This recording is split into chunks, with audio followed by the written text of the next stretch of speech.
I just always like to say I was on the board when we developed this and did a whole half-a-day training with Laura. She tried to bring her method back in, and I learned so much about some of the other directors and their thinking pattern in there that it did make it better. How people make decisions was the beginning of this before we did this, and it was really useful. Like, you're a numbers person, that's obvious, but in some cases, you know, it just made it clearer to understand how people made decisions. And so it was a incredible exercise in getting to know the board and putting this together. And since then, we've just said, yeah, this is it. But it was kind of painstaking looking at ourselves in that period of time.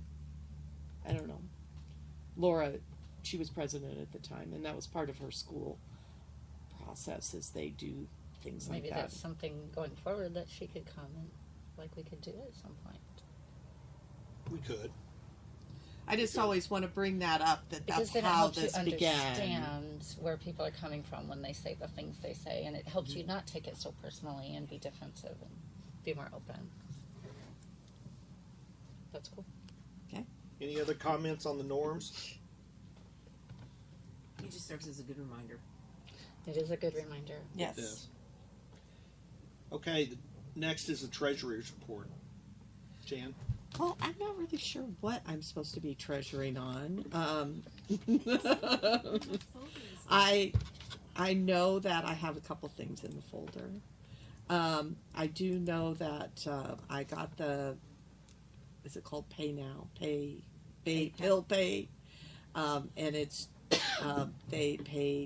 they only have a Jackson group in there, and it's a future one. All right. Oh, Do you so think that's I good. can get here? No. When I click on the, okay, I'm in the drive. There's nothing in there. Okay, thank you. I didn't think I gave her anything. Oh. Because it says it's empty. I was like, because I felt like our evaluation of the future is going to be when we're discussing our plans going forward versus this.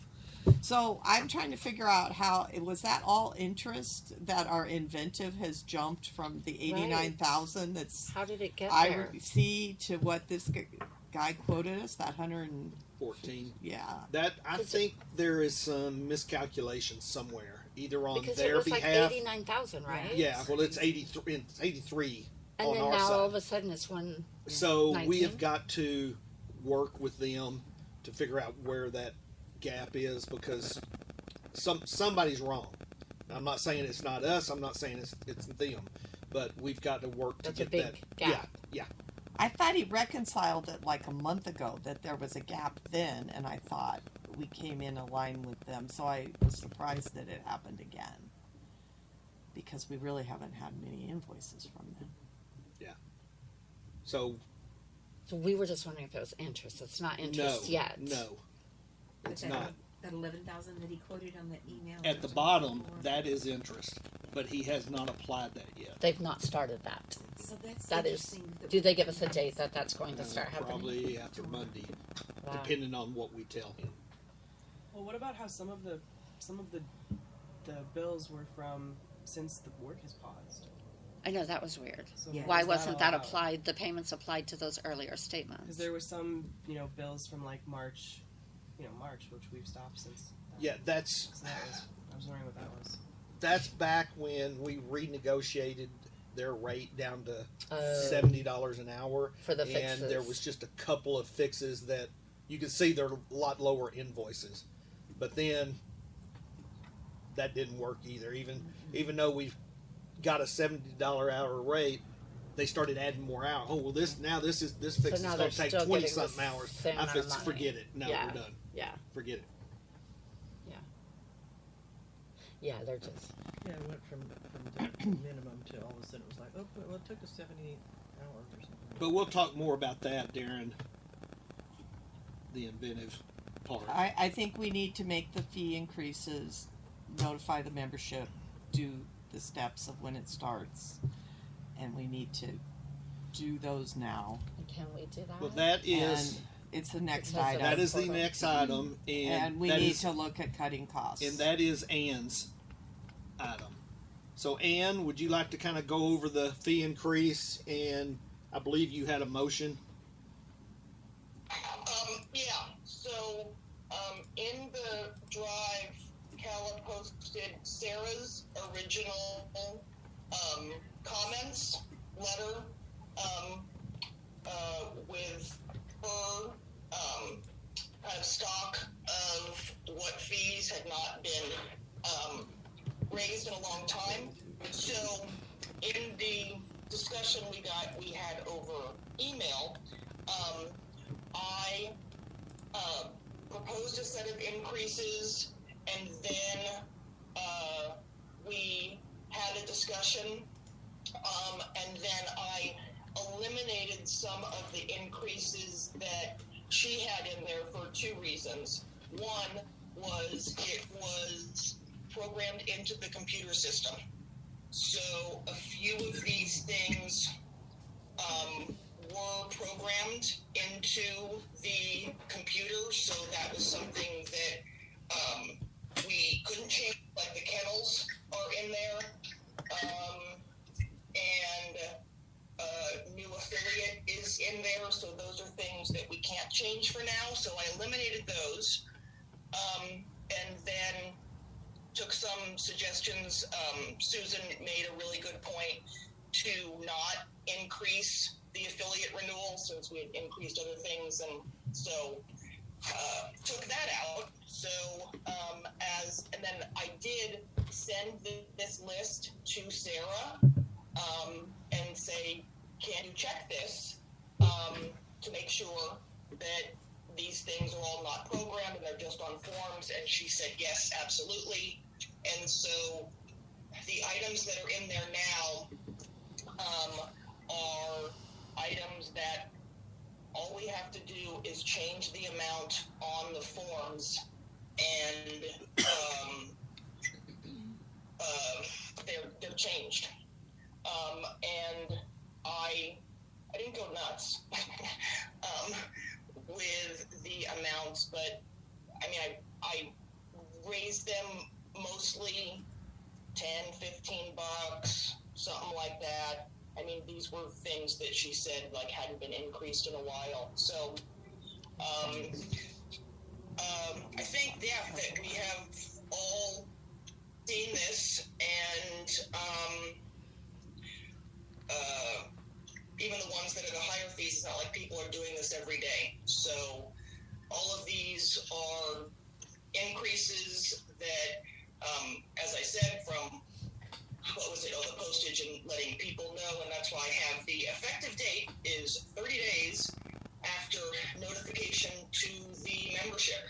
So we pass this, we get all the amounts on the forms changed, and then 30 days from when we announce it to the membership, Heidi gets all the new forms posted on the website, and we're set.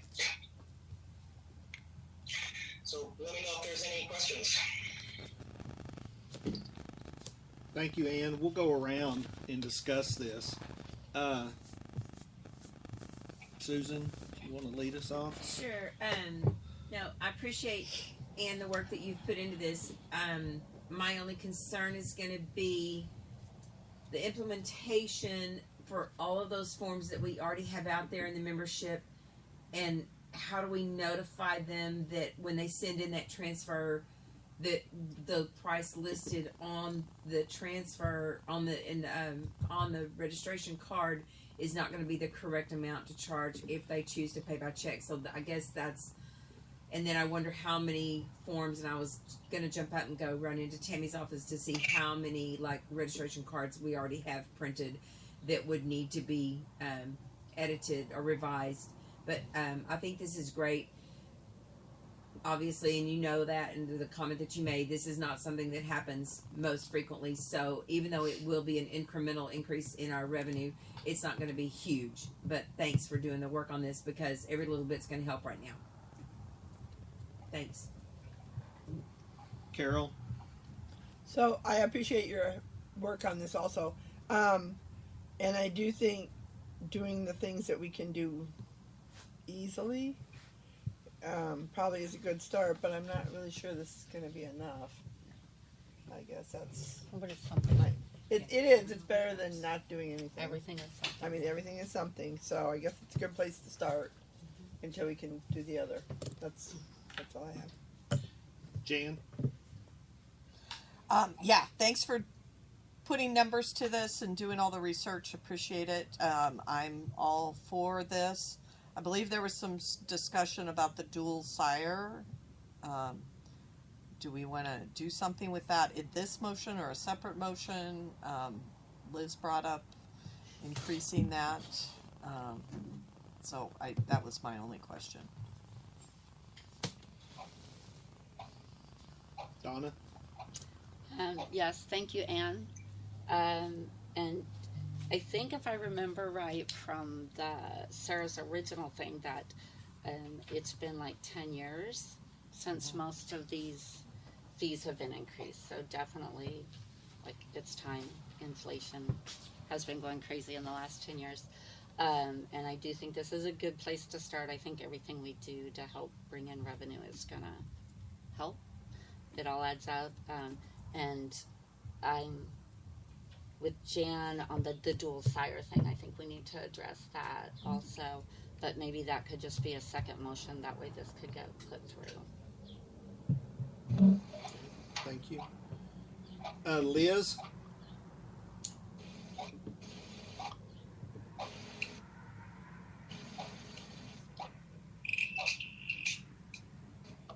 Liz, are you on? Oh, there. Can you hear me? Yeah, there we are. Okay. So yeah, I'm in favor of this. It's not gonna make, it's gonna be a little bit of an increment, but it will all help. I mean, registry last year.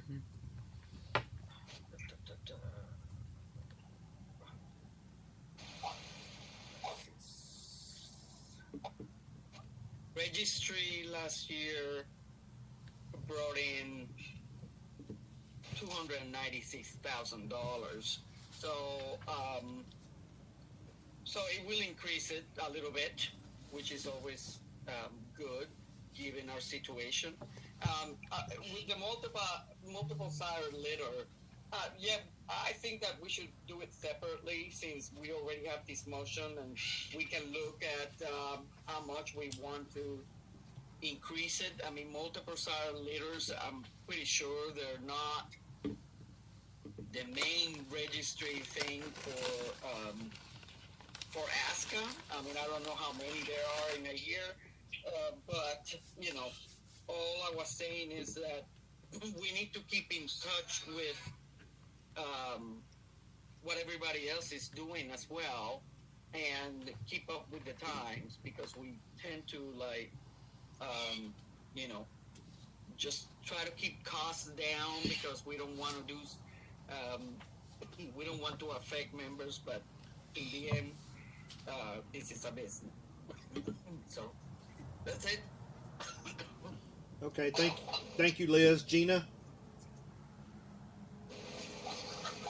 Yeah, thank you, Anne, for putting that together. I agree completely and have no other comment. Thank you. Thank you, Gina. Denise?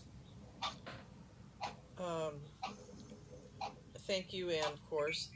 I really think that it's been said. I mean, I don't really have anything else to add to it, but I do think that we need to keep up a separate motion on the dual sire litter, and I think we would probably be well in tuned if we kept track better of what the other registries are doing with their fees, and maybe just set every spring board meeting a review of the fees that ASCA charges and see if we need to raise them at that point. But absolutely things need to be raised. And as far as Susan's comment about how do we tell people, well, when I send something into the office that requires fees, if the number is incorrect, they'll call you and say, text you and say, by the way, instead of $5, it should be 10, and as per this time frame. So I think that would be something, we send it to the membership that just says fees are increasing as of this date. So before you send in any application that you have, please consult the website for new fees with appropriate, new forms with appropriate fees. So that would just be my comments. Pretty much same as everybody else. Thank you, Denise. And I agree. I mean, we need to raise some of these prices, and we'll probably get a little pushback, but this is a corporation that we need to run as a business, and in our situation right now, we really need to bring in anywhere we can get extra revenue. We need to bring it in. So this was a good opportunity, and thank you, Ann. So we have a motion here. I'm going to go ahead and read Ann's motion. Is a motion by McCabe to increase these fees to the following amounts. The first amount is the full member, and the second amount is for service members. These fees are not programmed into the portal at this time, so only those forms would need to be changed and the new fees could be collected. And it was seconded by Larson. So is there any other comments regarding this motion? I have just one comment to answer Susan's question about the forms, that we would obviously make the members aware that it was as of this date. Maybe if it was, let's see, what's Monday? Monday is, or second, third. Monday's the 3rd, so maybe it would take effect, I don't know, May 3rd, May 5th, end of that week, that first week in May, and that we would try to the best we could, that have the new forms posted on the website that day, have it changed in the fee schedule on the website on that day, so all the new forms were there. The only slight issue, as Susan said, would be that if someone printed out the form at the end of April with the old stuff on it, and then because they did whatever they had to do, then they sent it in like the second week in May, where it was after the change. Will that happen a lot? I don't know. But I do kind of think that we need to be hardball on it, and this was announced, this is all changed, here is the new form effective May 3rd, so you need to use this form, and you owe this much more money. I mean, we owe $10 more. I mean, it's not like it's a huge change. So I think we do kind of need to be strict on that, and then also let Cynthia know and get it changed for the very next Aussie times, because that'll be, what's that? The next deadline for that is May 15th. So that is how I think we should take care of that. But everything's going to be updated when it will go to when it's supposed to take effect. So that is, I think, how we take care of that. Okay, Jan held her hand up first. Jan? How do they define a free for rescues? That seems kind of like maybe we should get rid of that. I don't know how you're going to define. If I know it's free for rescue, somebody could get a dog from me and say it's free from rescue, or they could be rehoming a dog. There are papers that come in from rescue to designate that dog is from a rescue organization. When they come in with an LEP. Okay. Limited exhibition privilege. Yeah, I mean, it's actually, I think even for free for rescues, it's I think it's actually only ARF. I mean, it has to be This is my concern. That's what I was gonna say. And Yeah. But that's always the case. It happens in any registry. Mine are registered in 4 different registries. Right. They just ask for more money. and that's okay. But if we're saying that these forms are going to be available on the website, this individual dog registration will not be available on the website. So that will be just a notification, because those transfer fees are printed on On the that back. individual dog registration Right card. there. Yep, just like that. Have And one so sitting right here. yes, exactly. So I'm gonna that add $5 you know that to it. the dog registration transfer, that form's not going to be available on the website, and just because that's what we all possess on our own dogs. Those will be coming in. Follow me?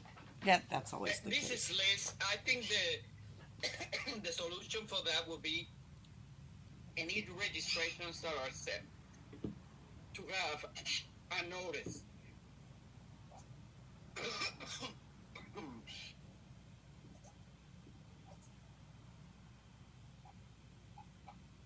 Are you choking? I don't think we caught that. I think she's saying just a notice, and that's what's going to have to happen. Is it's going to be notification that And then if even they though send it in wrong, they'll be even notified. though your certificate says, it just Yeah, creates it's more gonna- work for the office. Correct. Tammy's going to have to email more. She's going to have to call What I more. meant was when Can't the you put office it right sent there on the floor? the registration It packets, can't be on the Books. form. We all have this. there can be a notification there On this forms month like that. This is not that ours. says after this day. Maybe we should individual take that off registrations are the this back. much. Well, Yeah, this, maybe that should be. these aren't Just put current, changing current rate. the individual registrations. This is in terms of that. So like the LEP, it does change, but that's not for readers. But the amounts that are changing are the transfer of ownership, Right. which is usually later, and that's a paper form. It's like that doesn't really come when you initially register the dog, and then What is duplicate certificates and duplicate Right here. applications. So all of those things are separate forms, like that usually come at a later date after they've registered the dog or puppy or whatever. Oh, you're on. So these are all kind of like later things, You're on. which you would need to print out the form off the website regardless. I think we need to remove the transfer fee off the thing. So if I need to make a motion after we're done with this one, that'll Well, I be think my They don't motion. understand. I'm So- looking, I have a transfer in my hand that I Well, a physically brought. registration paper. It's a registration paper, and the backside has the $15 fee. Transfer. That's what we're talking about, is you turn it over and you fill out all the information of your registered dog. And I believe that number has to come off of it. Could you just put just current fee, Current fee, current check Right. for current Can fee? be Yes. found on the website Yeah, and check put the for current website. fee. Just take the amount of it off. That would be a good solution. Correct. I agree. Okay. I don't think she's getting it. And take one of your dog's registration papers and flip it over on the back, and you'll see what we're talking about. Yeah, probably. They're right here. Okay, but that's what I was referring to. That form will not be available on the website. Each and every one of us owns that form, and that's the information that's published on there. So, yes, let's go ahead if we can proceed with this, and then we'll deal with the paperwork part of it on that particular form later. I agree. Thank you. Okay, thank you guys. Any other comments before we vote to approve the motion? Okay, I'll call for the vote. All in favor? Aye. I Any opposed? Any abstentions? Okay, motion passes. Do we want to take care of that? Yeah. We probably Let's should. get it done. I move, because see, it also has membership options in that pricing. And it has the transfer fee. Now the new one doesn't. And the new one doesn't have the membership options on it. Yes, it Okay. does. It's in the middle. Oh, it is. I'm like, this is one of my youngest dogs. This has got to be pretty current. So I believe that should be referenced to the fee schedule, that you have to be a member and you have to pay what's on the ASCA fee schedule, or what do you want this to be? Because this also has membership, dual or single service. That's not right. I think we postpone this part until we have a chance to look at this a little bit better, and then we come back. We just have to remember to come back to it. Right. Of what How we want want to this say To there. give that some thought. I would like to do that. You could just take the dollar figures out And say see fees on and Yeah. still website, have the the website same address. information, so they know they have to do both. Or could I you don't know just how. remove that altogether, everything on that backside, and then the transfer? Heidi can make a form for the transfer or the membership on the website, and it's easily to change those fees. and Oh, stuff. that's a good idea. Then you can change the fees as they change. Yes. So then you print off the transfer, send it in Yeah, with you have that. to just go to the I website, think print off that's- the transfer. That is a and- good idea. And as long We as just I- have to ask the office if that's Yeah. doable or not, Yeah. because and all registries, you do something on the original. and then- Or maybe you have to just send in the original with that transfer Yes, you have to. Absolutely. copy. Because that has to have all of your signatures to make sure that everything is absolutely correct. And then oftentimes you will have a new owner that doesn't understand and has not been told they must be a member at some level. So that's the only, there may be a little bit of a snafu there, but we need to make sure But it that could that say is on clear. that sheet that you must be a member. Yes, I think that that's a great idea. Doesn't it say that on the back? Is a really Must good be a idea. member. Here you go. Yeah, it does. Yeah, so there's if you an just, empty. if you just put on there that, instead of having the numbers, just have refer to the website for current fees. But we just Everything need to else run this changes by the same. office and find out if there's any flaws Mhm. for them. But that would be a really good solution. Okay, I like that. Yeah, I guess my question is, because I have my dog's registration sitting right in front of me, Okay. that was issued in July, my most recent dog, and it is printed on the back, and so I'm wondering, in terms of the paper or how they print registration certificates, whether it is something that what is printed on the back is like on there permanently, and so like this form, just the dog stuff is different, or whether Yes. the entire thing is like a file that is printed, so we could just take off what's on the back. You see what I mean? Whether it's like hard copy printed, the info on the back, or whether that's just all on a computer and it prints the front and back. See what I'm asking? The forms come printed with all the information already on the back. That's how they're ordered. Got it. So those that are sitting in the office, And then they have to cut it? because it, No, because because it has right on the back membership options and the transfer fee, yes, and so that will now no longer be valid. on that 8.5 by 11, and then with trim. Yes. That's a lot of work. Labor intensive. Yeah. Why are we So- trimming? So we would need to check with Ray in the office before we Yes. do something with this. I mean, as I said, we could, like, as I said, kind of like play hardball. It's like we've notified you of this. This on the form is no longer valid. I mean, heck, if I had a registration form from my dog that was born 10 years ago Right. and I transferred him, Right. it's It would like be $12. I would kind of expect, oh gosh, is this still the same fee? I mean, it's like I'm using a 10-year-old form. They expect to pay what is printed on the form. I guarantee you. Well, they're ridiculous. Just saying, that's the way it rolls out here. Well, unless you put a blanket phrase on the front of your website that says, check for current prices Yes, on all Yeah. forms. probably the best way to do that. Okay, yeah, so I think that's the only one. Everything else is all in the fee schedule and just on the forms that you have to print out off the website. So if that's all changed, then that's the new license.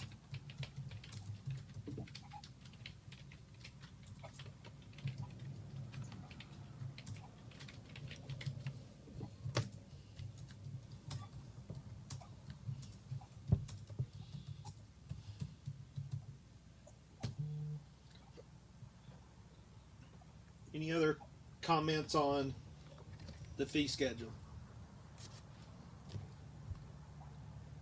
Okay, we'll move on. Thank you, Ann, for doing that for us.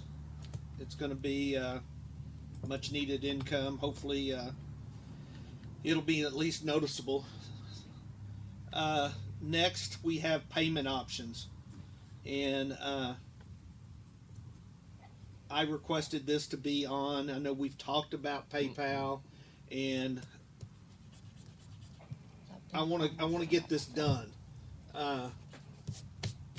We need to come up with an email address that we're going to use and get this set up. Our European members would greatly appreciate this. That's how they do a lot of business, is through PayPal. And they wouldn't have to worry about trying to send a credit card information over or checks. So I'd really like to get this done. Jan, do you have any information on this? I just need an email address, and then making sure which account you want it to go into, and then I think I can just do it with them. Are you doing it through PayPal, or did you say that there were other companies that did not charge Well, a fee? there was other ones that didn't charge, but I don't know that those are all good. When I asked the finance committee, they really didn't have any input either. I just know the Europeans can use PayPal. So then it would be better because I know it would they be don't something have everyone Venmo. has access to. And then what about the tax situation on that? The fee. They have to do a 3% fee. Yeah. That's included at their end. Usually they know what the fees are going to be at both ends, because see, they're also doing transfer of funds. So Right, Euro and Right. And at that's least the my problem. dealings with the Europeans, they've always been good at calculating, knowing how much is going to get pulled out. But what the problem I've had with it, using it for clients, is some of them forget to add the fee, and then, or they add the wrong fee, and it's been a Can challenge. we just build that into the fee so that it's not? for a PayPal fee is You is it- could say- Normally that is, but This fee, if you're using PayPal, it's this fee, and you could figure that in. Didn't we have a conversation about that last year? And didn't David frown upon that because we would basically be penalizing those people who, if we're going to do it to PayPal, how do we not do it for those who are using credit cards? Because those are those credit card fees that we're going to be incurring. well, we can do it for both. I'd say do it for both. I'd say do it I for would all. too. Make it straight across the But board. did we increase our fees enough to cover all of our credit card and PayPal fees when we did the fee increase from last year? Probably not. PayPal fees are a lot. It's the same Aren't as they a credit 3%? card. Is it the It's same as a credit 3%. card? 30 Okay. cents per transaction or something? Yeah. To that effect? It's 3%. I just know when people pay me, it's a chunk of money. I was like, it's a lot. we did that. We've had an increase. If you're using PayPal, you add this much to it, Mhm. percentage on our sponsorships for next year. Oh, okay. And that just Now, the office can do, we need to know who's going to do this, which person's going to do this, and then they can send invoices. So just like Heidi, I say, hey, I'm going to do a sponsorship. She sends an invoice. I can pay Through it via PayPal or the other. And it's a different step for the office, but it's a pretty simple as long as the account's on that computer. so I asked that question, and I think I shared the response that They said the manager, and that doesn't make sense. okay. I'm just saying that's what I was told. And I thought there was an agreement among the board. I don't know that you should make up a new account, because who's going to look at that new account? Somebody has to be in charge of that account. You know, yes, we could make a new email account for this, but we still need responsibility. And so part of the responsibilities too is, when Susan was involved, she did all the bookkeeping. It's the separation of state of all the money. And right now, income and expenses can all go through Ray. And that really shouldn't be how things are handled. We need Right. to separate that. I belong to a dog club that Checks there's and 3 balances. people. There's a treasurer that just does the paperwork, and one person pays and one person receives deposits. And so I think that's an area that we're very compromised on, and I don't know whose plate that is best served, or I don't even think it should be Sarah. Sarah should be doing the accounting of it. Right. And somebody else should be responsible for these deposits, that they go to the right spot.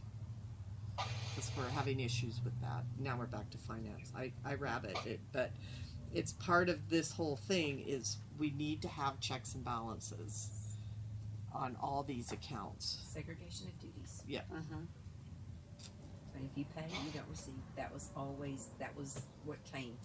And it didn't even occur to me, because that's the way it was when I was treasurer before, to even ask the question.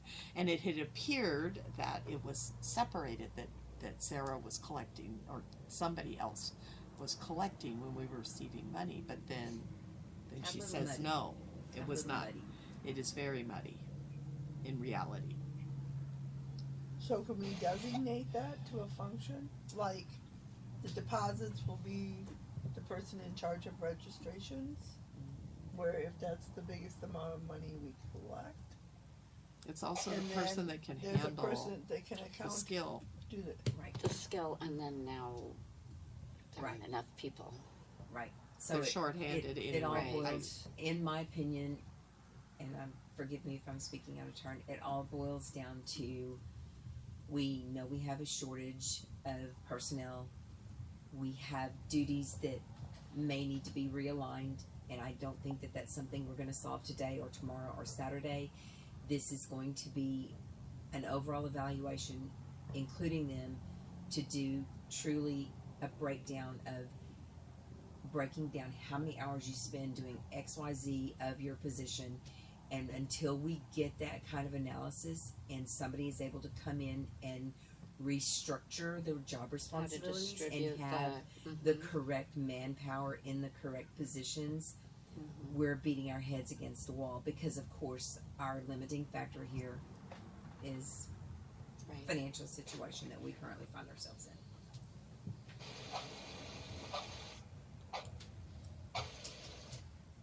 Liz, do you have a comment on the PayPal?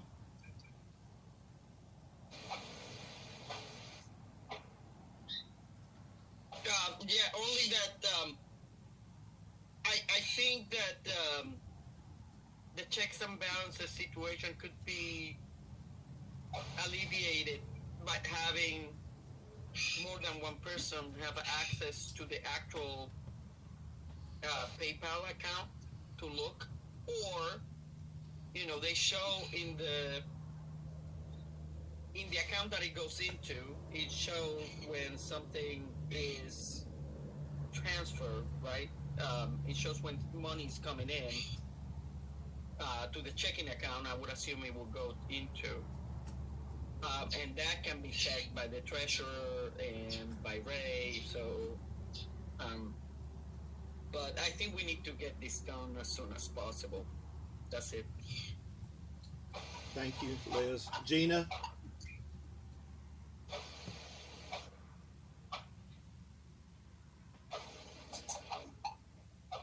Gina?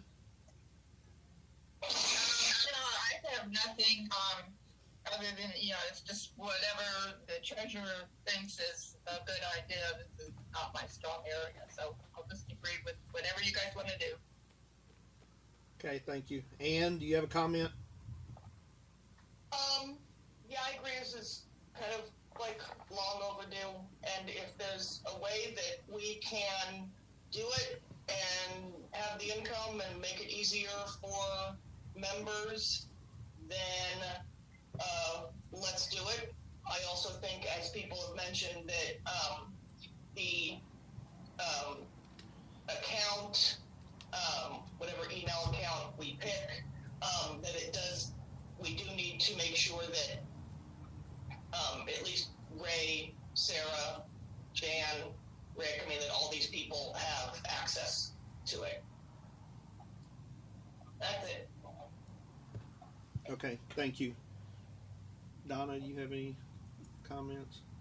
Well, just that, like, I think it would be okay for us just to charge the extra fee for the PayPal and not do it for the credit card, just for the convenience of PayPal. Like, I think that would be okay. I think they're right, though. I think the attorney felt that wasn't right. We might have to run that by him. Discriminatory against those I who think- use PayPal. Well, Yeah. I'll tell you what. We have a Taco Casa in Stephenville, Texas, and if you pay with a credit card, you're paying that fee. Right.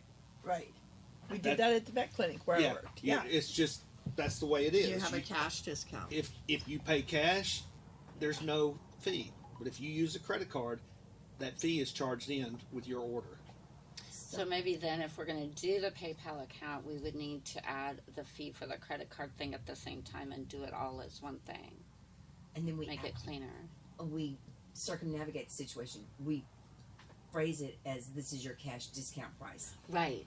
Because I think that was the problem last year. We were looking at it to say we need to increase what we're charging them instead of saying, oh, your cash discount price is X. We're giving you a discount. Yes. For I paying. think It that is. was what For paying The with half them. full. Mhm. Yes. Yes.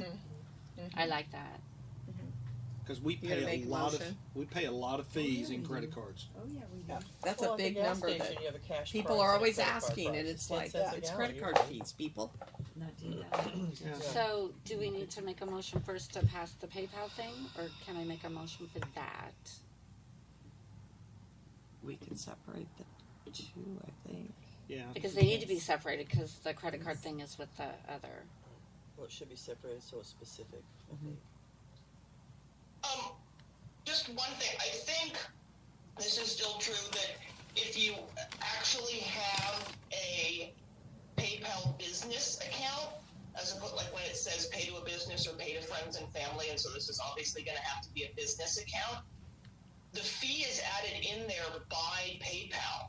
So the PayPal fee. So Receive it. It comes I'm pretty sure that if you pay $35, because that's the charge, the amount that comes out of your account is like the $37.50 or something like that. But No, PayPal automatically no. does that for business accounts. Nope, that's That's if you pay not for a how it credit card, works. then they do that. But at the receiver end, you're discounted the 3%. So if they paid you $35, you got 33 or 50 or Right. whatever it is. I That's don't know where what it the comes math out, is. is on the receiving end. And we can't afford to do that for some.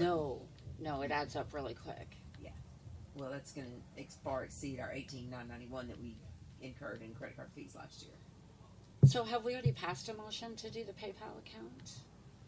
Well, no, because, well, Alice says yes, but maybe it was. I don't know you if guys it was. passed a blanket motion basically saying we want to use PayPal. We approve using That's PayPal. what I thought. However, it needs But to be done. but It it's just all the hasn't been set up. logistics of it. I mean, it's easy to set up. I probably can do it this weekend, or these days. But you have to have an email account. So do I you- have to have access to that email account so that I can send their 2 cents or whatever it is, or they send us 2 cents to make sure it's linked right. So that's already that motion's already been approved, so you'll set that up this weekend. I need an Right. address. There's more to this than Yes. just. Well, can we get like, Yeah, all we have to do is make up an Can't we an use email the one address. we have? Which one? Which one do you want to use? You want to use manager? You want to use assistant manager? Assistant manager is not linked to anything, if I'm not mistaken. So they said manager. Right. That was what All the other accounts are established like that. Why wouldn't we use that? Why wouldn't? Because we're trying to disperse things, right? Plus, Putting one more thing on, do you have access to that manager account? no. I don't think so. But once you have the You just have to have logins, you have to have the email and the password, and you can get in. get in. So you could be given access. I didn't think we had a decision on what email we were going to use. So that was, So we need to make that decision. if everybody's good with the manager at ASCA.org, then So Calla, because we have the blanket motion that we were going to accept PayPal, we don't really need to make a motion for PayPal. You can always make a motion if you want, but I don't think you need one because this is just the logistics of making Agreed. that happen. Okay. Okay. but this would be a good time So- to do it because if I set it up, Yeah. he's going to get responses through his computer. Right. So who said that we should do the manager? When she did her interviews with them, they said that. The address. office said that that would be the best place to route it. That's where it has always, that is the traditional email that these types of accounts utilize. Could we set up a separate email for it?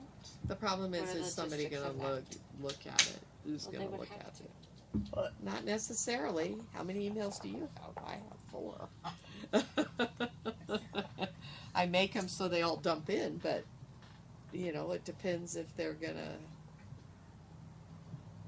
So you're saying the most We got- logical, the simplest thing to do would be just to use the manager account and route it there. I don't know if that is. Is the door closed? Yes. Is that going to be seen? I don't know. I'm just saying, is that going to be seen like we are stepping on toes? Because if any of us, have access to that account, we're going to see, we have the Everything. ability to see each Everything. and every email that comes through here on that email Oh. account. I'm just, See, I don't think so. I think you're Because just you're- getting access to PayPal. You're getting access to PayPal. You're not getting access to his email. okay. Yeah. But you I mean, sure? that's why I have to be sitting here Are you sure setting that's how up the it works? PayPal account. Yeah, because I think so. I get all the PayPal, but Ron uses the account, but he doesn't see any of the PayPal. I see all the PayPal. It comes to my email address Because your email everything is is linked with to it. But he can use it because he has all the passwords. But the password to That's to PayPal. PayPal is It's not going just- to be. It's not going to be the password to his email. Okay. No. Okay. It'll be Okay, a, so it would Yeah, just segregate. Oh, so that would That's be Okay, fine. so that would work Rick out is perfectly. correct. yes. Thank you, Liz. The password that you would use is the one to get into the PayPal account. And you just have to put the manager at ASCA.org as the email, and then you have to put a password. Okay. So that password will be different from Ray's actual email account. Thank Okay, you. thank you, Liz. Yes. So that's just totally the way we should do it. Yes. And then we have to figure out an account to transfer that into. Right. Because it will sit in PayPal Right, until till you we transfer. Correct. Initiate the transfer.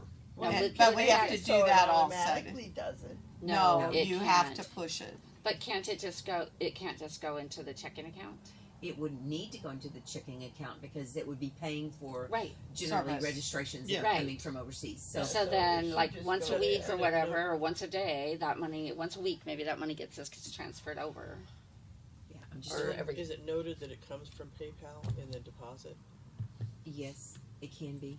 Yeah, you can make a Yeah, note it on does there. on mine. That's what I did. Okay. It That's what I says usually whatever they want to put in there. So then it's documented in the deposit. Well, you can that right it's when in you the- transfer it, you can just make a note that Right, says. Okay, let me go back to like an authorized.net transaction, and I know this is not PayPal. So when the authorized.net transaction comes in, it will say IND, whatever, and then it would list the dog's registration number because they would be tied that way. My concern is, and it may not be valid, It is valid. How are they going to account for it all? and how are they going to know which dog registration that is to be associated with on those funds. I think about the wire transfer funds that come in. That was always a cluster because you would have the wire transfer funds coming in from Douche Bank, and you had to search for that individual's name and hope that the paperwork that was coming in to tie to that transaction was already here. I'm not trying to be a naysayer. I'm just trying to. No, Well, like I'm logistics. sure walk that that that's path, why so they don't want to do logistics. it.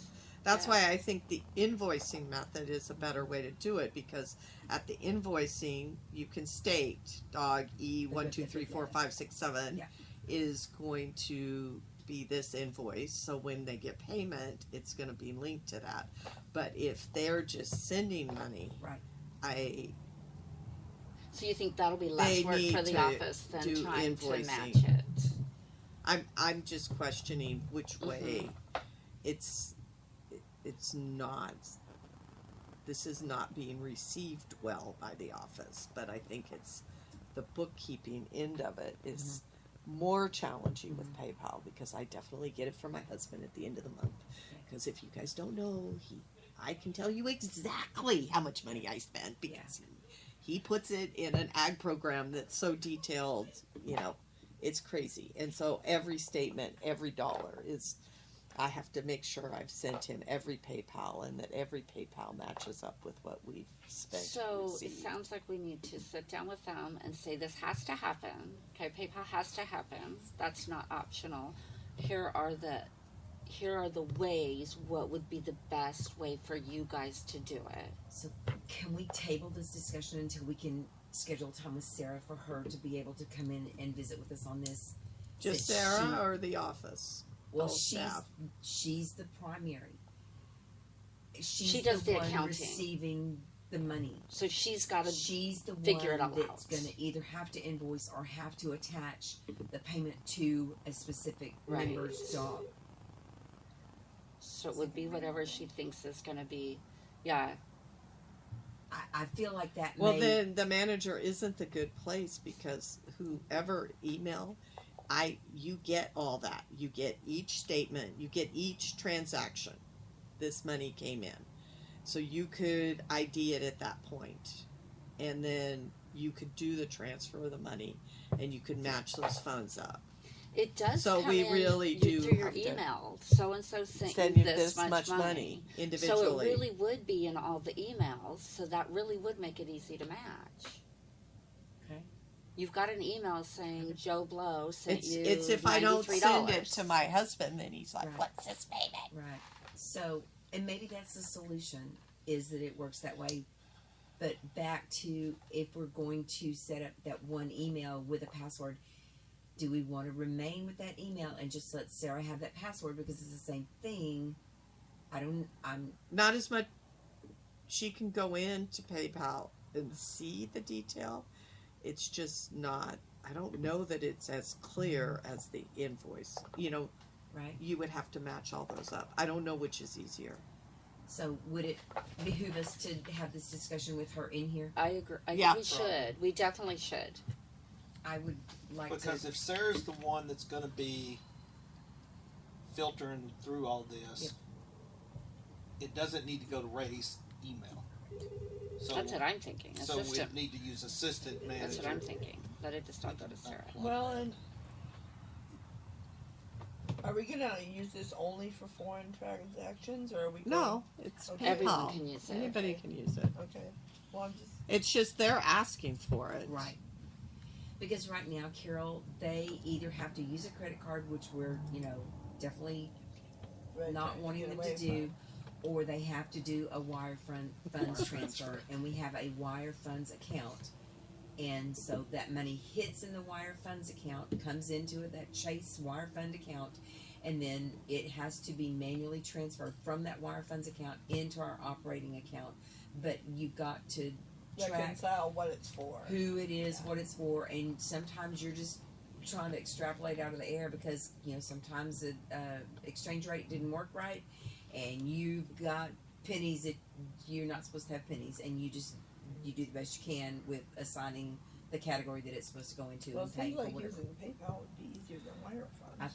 Okay, so the wire funds doesn't have transfer. the name of, It does not say what this was paid for, but I know that if I go look for the other one, it's gonna say something more. the email The they send you email's very does. detailed. The email's I very just detailed. opened my PayPal account so I Okay, can see. so, definitely I feel like we need to loop Sarah in on this before we Agreed. make a decision. I agree. Agreed. I agree. So can we table this discussion and go to the next thing until we can get Sarah in here? Yes. Okay. Yes. So, Gina, Liz, and we're going to table this until we can get Sarah in here and kind of loop her in and get her opinion. What's going to make her life easier? We don't want to make it harder. Sounds so, good. Sounds Right. good. Yeah, I mean, we know we want to do it, we just want to do it in the best way for the office, and so we need input. Totally agree. yes. Okay. Can we go ahead and do the motion to add the fee for the PayPal and the credit card once that's in? Can we do that now? We could, Okay. because if we know we want to do that, then We're gonna do we're- PayPal, right? yeah, That's a and given. we're going to add the fee in. Right. Where they're And we need responsible. to do the notification and the 30 days in this motion so that they don't. Do Okay, we so need to get David's blessing on this before we do it? He had issues with it, so maybe we better. well, but his issue was to, We're not do- sure now. Oh, It's you're a not year sure. old. Was that his only issue? I don't remember. When is he coming in? Tomorrow. Can we Tomorrow. put that on our list to We ask him can. about that? We can. So do we want to hold it from the motion Yeah. until we get that clarified? Let's do that. I just know there's way too many people that are doing it, and I know. so We need to be doing it. I don't think that's a concern. And I just think we need to make sure that we keep our noses clean when we do it. Is Well, my I know only that we concern. didn't realize that the tax situation came out of the PayPal thing until Leslie, whose PayPal we used, got this nice little Oh, IRS yes. letter that said, by the way, you have 12,000 some Right. dollars to the IRS. It's like, what? Right. Yeah. Yes. Well, yeah, because now they can track that money. Yeah. Yeah, they're sending 1099s on Yeah. PayPal and Venmo. Oh, Venmo too now? Mhm. Venmo is It's PayPal. part of PayPal. It's an offshoot of PayPal. It is PayPal. Uh huh. So let's go on to the next one. We'll get with David tomorrow on that. Next on the agenda is the bank loan proposal. Everybody should have that in their Dropbox or their drive.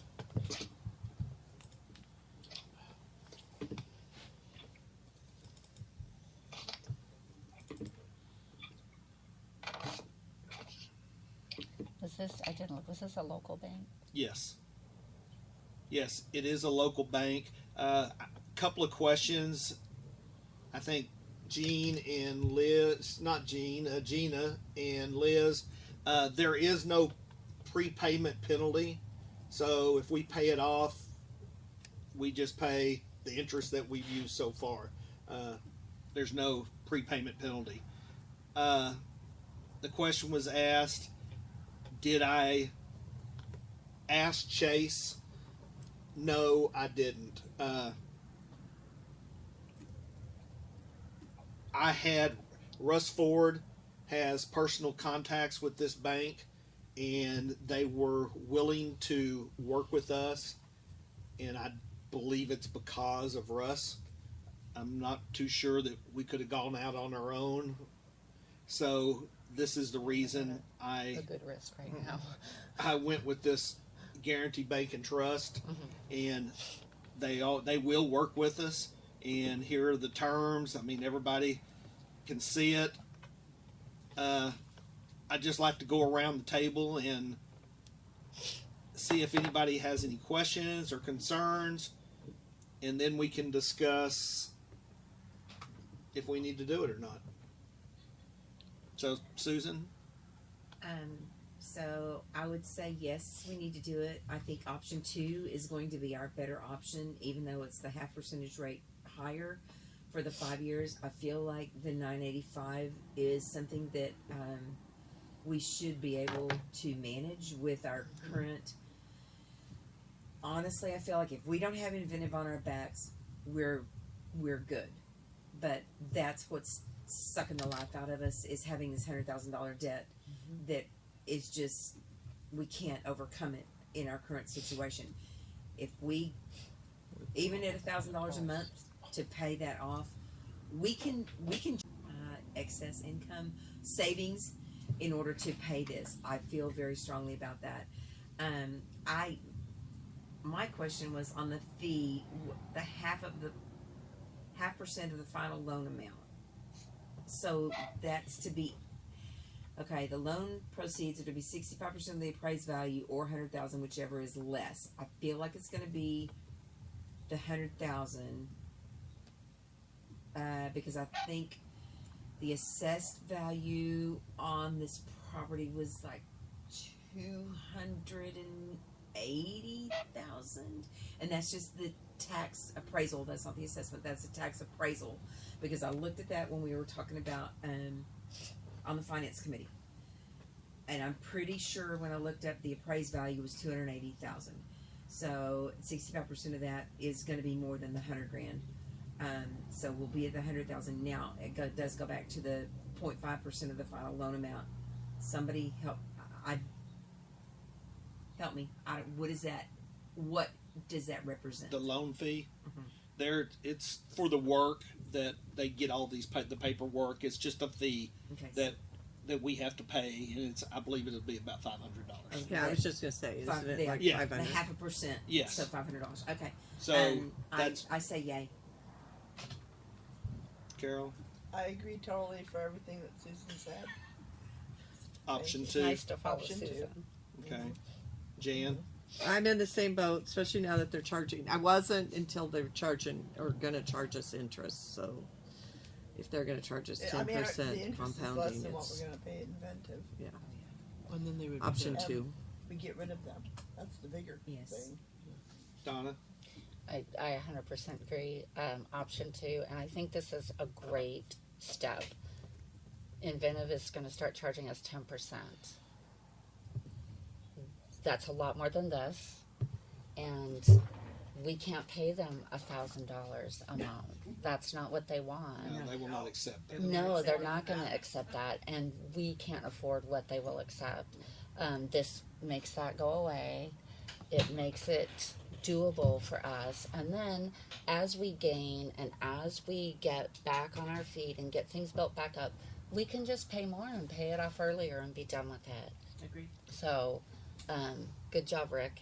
Good Yes, job. This thank is you. absolutely the solution that we need, and it is just going to be a game changer. It's going to make us able to breathe, and it's going to make us able to go forward, and I think this is a really good thing.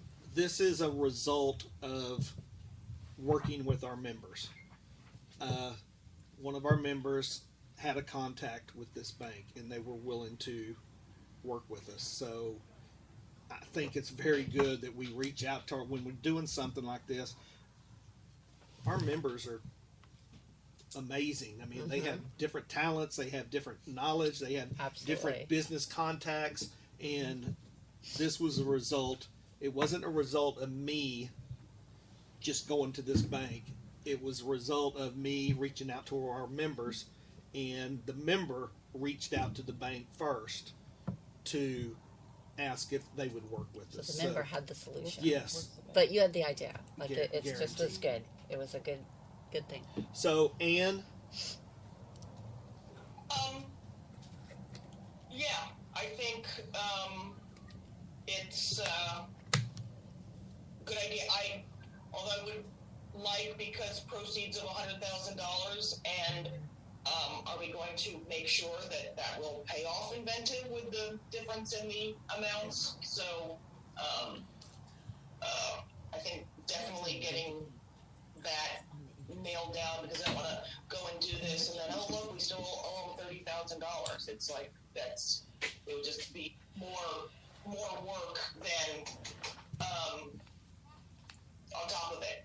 So I think doing this to get that totally taken care of is what we have, and then we can move forward, pay this with increased fees and cuts. They always say, I mean, it's kind of like a mortgage. If you pay one extra payment a year, then that cuts it way down. And I think that's something that's certainly feasible. So I agree. Thanks. Thank you, Ann. Gina? Yeah, excuse me, I'd be for option 2. I'm just curious if the finance committee had any input on this, any advice, whether to go with this bank, other banks, this is good. They had any info. I did not send this to the finance committee. I just received it like a day ago, or as soon as you guys got it is when Yesterday. yesterday. So I really didn't have a chance to send it to them. So if hope that answers your question. Yes. We're unfortunately, I think we're running out of time. Inventive wants a response Monday. What we're going to do, and if we do not do the loan, they are going to add that 10%.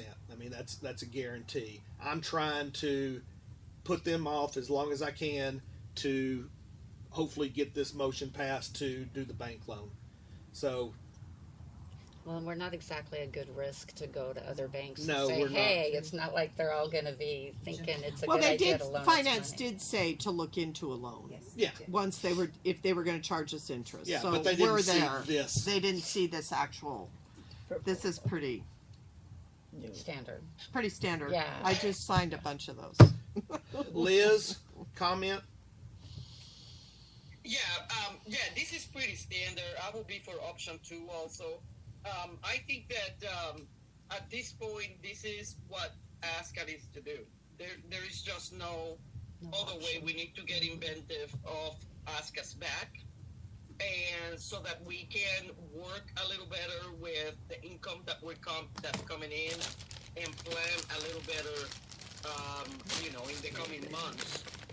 Without inventive on ASCA's back, I think that we should be able to handle this. I'm not sure. I had asked about Chase, but in reality, I'm not sure that we would get a better deal anywhere else with the interest rates the way that they are now and so on. So I think I'm for it. My only question would be, it says that you need to have a checking account with them that it totals about 10% of the loan.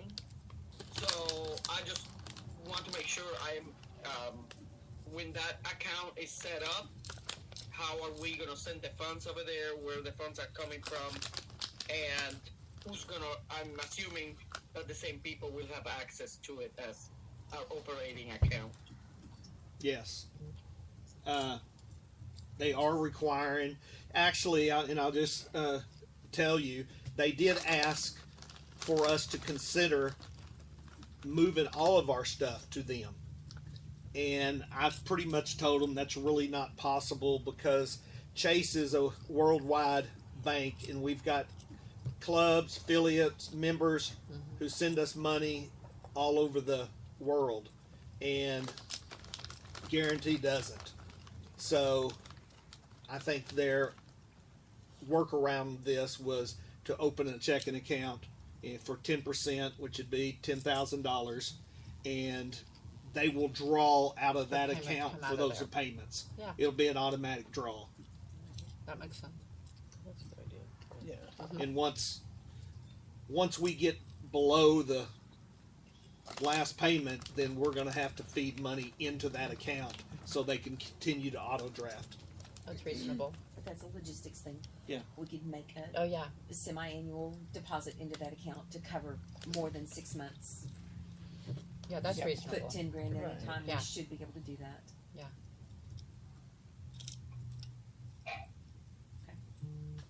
Thank you, Liz. Denise? I love people. You're usually first.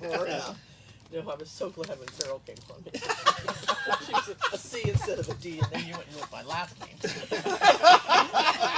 No, I think that, You have to go backwards once in a you know, while. earlier when I suggested, doing this months ago, I think this is a better time for it because I don't think we're going forward with inventive at this point, and we can get them off our back. You might even have some negotiable area and saying, listen, we'll give you one check and it'll be done, but this is what we're going to give you for, pay is, the bill is, what'd you say, 80 something?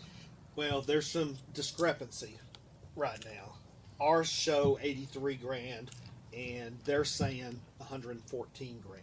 Well, that's what I So wondered. Where did there's that come we've from? 'Cause they're we've not got working. to do some accounting. I mean, we've got to work with them and find out where. How they came up with that Yeah. number. And I think as long as Inventive knows we're getting the loan, we just need to have Sarah connect with their bookkeeper and find out where the disconnect is. So how much is your actual loan that you're thinking? 100,000. So do you think if it's still over that, if you go to them with 100,000, they're going to just take that? Kind of the $1 million question, right? Yeah. I don't know. What I would like to do is get with David and have David on the phone Negotiate. on Monday when we have Good this idea. discussion with them and see if they're willing to, with us getting a loan, settle on a certain amount and just get it paid off and be done. I would really like to have him on the call to help facilitate that. So, and I don't feel like, unless there's an issue with his scheduling, I feel like he would be happy to do that. So, Well, if ours says 88,000 or whatever it was, then, and theirs is 110, I mean, hopefully we can stay in the $88,000 range and have a little bit of cushion on your loan situation. yeah, I just don't know where They're coming up. they're with these coming up with the numbers. 114 versus we have, and I kind of know what the issue might be is because till we got backlogged, we were paying invoices. So we paid exactly what the invoice said.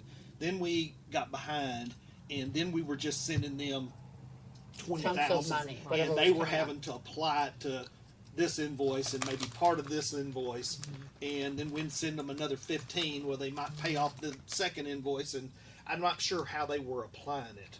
So that's where I think Things got wonky. yeah. And we just need to. I feel like Inventive will. I've made a connection with James, the CEO, that if we are working with them, talking with them, letting him know we're getting this loan. We're trying. It's been it's been approved. The motion. I mean, the bank's already approved it. We've got to do some legwork and stuff, but that's already approved. I think they'll work with us a little bit. I don't know how much, but I can certainly say that I don't think I'm standing alone to say that to get rid of them once and for all is going to create a lot better environment for ASCA and for everybody involved. So, Well, then Well, you can because- breathe. Because we know that we have a positive income that is regenerated every month. right. Yeah, but when you have a monkey on your back like that, that pops up with these figures that don't jive with our figures, that's a stress on everybody. And part of the deal needs to be they still need to communicate with the IT team Yes. because there's still stuff that they want. well, yeah, and we need to get everything. And I'm still not sure what works and what doesn't work. If we have a good list, it appears we don't have a good list of what's actually working and what isn't. We have a good Is it- list for the portal, right? Well, it's pretty much, No, Yeah. but we have a good list for the portal. yeah, we know what, We just don't have a good list for the office. I don't know if there's more in the office. So we need to get that while we're here. So I would move to accept this loan situation. And somehow a little pressure has to go on them that we didn't get a complete product. And that would be with, well, That's what the that's why I IT's want, even that's, saying. that's why I want David in there. Right. Yeah, I think that's a great idea. I do too. Right. I think that's necessary. So Denise made a motion, I thought I heard, to accept, Yes, I would like to accept move this- to accept this proposal, this loan from Guarantee and move forward with it. I second. okay, so we have a motion by Denise and a second by Susan to accept option 2 of the Guarantee Bank and Trust loan proposal.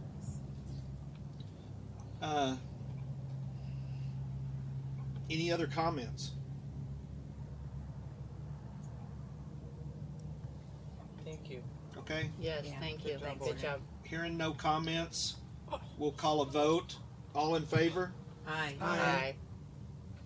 Any opposed? Any abstentions? Okay, motion passes. Thank you, guys. This, go down the hallway and it's on the right. One says men's, one says women's. Oh, I can do that. Cynthia will send her thing in within an hour. Okay. Okay, so Donna's taking a potty break, so we'll pause for a couple of minutes in case anybody else needs to run to the restroom right quick. Yeah, my dog's whining, so I have to. So Nick said that diesel here is $2. Okay, thank Yeah, you. I'm back. Okay, thank you. Okay, so we're going to skip number 6. Cynthia has told us that she'll have that proposal within an hour. So Oh, good. we'll get that sent out to everybody and then we can come back to it. We'll go to number 7, ownership of rule books. This is something that somebody brought to me to just make sure, and Callis, hopefully you can fill us in a little bit, and you already have, but we want to make sure that, God forbid, something happens to Calla, these rule books are somewhere that we can access. And are they somewhere where they are accessible? Yep, they're all backed up to OneDrive through this computer, and I have that information saved. So, So something wherever it happened to me, this computer basically has okay, but what access happens? to everything. What if something happens to that computer? It's all on the cloud. Okay, Okay. Yeah. okay, that was my main concern. Is No, everything that's on this computer is backed up to Backed the up. cloud automatically. okay, And then every 6 months or so, I put it onto a hard drive. okay, So okay. Yeah. Yeah, and that was the reason for this discussion. It's just to make sure that we never lose anything. And one person wasn't just on this computer, and so yep, nope. Ever since I started, I've had everything backed up to the cloud because if the laptop dies, you don't want to lose everything. No, So absolutely. we can't have the rule books in more than one place, Right. because we have to only have one version of them. But so they all have to be backed up. So that's how it works. Good. So each year, Perfect. each printing is the one that is there. Yep. Perfect. It And I can't have go all the back? old ones too. Okay. Because sometimes things all of a sudden aren't there anymore. Or that's You know, been the You read assumption of us. well, you read something, it's like, well, it used to say this, and so anyway. Well, the only way that they get changed is if the committee changes them. So that used to be a complaint from people, which is why I took over doing it, because it used to be the chairs of each program committee did it, and there was always some sort of a discrepancy between those rule books. But in 2014, since then, there hasn't been anything Okay. like that. good. Thank you, Cal. Yep. Any other questions regarding rule books and where they're hosted in the cloud? I always want to know, look up and say, which one? Because this is basically one of those questions, if you don't ask, you don't know. I mean, so, Well, it's good to ask them to find out afterwards Yeah. that, oh, wow, it wasn't. yes. Uh-huh. So I'm we're glad to know that we are safe there. Number 8, System Liaison Report. That's Jan. The committee has been working through a lot of details, and their current question that I want to make sure that we have the answer for them is what is actually working and what isn't. And I think they're still having a little bit of separation between office, website, portal, but I think they're getting clearer on that separation, don't you think? Of which part, there was a lot of confusion between the ASCA.org versus ASCA.org portal. And Of then where things were. who had that responsibility. Oh, and got it. they were kind of going through ASCA.org and we're like, no, that has nothing to do, that's all Heidi, that's all working. Right. It's the portal, and it's limited what it can do. It's just litter registrations. It is some QTs, and membership seems to be working, sort of. Right, and I just found, I was looking through, because I look through each of the groups each day, that Heidi or someone posted the entire list of all of the outstanding tickets for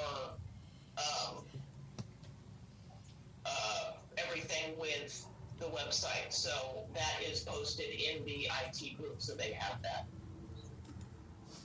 Okay, it just hasn't come into me yet. The list comes in slowly. All right.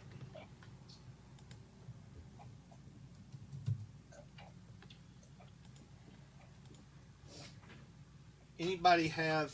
I guess let's go around and see if you have any questions regarding the. I guess I should also. They don't want to touch anything because everything would break. They're not seeing enough charting of exactly what was done and how the pathways go to feel even comfortable to even remotely looking at things at this point in time. And they're trying to instill to, I would say, Rick and I, that we might have to communicate with Inventive. Might be a cheaper solution in the future, but So that they may have to communicate with him then. well, that we might have to work with them because it would Oh. be, Oh, I see. and there Then having has been someone come in some fresh. ideas of things that they could build easily. So they're trying to figure out what our needs are. And so Heidi has been the best resource of needs and what. She's doing a fabulous job. Yeah, because she knew what was going on, had access to what was going on, and has all the lists. So yeah, that hasn't come into me yet, so it's sitting out there somewhere. Susan, you have any that's it. comment? No, I'm glad that was that clarification. So it's the IT committee that is still trying to get their feet on the ground and understand everything that has been done and what has not been done that And is necessary. yeah, and they're How to going get that through, done. and they're looking at the AWS that we're still paying about $100, $110 a month on, that's storing the photos and some things, if that's something they can do or not. But they're afraid to touch it, honestly. So they're also want a staging area to see if they can set up. And I said, yes, that's how everything was done, is out on another area. And so they're being careful, which is good. That is good. Yeah, that's very good. Do you feel comfortable with everyone that's on the team? They seem very knowledgeable, and it does seem a variety of knowledge would be my, one will say, I know nothing about it, but somebody's an expert in that area, and somebody else, and they're trying to, I'm trying to get somebody to come up as chair. Claire seems to be the most, Logical. but she's not, nobody's moving on that. But at the moment, she's put together a meeting. We've had a meeting, a Zoom meeting. The recording is posted, so you can listen to it on the IT group. And how many are on that now? I know there were 5 or 6, and then somebody else wanted to get I need to add somebody. I think there's 6. There's 6 currently, and then I was going to ask if that was a good number or if we needed to go ahead and add the other. We're going to individual add. I'm going to add whoever Kathy. and Kathy. They said she didn't want to be involved, but she's willing to be involved because she's doing the report writing. So she has a component of this that's important and. Kevin Modowski, which is on the finance panel, is asked to be on it as well, just to get some knowledge and information. So I don't know if you want to add him. He has asked me to be added to that committee. I have him on here. I have 2 people, and he was one of them. Okay. I mean, Eli's on both, and Yes. it does bring something to both of them. And we don't have a restriction normally that a member can't be on more than one committee. I was an example of that. Well, this is a logical. It's a Agreed. logical. If they're they on have, the finance side, they need to know what's going on. and some of vice them versa. have IT backgrounds, Mhm. so they can mingle there pretty well. So, yeah, no, they seem. And they're going through things and trying to delegate. Heidi's given them access to a lot of things so that they can dig around. On a side note, I'm really glad that Claire had the tenacity to come back and ask to be appointed again, because evidently the first time that she volunteered, she was told, we don't need you.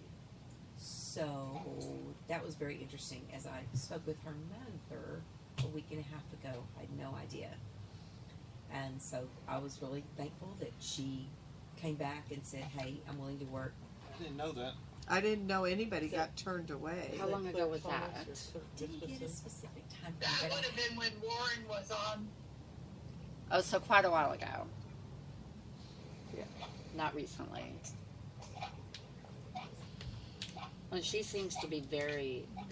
They seem very thorough. They Organized. seem organized. Yeah, like it's really they really feel. It feels like they're really getting their ducks in a row before they make recommendations, and like that they're going to actually have good informed ideas. Is what it seems to me. I know at one time that Chandra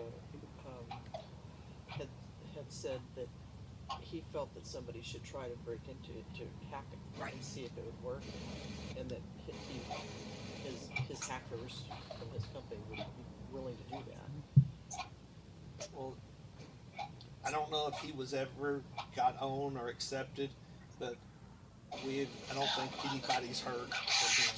Oh, really? Yeah. Because his name was on there. He may be on the list, but Moen, I M-O. haven't seen any communication from him. Chandra. He's from California. He has a daughter that's a junior Navy. Is he on it? I don't think so. yeah. Yes. I thought he was. Did I he? thought he was one of the He applicants, hasn't said That's what I'm. anything. Yeah, I don't know if but he's not been active. No. Maybe somebody needs to reach out to him and say, what's your opinion on this? Haven't heard from you. All right, Denise. Thank you for volunteering. All right, I will. Let me do that right now. You know him? Sends a couple of Yeah, she invitations. knows him. She does Well, know you him. would be a He good hasn't resource joined. So that to it's a bug good- him. yeah. Sends a couple of invitations and they all expire. Okay, so he has. Oh, he's not. No, he hasn't even joined the group. Oh, yeah. Oh. Do something. Well, there's. I wonder if we have his email correct. Yeah, that's what I'm Yeah, we do. wondering. Yeah.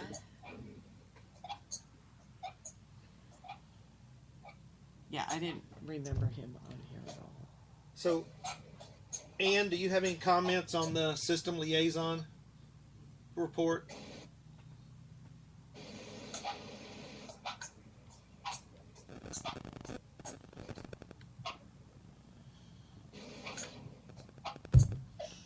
How come I can't see who's in Gina, this? do you have any comments? Yeah, it's getting kind of hard to hear. As far as whoever applied before and was turned away. That was when Warren was on there. Also, there should be on the JIRA board a to-do list, a backlog list, and a current list of everything, all tickets for ADMS as well as the portal. That's all I have. That is what Heidi's given them access to, and it's not enough tracking for them.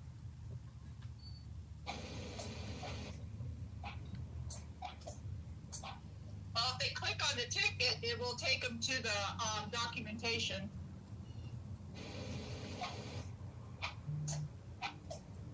Yes, they have seen all that, and it still is not as detailed as they are expecting it to be. Whatever that means. I just... You're just passing on information. Cynthia just sent her proposal, and she said there's another proposal. Can- Do I have access to see who the members are on the IT? I don't. I can't. Because I saw it the other day. I can't figure out how to see who's in here. Usually there's a little members thing over here. Liz, do this you have a button? comment on the system liaison? No, I'm good, thanks. Okay, thank you.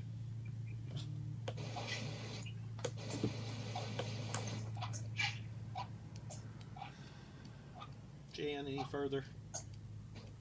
I'm good, thank you. Okay, so we're done with number 8. We'll go to number 9. Pause work on the user portal. So, as everybody is aware, we have stopped Inventive completely now.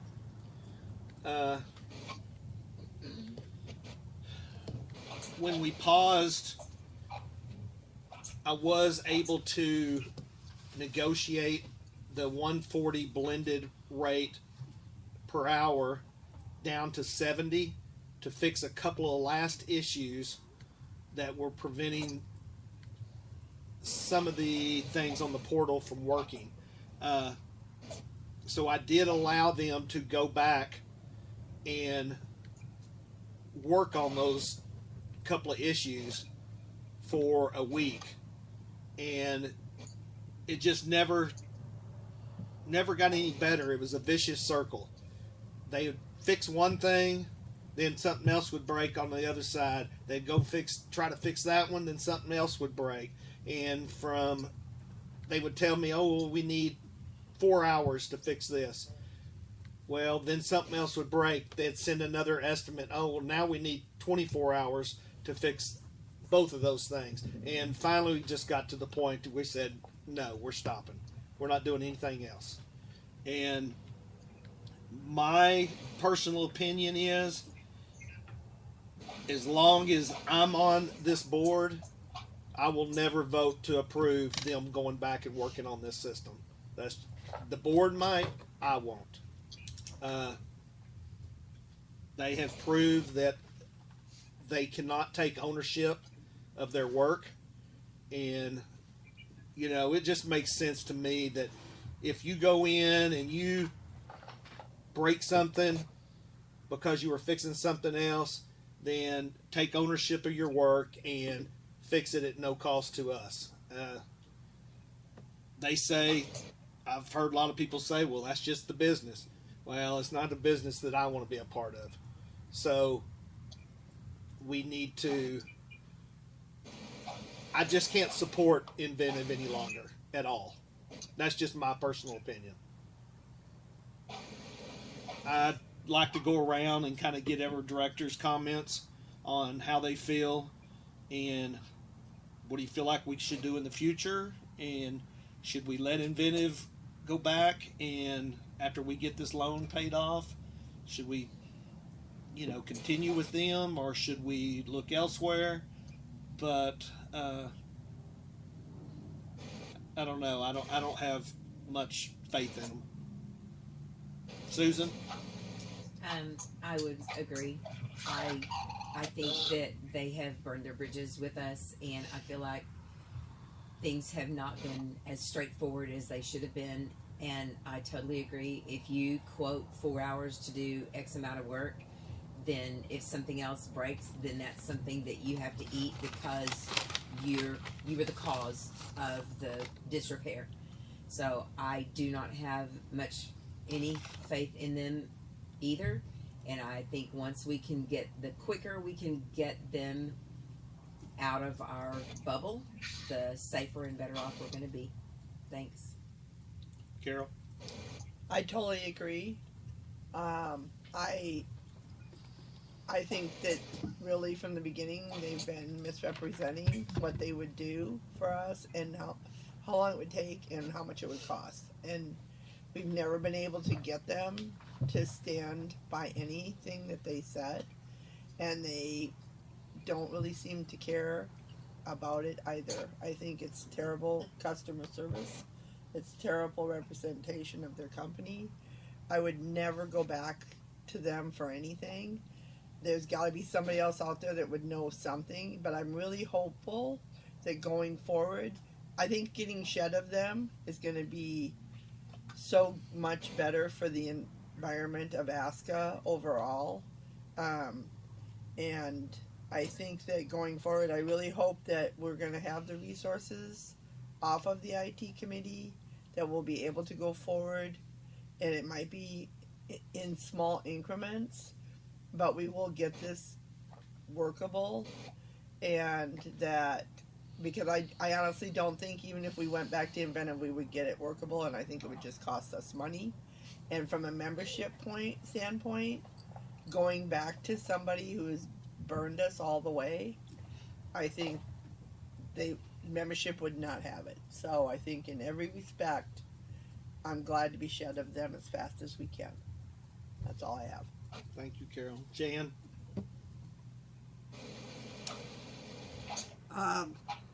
The previous company at least gave us something. That was the portal, something we never had before that was very usable.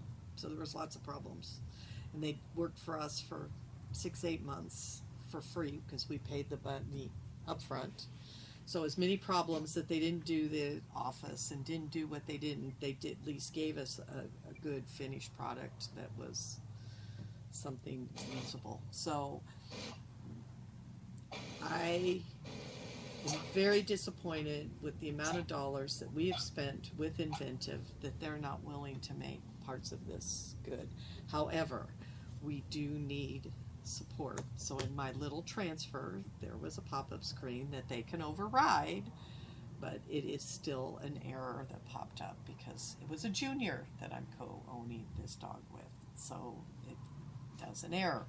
So those are going to become bigger and bigger and more, and we need somebody to manage the problems, just like we always have. We had different companies throughout the year, and that's how we started with this company, was they were the ones that were fixing things, but then that person left. So the turnover of this company seems worrisome.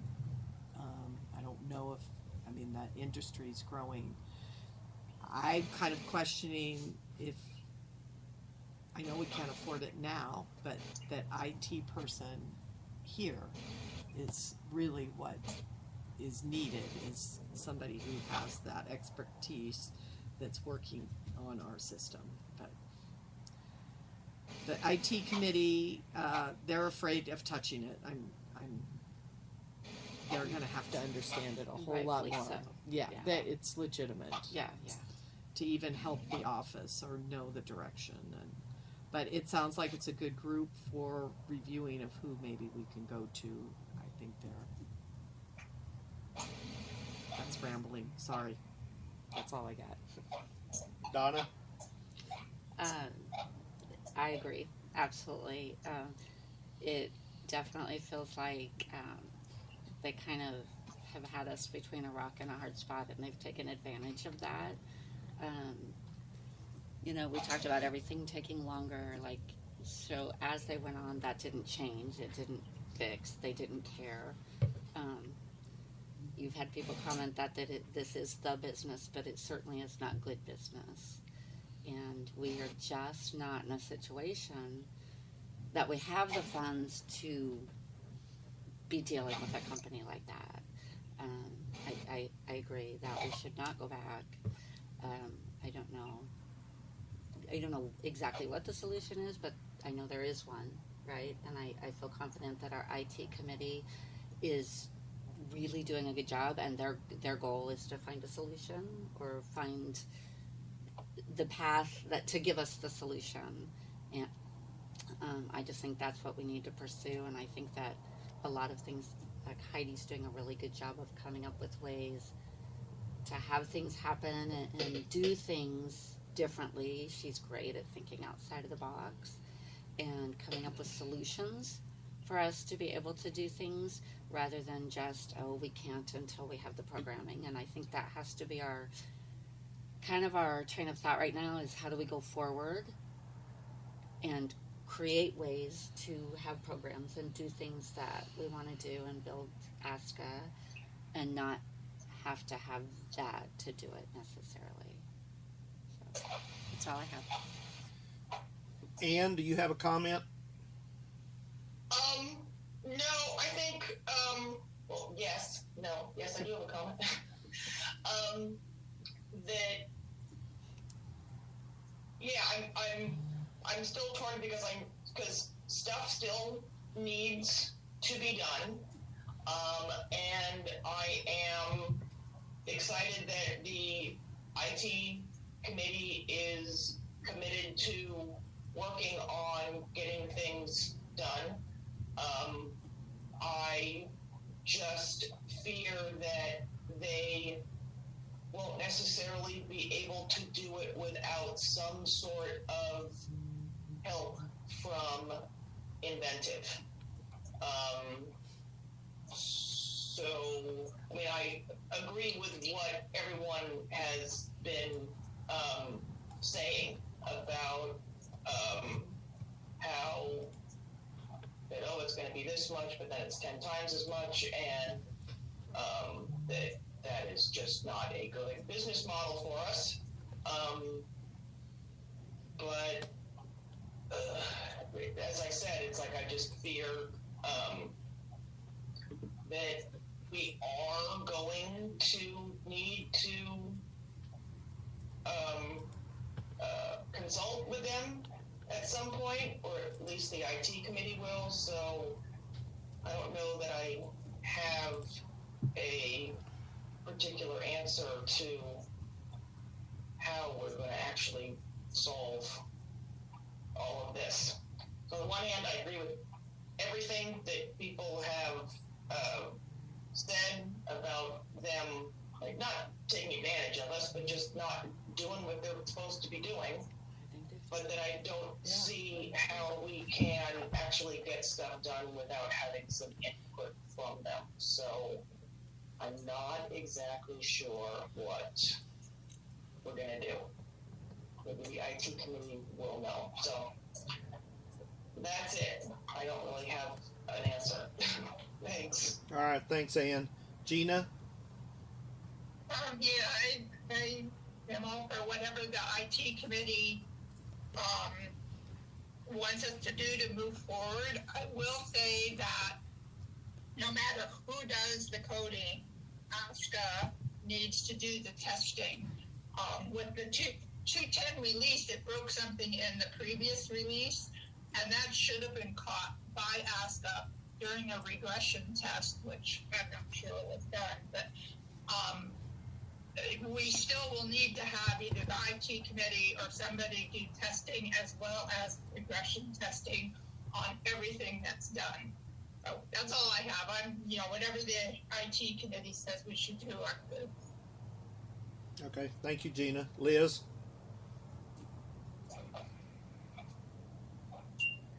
Yeah, I agree. I said it in several emails already. I don't trust them anymore. And I just feel like no matter what we do, we're never going to be able to plan exactly how much money we're going to pay for a specific job or part or whatever task, because it's never a stable number. So because of that, I just don't trust them. However, we shouldn't burn the bridge before the IT committee has specific answers as to how we're gonna do the fixes, how we're gonna, what we're gonna do if something really bad breaks, right? So I wouldn't burn the bridge, but I certainly wouldn't go looking for their business either. So that's where I'm at. Thanks.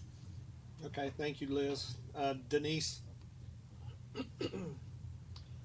Well, I think Liz brings up a good point in that you can't just burn our bridges with them, because if the IT committee is afraid to work on it or do anything with it for breaking it, something has to be. I mean, knowing all the information that I know about a computer system fits in a thimble. So, I don't know how that works, but it seems to me that if they have to come back to the people who installed it, and I don't know if they work together, I don't know how that does. But I would not want to burn our bridges for that reason, where they say, well, we're not going to help you at all, or somebody else needs to check this out. Or if they even do that. But I do agree that I wouldn't hire them again. And I'm with Rick, I mean, you have to own your business, and if we all have been in business of some sort, and we all know that if we make a mistake, we need to go back and fix that mistake. And if it was our fault, we don't charge for it. So I think that when they tell us it's going to take 4 hours or it takes 24 hours, that they have to know that it might have been, 6 days instead of 4 days, but not 24. I think that they have overstepped the boundaries as far as professionalism, and I would be more in favor of finding the individual that left them and having seen if they will come back to help. Because if he left, who knows why he did, but if he was the one who knew how to do it and was making progress, that's who I would contact and say, listen, this is what we found. We don't want to deal with that whole situation again. We know that you're reliable, and whatever, you have to tell him to get him to come back and help. If he would do something like that. There again, I don't know how this business works, but when somebody does a job at my house, and one does it right and one does it wrong, I would go back to the one who did it right and see if I could get some help there.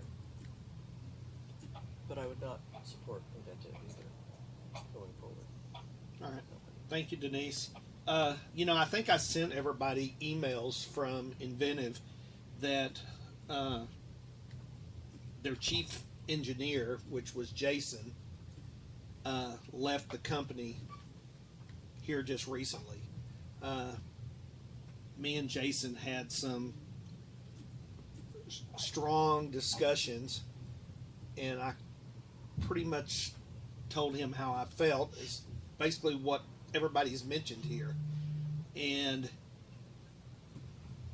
he just said, we're not going to work for free. And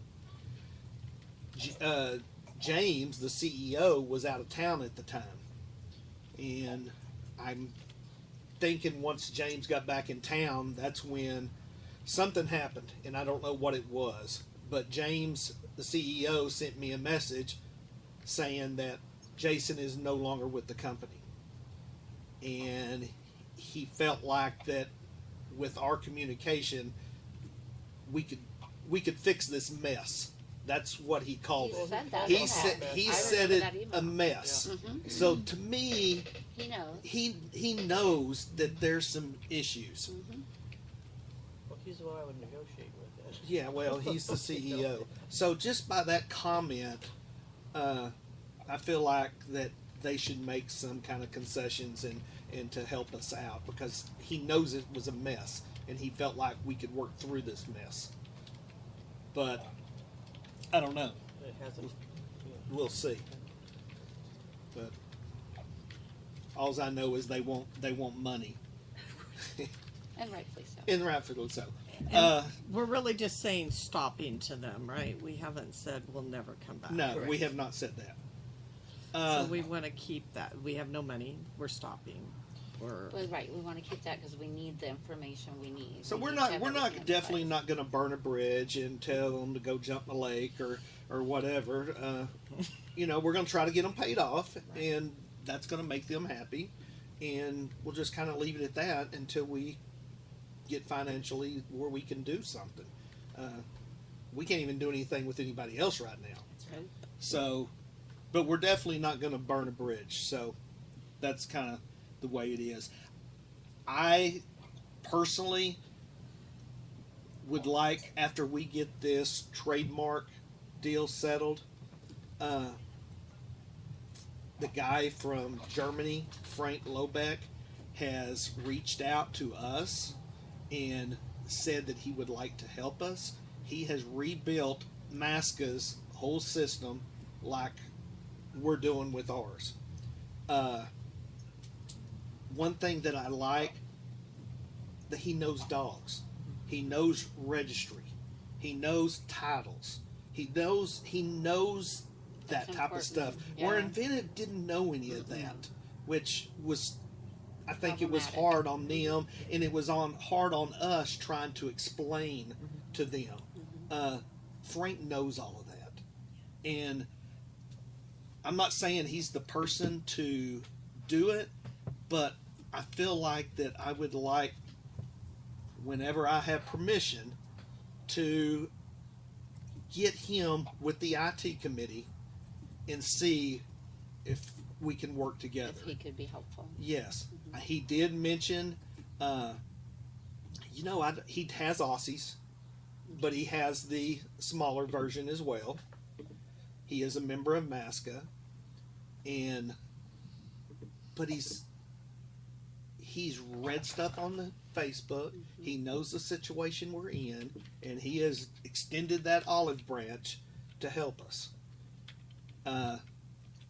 He feels like he could save us a ton of money. He said, of course, I can't work for free, but he feels like he could save us a ton of money. So I don't know if that's the right decision, but I would like to at least explore it with the IT committee, and We need to check out every option, Yeah, right? we do. Because you don't know what the solution is unless you check out we do. every option that's offered. We definitely have to wait for the trademark thing to be. And that was Solidified. David's Mm-hmm. suggestion, was to don't do anything until that trademark deal. And that's something I want to talk to him tomorrow about. Is it still the middle of April, or has that been pushed out? Calla, do you know? I thought it was April 15. I believe it's I don't know. sometime. It's like in 2 or 3 weeks. Yeah. Yeah, I think it was April 15th. I maybe. thought so, but Yeah. so I want to let that pass and let us rectify that situation, and then get with the board. Can't hurt. And if the board says it's okay, then I would like to connect Frank with the IT committee. He's got a presentation he would like to do, and I thought it was real cool. I talked to the actual president of MASCA. She called and reached out to me, and was talking to about Frank, and she said that he redid their complete system. And what was cool is he's got a button on theirs that can go from German to English.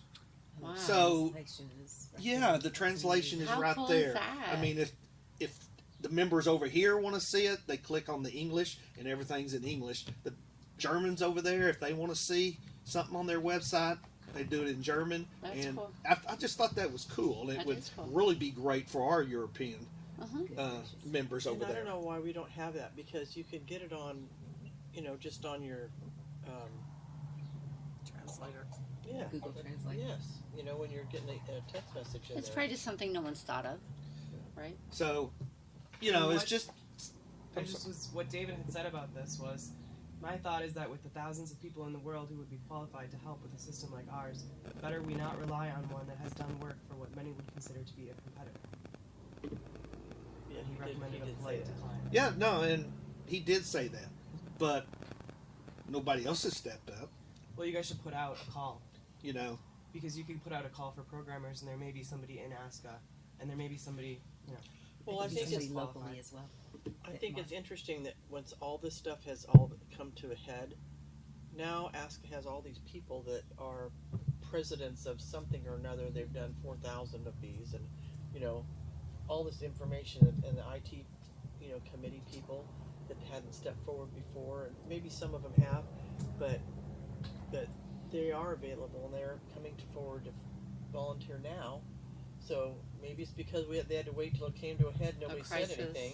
Yeah. But so now let's say it first before it comes to a head. Sure. I mean, I don't have a problem with putting out a call, but it needs to be somebody that can do coding. Well, and then you put out a call, and then if you get response, you check all your research. You Exactly. check every avenue. Exactly. Yeah. I just don't feel like it's in our best interest to go to somebody that doesn't know what we do, Agreed. like Inventive. Yeah, I think that, Rick has a point in which, at least this guy, he knows what we do, right? So, and he's aware of what the needs would be.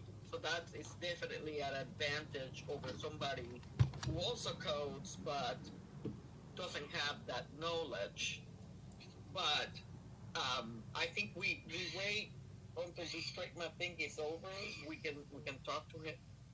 We can set up. But now something he's in and Europe. He's in if Germany. we put out a call, I think it will have to be also somewhere outside of ASCA. I'm not sure that we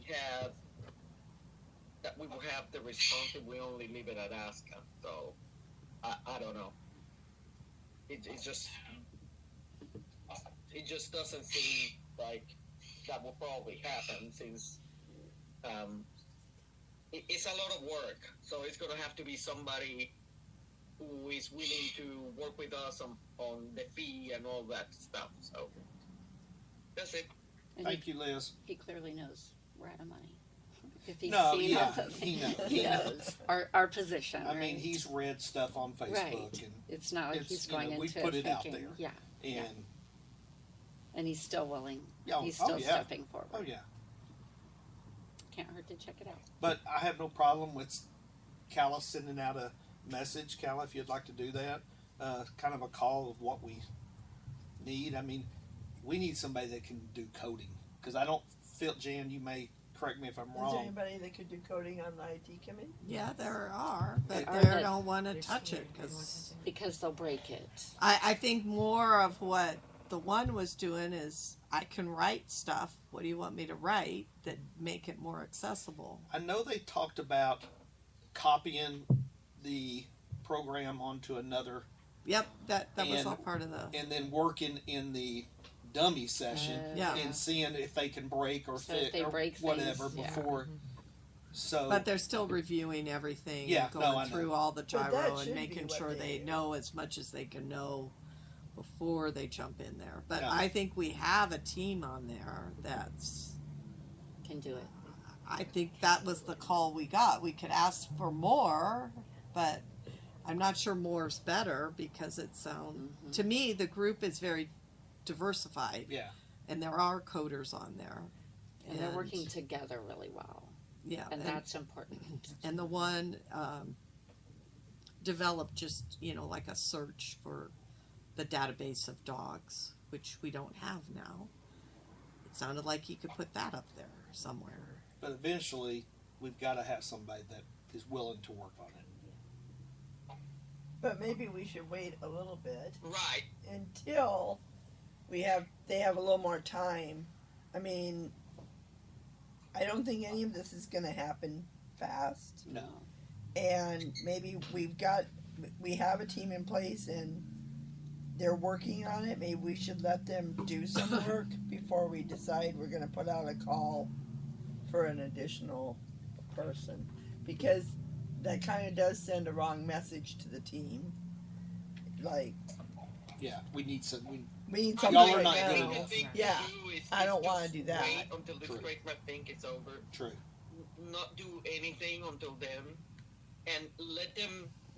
They still can work in the next 2-3 weeks, and see where they get, and then talk to Mr. Levick and see where that can go, and then maybe we can make decisions from there if we want to make a call out or something. I think that if there are coders in the committee, maybe, I mean, I understand their fear, but if this conversation with him works out, maybe they can work together. Who knows? So my feeling is that we should wait until that conversation happens. I agree with you, Liz. Get squared away with Inventive, because I don't want them seeing our Facebook posts when we're asking for Yeah. people to come in, and then that could come back as reputational damage for us. So I agree that we need to wait just a little bit longer. I think it's a great idea to put the call out. After I would say maybe we defer to the IT committee to say, okay guys, this is what we're considering. How do you guys feel about this? And give us your feelings. Do you feel that your committee is comprised of enough coders to be able to go in and fix now that you've established more, familiarity with the program? Or do we need to seek additional help to help you guys and help us further down the road? Would be my suggestion or consideration. The other thing too is what's a good plan would be to have the committee work on breaking down what's needed to be done into individual projects, and you can always post online to various freelance sites, and you can say we need this specific coding, this specific development done, and we're looking for it done in this amount of time, and we're going to pay this much, and you can have people respond that way. That's a And you great can idea. hire out basically each project, each portion of the project to get it done. Kala, I'm not familiar with that, but do you ever run into problems that what is being fixed or repaired doesn't work with the system as it is?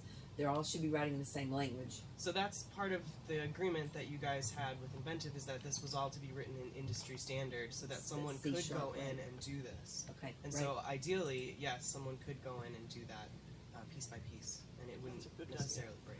Well, then you get freelancers, right, that want to do something on the side.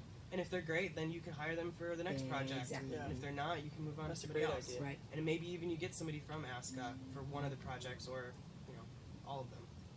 But I think that's probably your best option moving forward, That's is a to great break idea. it down What is that? and not hire one person to do Awesome. like 5 different things, or do a huge part of the project and say, oh, what do you think of this? Yeah. Really lay out the parameters that we need accomplished. And wouldn't that be evidenced by the tickets that are out there? She rolls her eyes. Okay. They're saying it's not enough detail that they can jump in and actually just fix one problem. It was the way I understand what they're. That's why they're How not do we just get more jumping in. detail? We're not going to if they didn't. If they didn't If they it didn't write out, the or- detail when then they we're- coded. That's it. This is where we're at. What we have is what we get. Okay.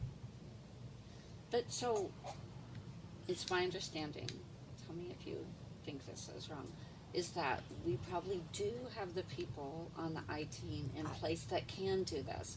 So Sounds maybe like for they now, can. we Just just leave need it to be. let them, because they're gonna need to bring this over here, do some changes, take some time, see if it breaks, see what they need to do, and give them the opportunity to kind of go through that. I know it's hard to be patient because we want it fixed now, but it's I a think- time thing. I think they're doing all the steps. Heidi couldn't be on the call, and I kept saying I don't think we should do it without Heidi or myself being on the call. I think you were there the whole time. But they wanted to kind of have a personal contact and discuss things and try to understand it instead of back and forth through email. And Heidi did send that breakdown of the areas not working, so that's helping them to go down the process. So we kind of, what we're talking about, we kind of have in place. We just need to give it some time to get to there. I believe they're moving in a relatively, the Oh, thought I of them agree. going through all those No, tickets they're, and going through all that. yeah, I don't think they're information being and- lax at all. It just takes time. A lot of time, right? Mm-hmm. And at one point, Jacqueline had said she has programmers that are locally that she's worked with in the past. So it appears we have many more resources than we did when we got this bid or these bids that we're working with now. I think that And we just remember, we always have to get bids if Right. we're gonna buy, if we're gonna do something outsourced. I just think that it's really important to, like I think Rick said, whoever said, that the people working on it need to be dog people that understand what we do. I know in the legal system there have been lawsuits lost, unfortunately, because this is the law, but that's not how the dog world works. And so I think that's maybe what we have a problem with. They don't understand how the dog world works, how this dog has to be able to track clear back down here for titling, for points, and how it all relates, whatever. So a dog person in the dog world, I think, is a huge asset. And I think it's hard to, on something like this, to get bids because they don't know. And Right, don't till know they what get in don't there. know. They don't. Yeah, they don't know what they don't know. Yeah. So it's hard to get bids. It's almost easier to find somebody that would like to work with you and that has the knowledge. I mean, but I agree. We can't do anything right now. We need to let the Give it a IT little committee time. have time, get all their ducks in a row, and move forward. And when this guy in Germany, I'm not saying he's the answer, but he has reached out, and the IT committee and them could talk, and maybe this guy is more of a consultant than actual worker to consult with our IT committee to be able to see. I don't know, but I would like them to make that decision. Maybe better if he was a Cocker Spaniel person than Well, other. we've No, got to get no. past Just- that. Just, We just do. professionally, just because somebody said, well, they're like, yes, that would be a more conflict of interest than if he was a Cocker Spaniel. Yeah, but I just feel like we've got to get past that as an organization. Well, it's like us getting past the AKC thing, They're, I think we can they're get two past that different, too, so.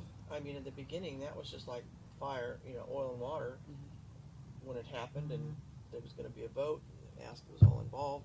And then AKC just says, well, we're open our books. Anybody want to come? Come on. So they take the power away from us. And I think we need to be the same way. We need to just, open up the problem, and if people come in that have dog experience that know, and he's one of them, the fact that it's that breed, really can't enter into it as long as he knows and is professional enough to keep his business there, and our business here. So. Any more on the paused work on the portal? Any other discussions? You guys on the call, any other more discussion? We'll make sure everybody gets heard. No, I'm good. Okay, I'm good. Okay, thank you guys. So we'll move on. Next was the illustrated breed standard. Let's wait for Gail to come. Let's go past that, and we'll pass the office staff and the manager. Let's go down to foreign registry. That's number 13. Cynthia's thing is in your email if Okay. you want to see that too. And Liz may be able to comment on this as well. I get an email, 1, 2, sometimes 3 a week. It's just on this foreign registry all the time, and some of it Ray's not replying, and I talked to Ray about this yesterday. He looks at the foreign registry, the paperwork, and he sends an email. He said, okay, I need more information. Once he sends that email, he closes that file and puts it in the file cabinet. He doesn't think about it anymore Until he hears back. But people are saying that I have emailed, I have called, and I'm not getting a reply. So that's an issue. But then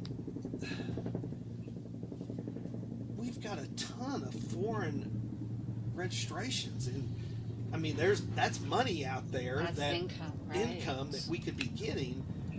But I guess do we my do question is, how far do we ask Ray to go back on this thing? I thought 4 or 5 generations is all you. Oh, he's going back sometimes 9, 10, and you go back far enough, you're gonna find. He goes back all the way back until he finds something or he gives up. So it's a lot of. That's why I said in an email it takes him a long time to do that. That's tedious because all these dogs are not registered with ASCA, so it's not like he can go into our database and look it up. So he has to depend on all these other pedigrees that he has, collected over the years, and all these other databases that he has to go and see if he can find these dogs. So it's not easy. No, it's not easy. And on the application, it asks for a 3-generation pedigree. But in the real scheme of things, it may go back to 9, 10, 11, 12 generations. What is too much? I mean, what? I know we want to limit on how far back it goes, and that's it. Period. Yeah. I mean, I know we want to preserve our breed and make sure that the integrity is there, but there's income there. There's people that have Aussies that want to be involved and want to show their dogs. They want to breed their dogs. And that's just income for ASCA. So I guess my question is, should we look at this a little different? It's just, I don't know. I think we need to look at it. I would think the first thing we would need to ask ourselves would be, are we comfortable allowing dogs to be registered that have roots from a miniature? Because 9 times out of 10 when I was doing it, was that kennel that I just had it in my tongue, that Timberwood, that or Timberwood or Timberline, one of the and that one of those dogs would appear, and you don't have. I mean, obviously they're not registered in the ASCA database because that would be simple. They'd be registered, and so you're searching to make sure that it's the same dog that they're proposing or that they have provided on that ASCA pedigree if they've got one for one parent, per se, and then you're looking in ASCA and the AKC database, and then you're hoping that the people were smart enough to register the dog with the same name, because that also has been a bugaboo. Oh, yeah. When you start Because doing people that do research, that. it's like, oh God, this is not the same dog. So then it would be like, okay, these are the color markings on this dog. Does that one match? Okay, well, this is the date of birth on this dog. Does that match? Well, no. So I did some of it, but I didn't have the corporate knowledge that needed to come with, and so I could help to a point. So that's what I think we need to ask ourselves. Are we comfortable allowing those dogs that potentially may have ties to a miniature, for example, that would be allowed into the registry?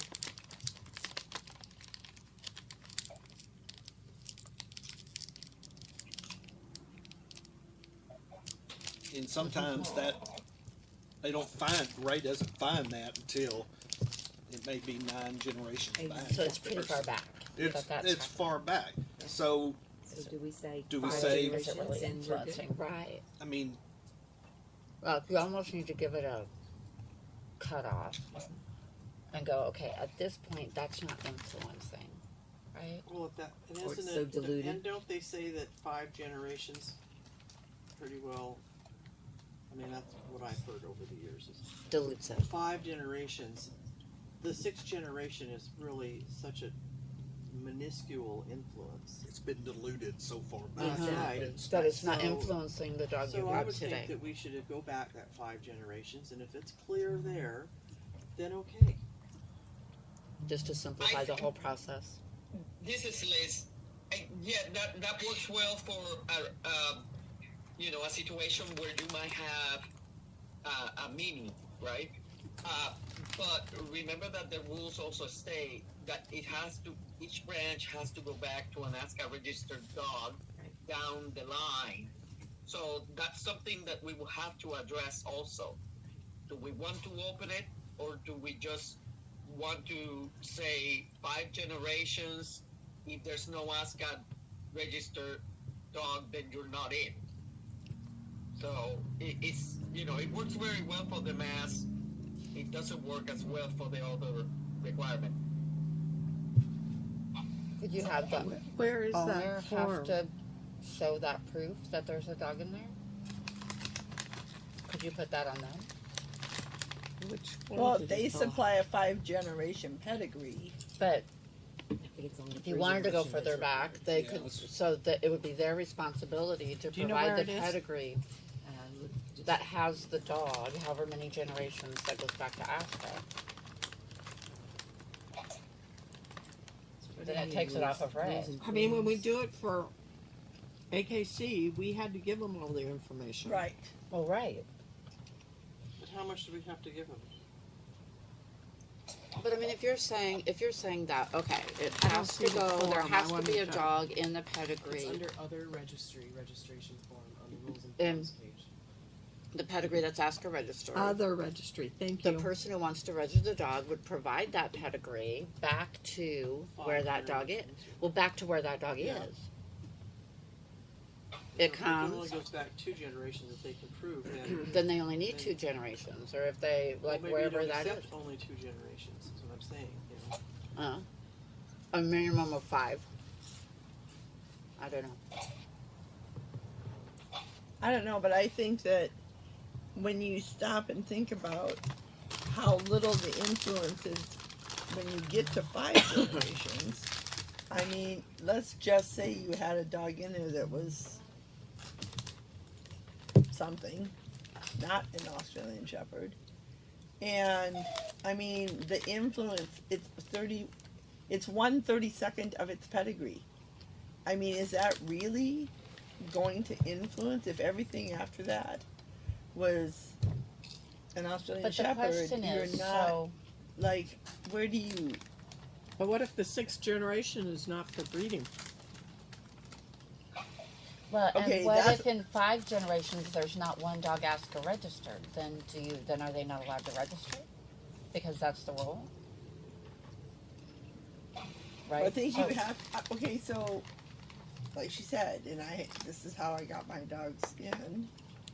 But you have it in another registry. You have to prove that your dog is related to Australian Shepherds, registered Australian Shepherds. Right. Okay, so that puts the burden of proof on the person applying. Okay, if you cannot prove that, you don't get it. That's it. You don't get it. Like, end of story. I mean, they review it. Right, but the But owner has to prove that, not The owner has Ray. to prove it. Not Like right. at this point, Ray's It's having not the to prove registry that. proving that your dog doesn't. You provide the proof that it does, and we. Because that's how Look at AKC was. We And had, they're- because Rick right. did ours. I Right, don't know, yeah. because we had some dogs, and he went back and found those for us, and then we submitted it, and then they're Right. like, okay, you're good. Right. But we, And as the owner of the dog, I either did the research myself or paid someone somebody to do it. That's to what we do did. it for me to submit it to them. Mhm. And I don't think it should be on us as the Uh-uh. registry. No, I don't. I agree. And the form says the applicant must provide evidence that the applicant dog's lineage is based on 100% ASCA registered dogs, none of whose registrations have been revoked by ASCA prior to the applicant's purchase of the dog, or who was ASCA registered not for breeding. We're gonna revisit that one, aren't we? Registration of any applicant dog or any dog in the submitted pedigree as a breed other than an Australian Shepherd will result in the applicant dog being ineligible for ASCA registration. Applicants must supply the ASCA descendant registration numbers at the time of application. And this is where it gets sticky sometimes too. if both parents of an applicant dog are ASCA registered, the dog must be registered through an ASCA litter registration application by the breeder, which we all know that. This dog is not eligible for this type of registration, so an offspring of 2 ASCA registered parents cannot be foreign registered. Must be registered. Well, what in if the the- normal They just litter. have to be regular registered. Yes. Yes. Oh, Because okay. that's not an issue. So that says the owner is responsible to do all that. Exactly right. So It doesn't that- say the office is. Exactly. So then that would give credence to him just sending an email and you need to do this and putting it in a file. Yeah. And And when they Goodness. don't get it back, then well, yeah, then you didn't that's hear from me because you didn't send it back. right. And yeah, we are potentially losing income, but then Half we've the- got to balance. Half the time they say they did get back, and That's Ray the never problem. replied to them. So that's a different issue. Yes. But it's a lot of time is spent. Oh yeah. I don't Almost- think we should be spending that much time. I don't I think don't they think should. Ray I don't should think be they should be going spending back ti- 10 back- We either generations. register these dogs or stop doing it. One or the other. Yeah. Take either- Canadian. That was the whole idea behind this. Take Canadian. We've got the reciprocal agreement with them. So that's Hey, I was of the belief in the day that I believed in hardship. So I think we lose a lot of dogs to farmers not bringing them in. And I'm not going to register because I had to take a picture of my dog and I had to be a member and I'm not going to do it. That's a whole different subject than this, but it actually is the same. They could come through a different registry. So And- if we just so accepted the I'm- Canadian registry as Well, we sort of had a We do. reciprocal. See, they even have a discounted price. We sort of have a relationship with ASCA, with CKC. Canada, right? Really, a lot of the issues are not CKC dogs. It's over in Europe. It's right. So they don't have anything. So they have no. Well, the FCI. They have look at those- FCI. we use FCI pedigrees frequently because that's what they submit and attach.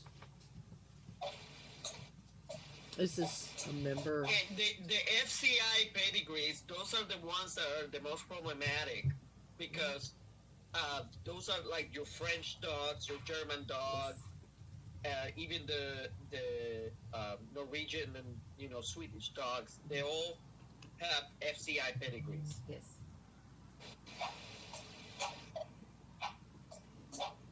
Well, I think our rule says that they have to provide proof. So I If think they're Ray registered should with- stop researching those back. They should provide the proof, but then he's But how got to far get back? to them. So do we change Well, this? how far back does he go? However, you could. As far as he has to go. Yeah, which I think is too far. Yeah, 9 and 10 generations. I think back, 5 it's not- generations should be the max. But I do have a question because I don't know much about FCI. So if they, if they submit a pedigree on a dog and it's 5 generations of FCI registration as an Australian Shepherd, don't they monitor their own? It has to be an Australian Shepherd. I mean, it can't be Are they a as- black lab or something. Yeah, are they like as it's- heavy I mean, registry as- don't they have regulate their own registry in FCI?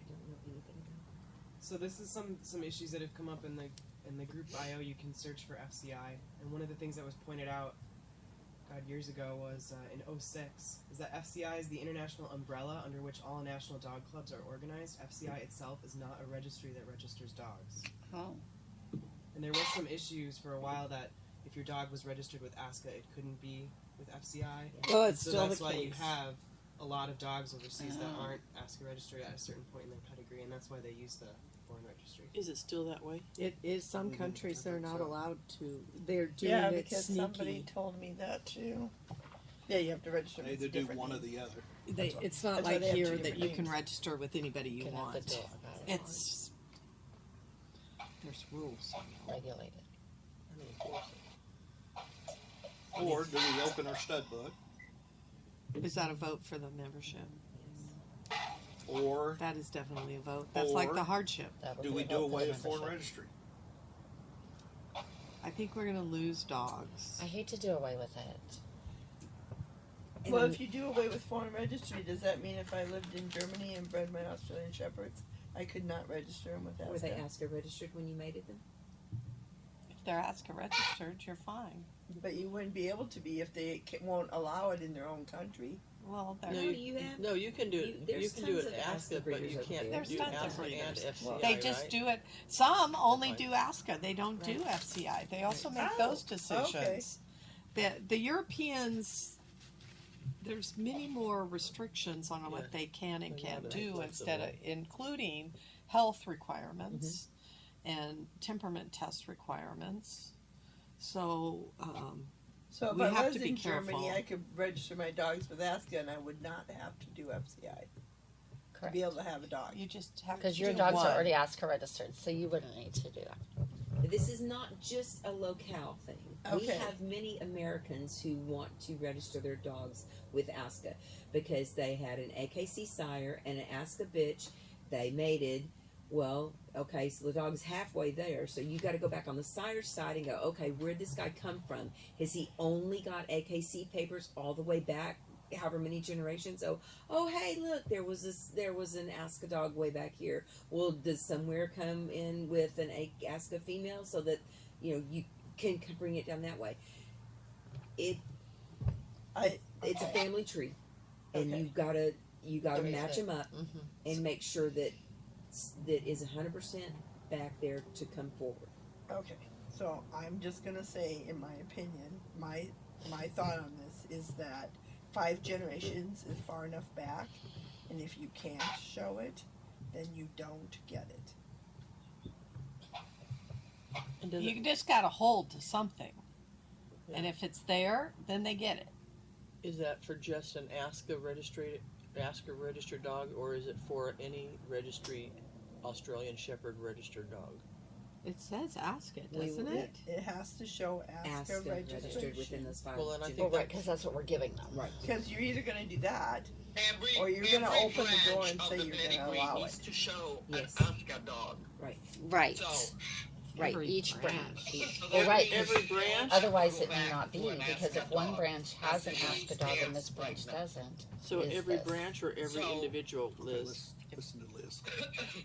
well, you sire them both have to go back to ASCA dogs, however back, that may be. So, So if you're, that's why Ray has had to have all this work, because he needs to make sure that there's an ASCA dog in the back somewhere. So if we stop if it we at do only 5 generations, then we will have to say, well, if there's no ASCA dog in the 5 generations, you're out. Right. Or you will have to then open the registry for non-ASCA dogs, at least for a period of time. I think those are the only 2 options that we really have.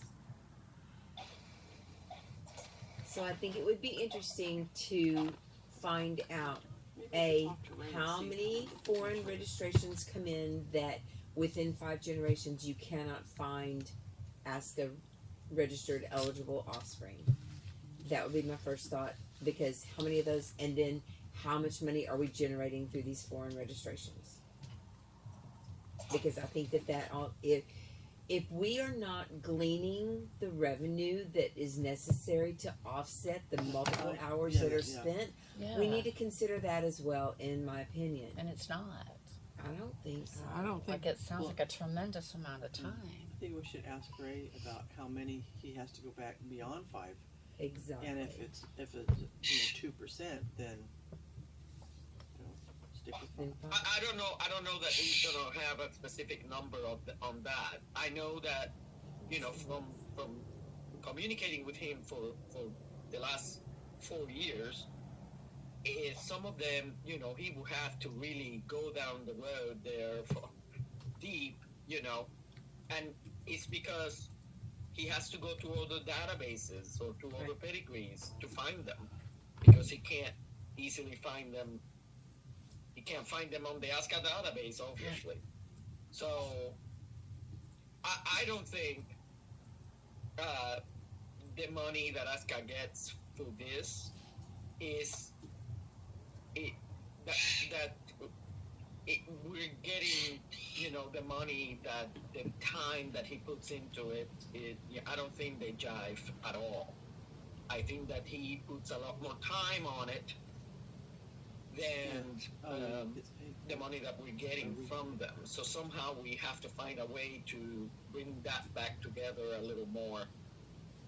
So if we say five generations, and there is no ASCA anywhere in 5 generations on something, then that person is out, and they need to work with a dog that has more, has ASCA registration. Well, and as far as the income thing, like the bigger picture though, okay, so that person, like, okay, we're not getting enough money to pay for that, but then that person, like, those dogs get bred and registered, or they go to ASCA events, or like, how does that play out as far as overall how it's building our program over there, which in turn does bring in revenue. But I do think there needs to be a limit, and I think it just needs to be their responsibility. So then, at what point do we say, okay, it's perfectly fine for you to, how do we mitigate that? It's perfectly fine for you to put this registration application in the drawer, and as long as you've notified the individual that you are in need of XYZ, and then at what point do we drop the hammer to say, oh my gosh, you have gotten this information, you've received the information that you requested, and yet nothing has happened? Am I on the right page there? I think we need to have Ray's input before we make a decision on this. I would agree. Because he's the one who does it. He's the only one who can tell us. And I even asked the question to Ray, should we have a committee that does this? People that, because you spend a tremendous amount of time, and that's the problem with Ray, is he doesn't want to delegate, or he wants to hold on to everything. And it's almost like it might be better if we took it away and gave it to somebody else. But I do Because like he's the not idea going of to. having a committee. no, he's not going to. Or- So it almost has to be We like, have okay, to we're going to dictate it. disperse the work, and like, and you were talking about maybe looking at overall, how do we disperse things and rearrange so that people aren't, he probably if it's a doesn't have committee, time to okay. get back to those things, and that's not a priority to him. But You operate like the LEP committee. Right. Where you have a specific Yeah, requirements, I think you have to that's see what we maybe your should do. judges or whatever. I think, But I think we should still have a limitation on how far you have to go back. but I think the problem with having a committee, they don't have access to the databases, so they're not going to be able to find the dogs. That's the first red flag that Right. goes up for me. Why can't they have access? That's if we give it to somebody else, which would be good, because They'd be we've had this admin battle Who's you about to give it to? delegation for years. Okay. But if we And make, so, if if we we make, give it to somebody else, it has to be, the rule has to be changed in such a way that those people don't need the database, That's not fair. because they wouldn't have access to what Ray has. That's, So if we put it on the responsibility on the person who owns the dog, right? You have to prove that within 5 generations there are, ASCA dogs or whatever, and no names, right? right, That could possibly be delegated to somebody else. right. Is there a reason that you couldn't delegate somebody that could have access, or give access to someone that you delegated to look at it? Yes, anybody can go remote if you have access. A lot of what Ray does is go to the AKC website. So shouldn't be a problem of access then?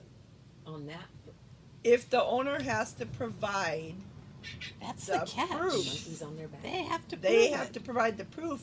We shouldn't have to have all this I research shouldn't have to do anything. of the pedigree. That's the part we're not holding them to. You They would give just us have the to ASCA Exactly. dogs. I actually had somebody and I Exactly. said, "Did you give them the ASCA dogs your dog goes back on?" Nobody asked me that question. Right. I said, "Isn't it in the form?" So it's not clear in the form Well, what that she they just should provide. read said that. Well, I know, but it's got to be bigger, Read. bolder. It was halfway down the page. No, the beginning of it said the owner will provide. Yeah. applicant must provide evidence The that applicant must provide evidence. Dog's lineage is based on 100% ASCA. Well, I think dog. Those are the first You words. just have to not- be specific. You, It says you they provide need evidence. AKC Say- or ASCA dogs on both sides. Right. But my other question, isn't all of AKC dogs based off of Foundation ASCA dogs? Or what did they take from anybody else? I thought it was all ASCA dogs. A lot of times, though, what I found when I was doing it, you couldn't find that ASCA dog in AKC's website. Because No, not all dogs are in AKCs. all I'm ASCA saying dogs the are other way AKC. around. You're saying Is no that ASCA ASCA dogs were put into AKC if you chose to be, and were the foundation stock that started, because that's how her dogs became AKC, was because of one of my dogs I registered when it was open. Thank you very much. Because I would have been SOL. Yeah, literally one dog put all of her dogs in. So I guess that's why we wouldn't rely on anything AKC had, because of the way they developed their registry was kind of open. They're more, we'll take all your money. So we have to decide. All the dogs. And I think that's a membership Yeah, we have. question. And I don't know what the question is, but it's just like when hardship was open. That was why I was a member so long. Somebody, which you guys would all be surprised, said, you need to vote this. And I said, okay. And so every year I voted yes to keep the hardship open until they closed it. So how would we even begin to phrase that?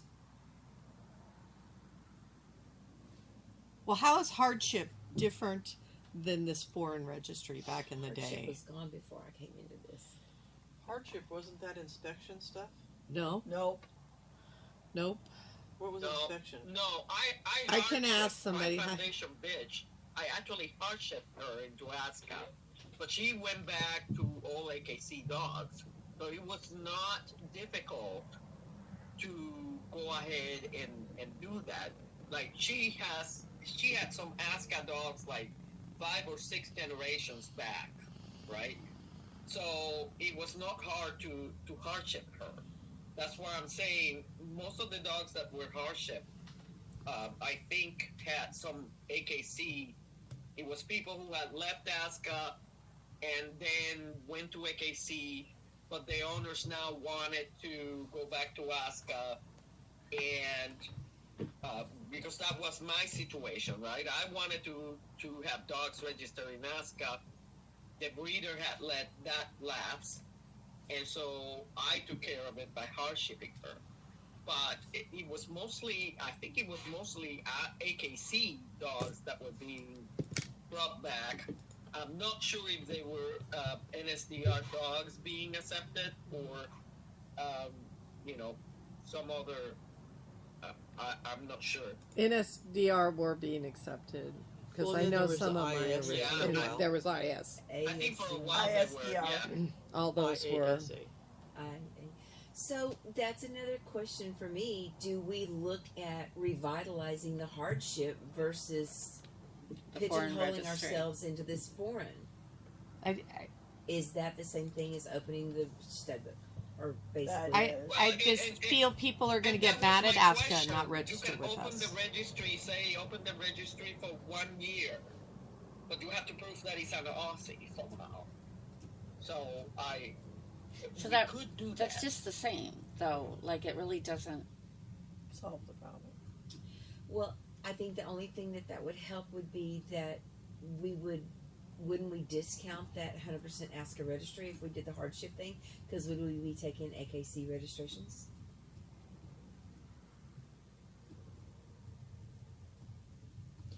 I know there's a lot of people out there that Are against that. Against are the hardship? against and for. I know of just as many on both sides. That's why this is a bigger topic with Yeah. this 9 people. Yes. It is. That's for sure. It's truly The membership what has always direction been very does split ASCA want to on take? this.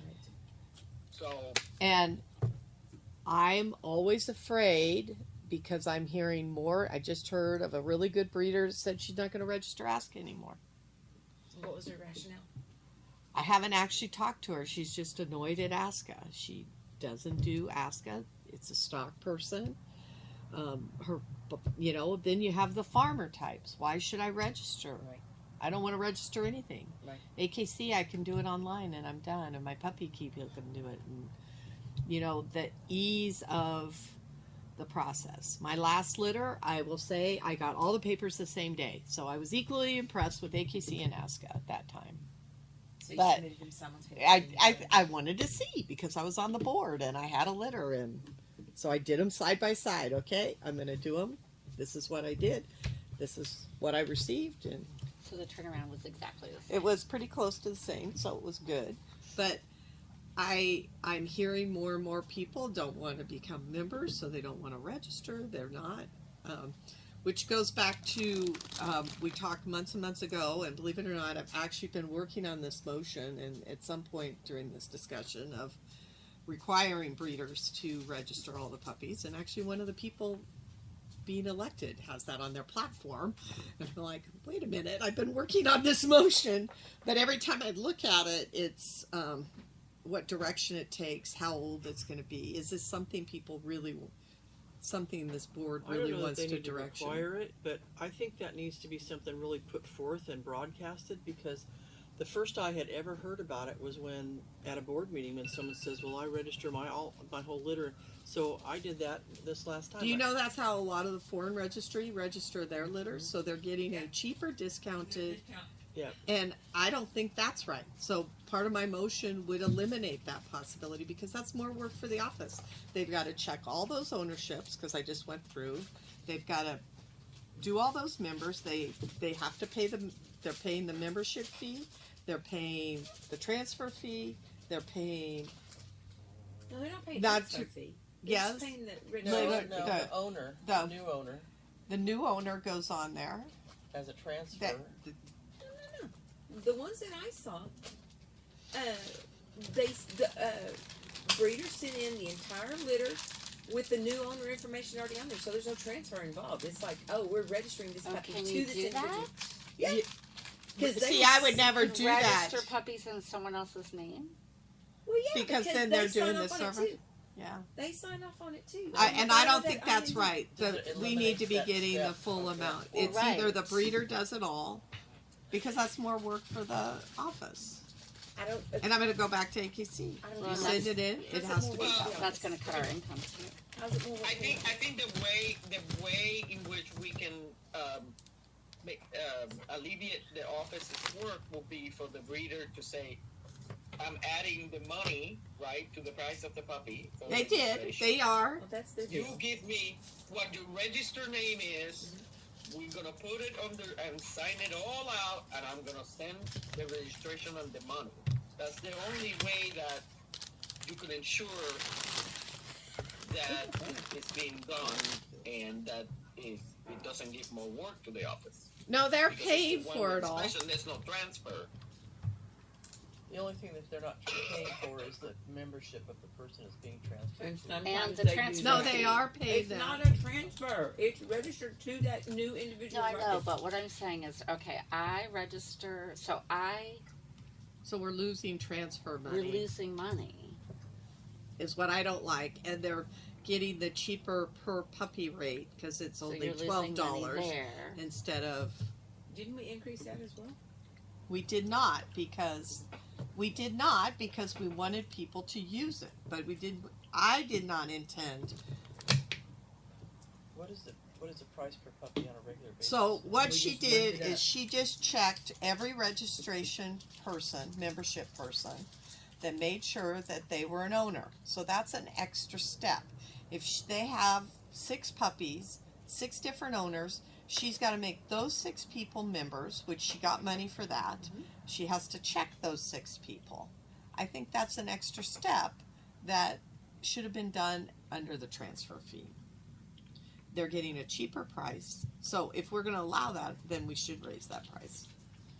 So I'm just gonna say, in my case, where I don't sell my puppies as young puppies, okay? If I were going to do this, I would register the whole litter to me as the owner. Yeah, that's how I do it. I do it all the time. When you sell them, they do have the option of changing the name. For a fee. For a fee, yeah. And they get the transfer money, right? So now it's gonna be $20 to transfer that puppy into the new owner To instead of the new registering them immediately to that. Because new they would owner. already have been registered to me as the owner, and then it's just like selling an adult dog. Okay, so we kind of got off topic a little bit, Sorry, we went down a Just- rabbit hole. That was just me. a little bit. Sorry. But We were talking about foreign registry. so, do we want to talk with Ray and try to? I just feel like that we need to take that off of his plate. Kala has offered to do it. Oh, you were serious about that? I thought you were She joking. was serious, weren't you? Picking on her. Yeah, I mean, until you guys find a better solution or something, if you need help, if Ray needs help doing this, I'm happy to help. I mean, Okay, we talked about, or it has been mentioned, do you have access to the ASCA database? No. So that would be something that should be pretty easily granted. should be. That could be a simple solution. Unless you guys want to set up a committee, which I still think would be probably the best, like the LEP committee does, you know. But if there's needs to be some help in the meantime, I'm happy to. Okay, I still think we need to talk to Ray, and figure out How far back did we need to go? how far back we need to go. So this is, Take it off I his had this plate. scenario and I want to see Give if it a this would limit. work. I mean, is what your opinion is.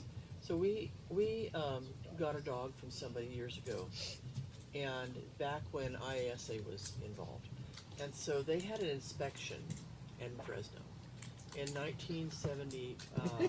You're aging yourself. And you know who the inspector was? Sheila Polk. There were two. I don't remember the man's name, but I did remember Sheila.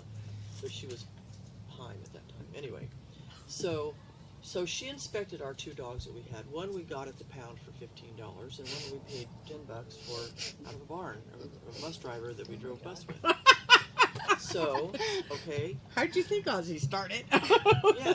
And so I have these two dogs that today, the one would be the perfect mini because she got 16 inches tall. Okay, be careful where you go with that mini thing. No, but I mean, it's only because her parents were small. Right. They were small. That's She what was I'm small. saying. So anyway, but I'm saying in today's world she'd be perfect. But anyway, and he was not. He was a bigger dog.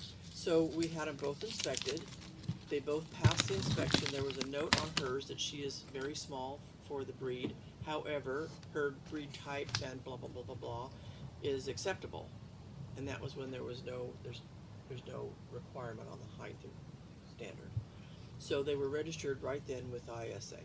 And then when ISA folded in like the later 70s, then they automatically became ASCA dogs. Okay.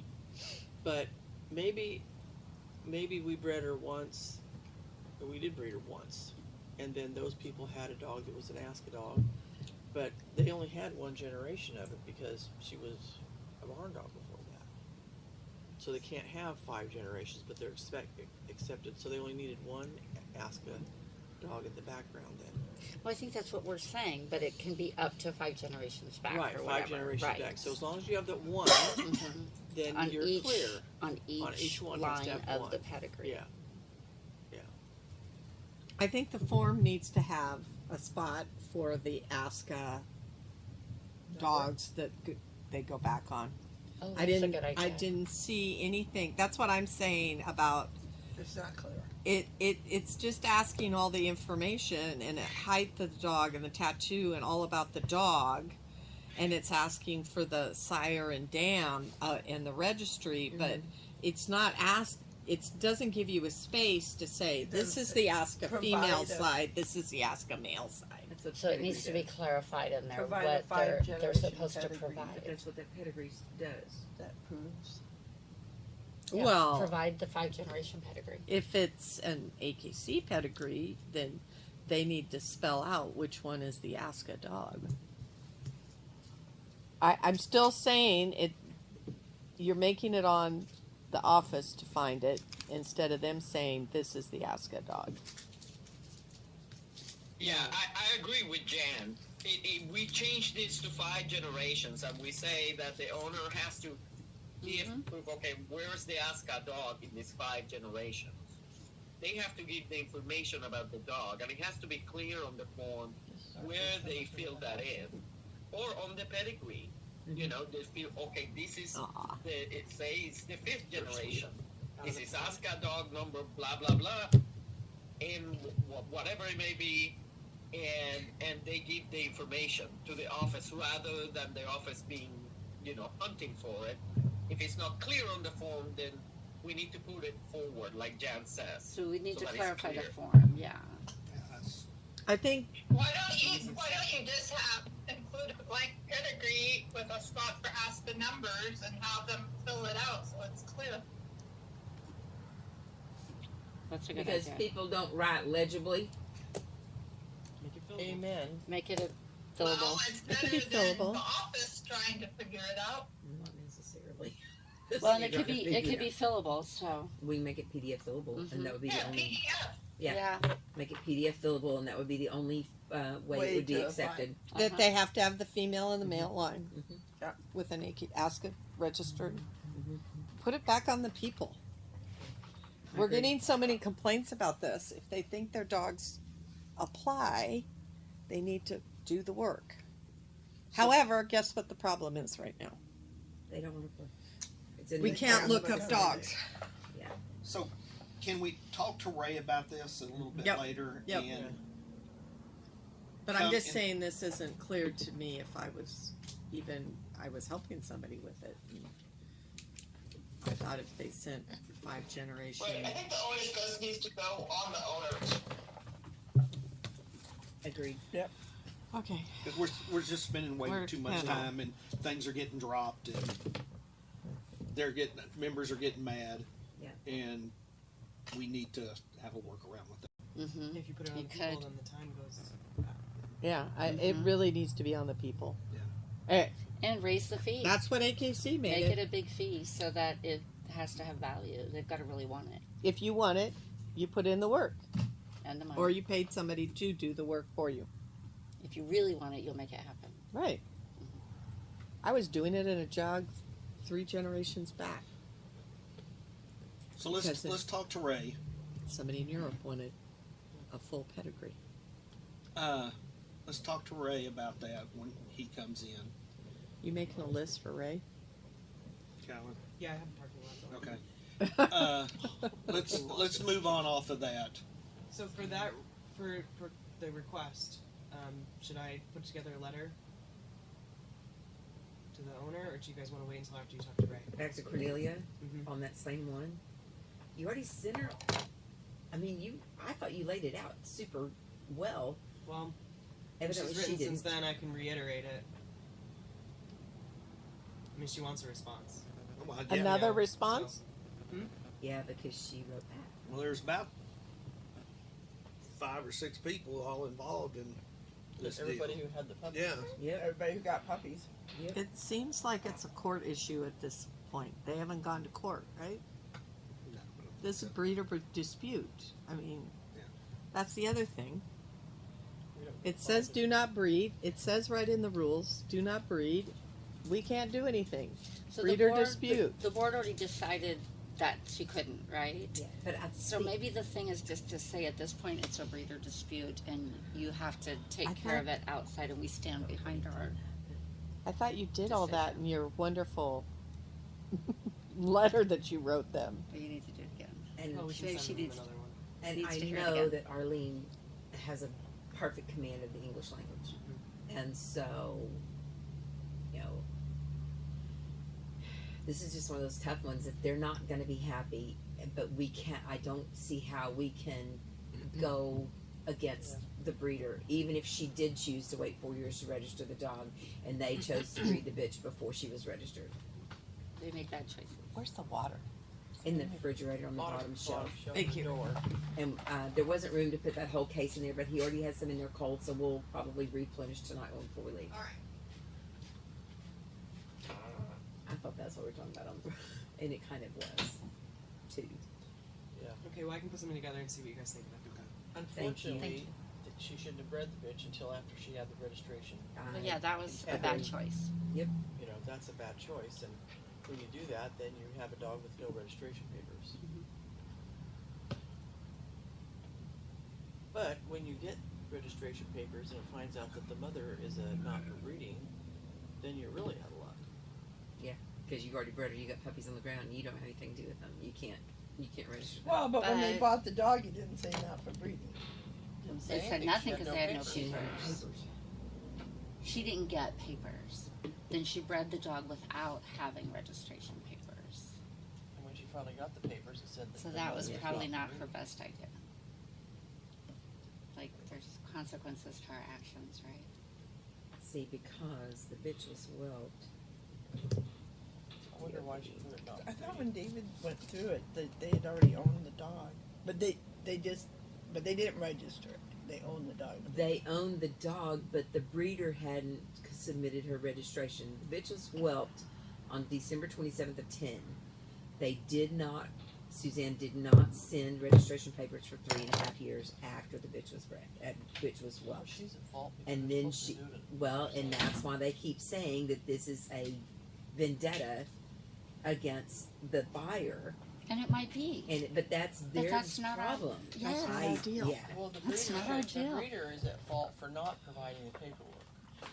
Well, they're all at Unless she was holding it for a reason. Well, now this one is stamped duplicate, so maybe she lost it or it got lost in the mail or whatever. This is a duplicate IND. Individual registration dog. Individual dog registration. Sorry. Yeah, Fell and back into my other ways. that's for a on minute. the mother of the puppies That's or the on puppy itself. the puppy. The Let's Talk About And when Come was On. it? So Lily. So she was over 24 months when she finally submitted the registration papers on her. Okay, so yeah, she was well over 24 months. She was like 40. Okay, let's move on. Callum's going to write something up. We'll review it and see if just send it back to him, and then we're gonna talk to Ray. and then we'll talk to Ray regarding foreign registry. Rick, Yes, ma'am. Rick, Yes. this is Liz. Can I interject for a moment? I noticed on the agenda that we have the discussion on the handbook and the strategic plan later on in the afternoon. I just wanted to know that at 4:00 your time, I have to get in my car and drive. So at that point, I won't be able to look at the computer. So I'll be able to discuss if we're in the middle of that, but I won't be able to look at the computer if there are questions Okay. on any of these two, after 4:00. Okay. And if we need to push it till tomorrow, we could do that. Yeah, if you need to move it, whatever. Yeah. Okay. Okay. Because the handbook might have quite a few questions, and so we'll see. But thank you for letting us know.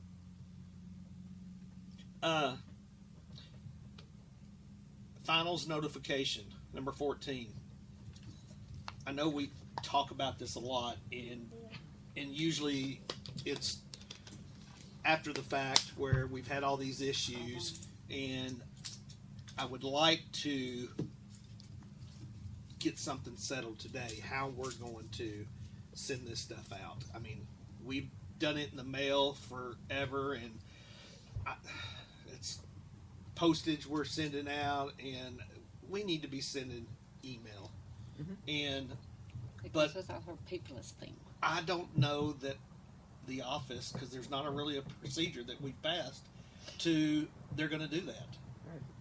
And we need to discuss, make a motion, and get a procedure for sending this stuff via email. So Go ahead. I always want to do it ahead of time. I know my dogs are going to be on the list. If the Right. form is available, I mean, if you don't know you're on the finals list, it's a little crazy. I'm always traveling that time of year, so I want it pre-done. So the year they made special forms, that was all great. I understand that the office doesn't look at the forms, but I need those available. You were yelling at me. I did this a month ago. You didn't need the right one. But by the time it appeared was so late. And then they panic. The Europeans were calling me, oh my gosh, do we have to have it on this form? I pre-did my things because I'm traveling. Because it's a big trial time of year, so you could be on the road. So yes, we need a standard form that's for nationals or finals. Well, they have it for both. Well, nationals is not as important as finals. Finals, since it comes here. Yeah, well, I'm Probably talking about really finals notification.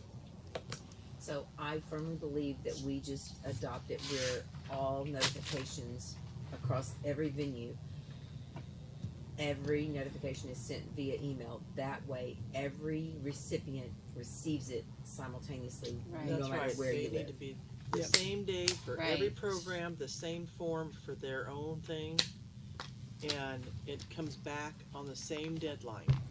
Agreed. And should we have a date that this stuff goes out on? Yep. No, I think no, because the date changes.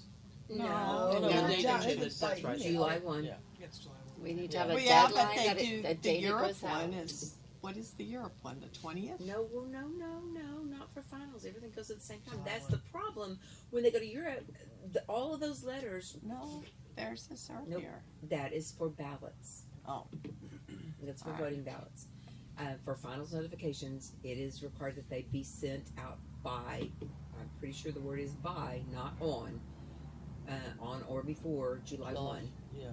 And then they must all be received by July 15th. Well, that does impact the Europeans in a negative manner because they may not receive that In mail, but via email they mail would have. ever, Yeah.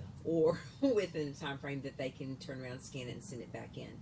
So if we did an email to every venue recipient, their venue specific entry form is attached to that email, and they have been able to email back, but then that opens up the whole payment issue again.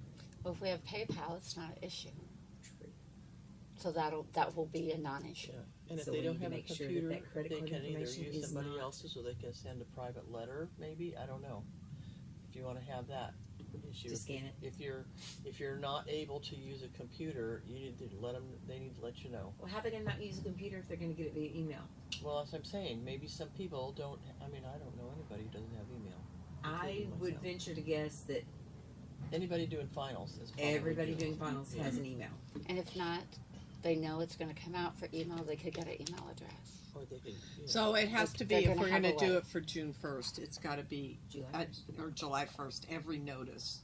Yep. So that every And- month they're seeing, they're gonna have to be looking for an email. And it's going to come out on that date, not before or by. It needs to be What on day a of the certain It needs to be date. on, that's why I said it needs Yes. to be Day of the on week the is date. that? On the date. And then people know July if they 1st is a Saturday. It's not gonna come out on July 1st. So So it has to do come out May on that's what June I'm 31st. saying, if you talk about the first I Monday mean in June June, 30. Yeah. or the second Monday in June, you know, something like that. Well, It's better to have a date. then this year, I also did you? think it may be a little hardship for the office to require them to send every single solitary one out on the same day. That's tons. All the stock, all the agility. We That's can plan it. Sweetheart, a lot. They've That's been why I doing think letters like that for by 15 years. eight The email's gonna be a whole lot easier. It's just a letter that you send to 20 people or 30 people. And they just know they have to have, Yeah. they Right. can plan to have that day that they do that.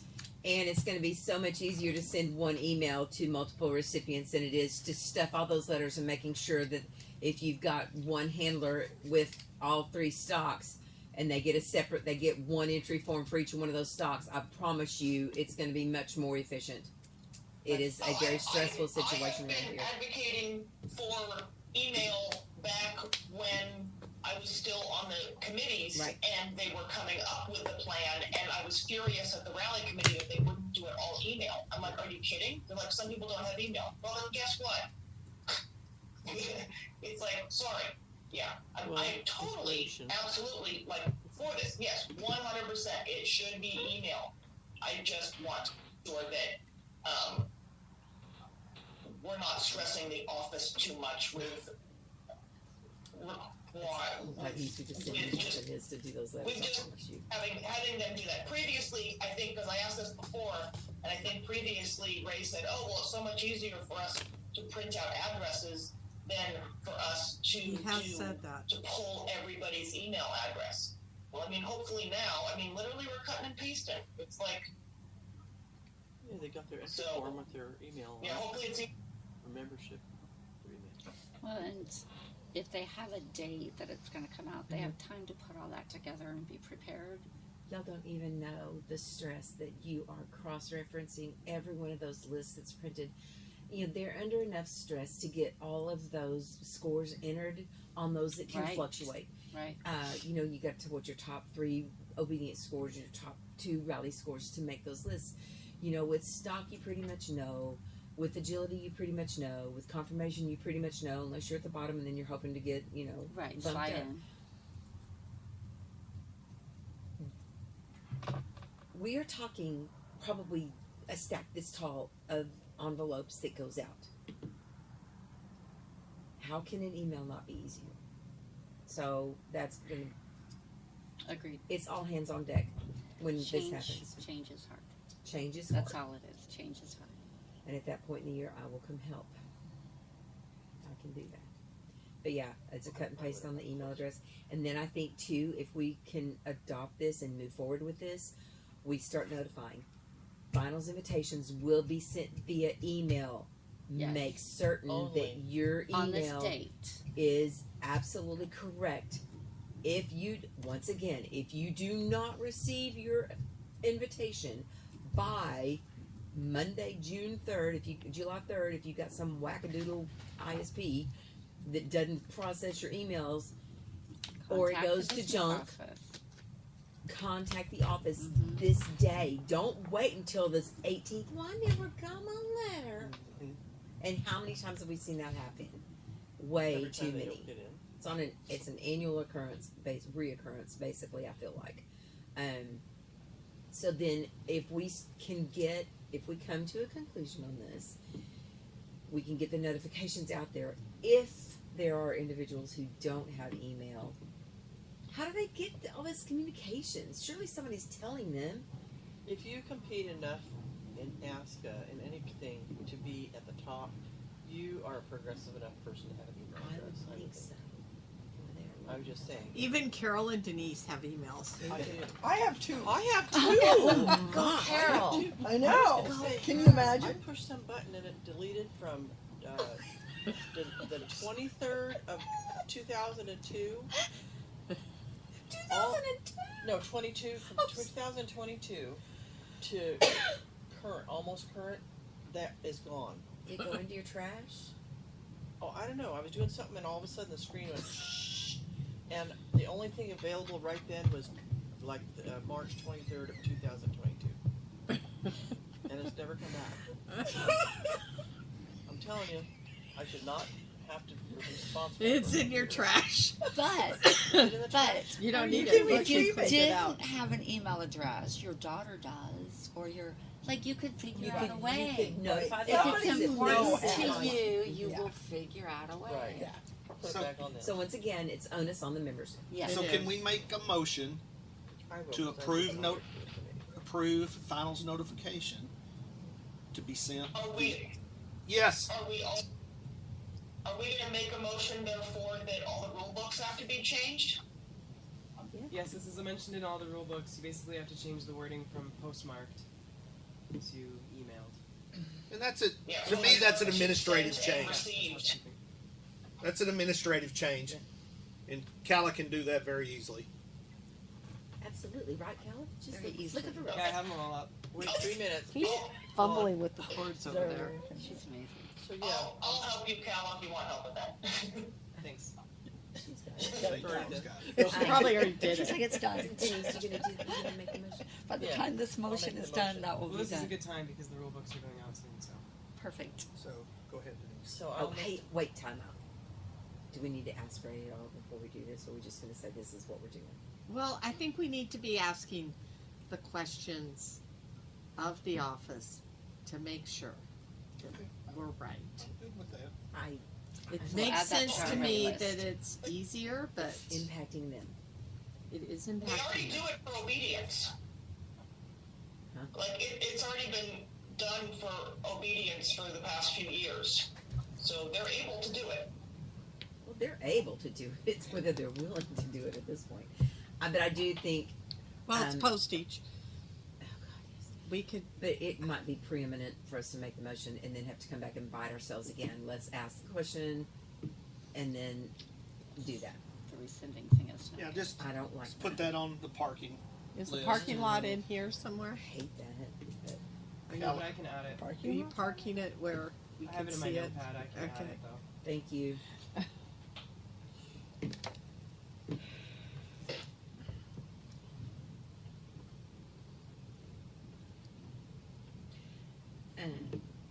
I'm not hungry, but Callie, what time is lunch getting delivered? It's not getting delivered. We're outside of the delivery range. Ray is going to pick it up. Oh, gee. Who is? Raisin? Ray, he's going right now. It's ready at 11:45. Okay. Because I was trying to think, what else can we handle before we Well, break if for you lunch? wanted to look at Cynthia's thing, you could do that. And if for some reason, I guess in the last year they've changed their delivery range. Oh, did they used to deliver? I need to look at that. I Yeah, was that's. trying to scan it. I and- was thinking maybe that moved to tomorrow so everybody can look at it overnight, or. This is his email. He just sent that to me. Hey, This Liz, email that he's been sent. Okay, because he said that he had. Yep. how not get an invitation. how long do you think the discussion on the strategic plan would be? He's gotten several. Well, I made some changes. I mean, it's been up there for a while now because it's being available in the Google Docs. I don't think it should be too long. A couple of the committees made changes, some did not, and I just made some adjustments because of the couple of motions that we have passed in the last couple of months, and that's about it. I mean, you know, like the business plan, you know, I'm putting here maybe it should be done every 3 years, things like that. Well, let's So go over I that don't right think quick. It should be too long. Okay, let's do that right quick, What are we doing? Okay. Strategic plan. and then we'll break for lunch. How come I don't have numbers Okay. for the registry for 21, 22? Yeah, why is it not available? That doesn't make any sense. Which one? Registry numbers for 21, 22 are empty. Mine's got stuff in it. That's correct. It's not available because Ray told me that he cannot make that report anymore. Is What? It, what? Say that again? He cannot make that report That's anymore. what he told me. Yep. I mean, we can ask him why, but he told me that when the ADMS was migrated, he lost the ability to make that report because that report was an SQL Oh, the, system that he was using to get that report out of the ADMS, and so that is not available after the migration. Kathy Kinney, no. can Kathy help us with this? I hope so. Is this something easy she can produce? I'm not sure. I mean, I'm no expert in this thing, but I would not want this imagine blank. that it will be No. a report similar to what they're doing with the Supreme Championship or something like that, that has to be made separately from, you know, the functions that they have on the ADMS right now. But you will have to talk to Ray more about how that can be done. He just told me it's not available anymore. It wasn't since last year, I think. So, yeah. And you know, that is something that, you know, it's helpful information. So it would be nice to be able to do it again. I think it's important. It is important information. Copy should be able to do it because it's just a SQL query in the database. Yeah. But it depends on, you know, where is she at with the report. She has to do all the merits and all the finals, so to make them automatic to the website. So I don't even scan. Do you know what she is on those? I haven't spoke to her. Only Heidi's been dealing with her. Okay, well, it would be wherever she's out on that and whatever you want her to do. Yeah. I guess we can bring it up to her, right, and see where she's at and how fast she could do this, so that we can have this information again. I think that'd be good. I think it's important numbers. And all the numbers for 2022, the financials, I took that from Jan's report. Okay, but since we And Jan also capitalized, sent a The transcript income that should doesn't be in there seem- too. no, because we capitalized all the computer expenses. That the expenses are not actual. You know, because once we capitalized it, it removed it from the expense column on the year-to-date profit and loss statement. So to The- have an actual, Yeah. I mean, if people are going to look at this, they're going to go, "Well, what are you whining about? You made 146,000. No, we didn't. How much did we lose because this year-to-date does not reflect the capitalization of the investment into the computer system." Right. The computer Right. would have to come off that fiscal trending one. That's why those numbers would be better than these numbers. That's what used to always Yeah. be used is that fiscal trending. But I mean, these are good too, but it's not a clear picture because of the expense. It paints a prettier picture than It- what we have. yeah, Yeah, it shouldn't look that not good. accurate. Yeah. Correct. Yeah, the trend one is the one that shows, it really shows the increment, the increase on the computer expense. And it really shows that our income has not gone up at all to go with. Yeah, right. Yeah, Oh, this because is ugly in here. Is it ugly for you guys? what are you looking at? The trending. Where is that Find what one? you're looking at. Sorry. And of course, that should be going down. It's in that same now folder, but after, it's this better year as an since Excel we spreadsheet. stopped it, but Oh, that was last year's trend. So the fiscal trends. I get it. Thank you.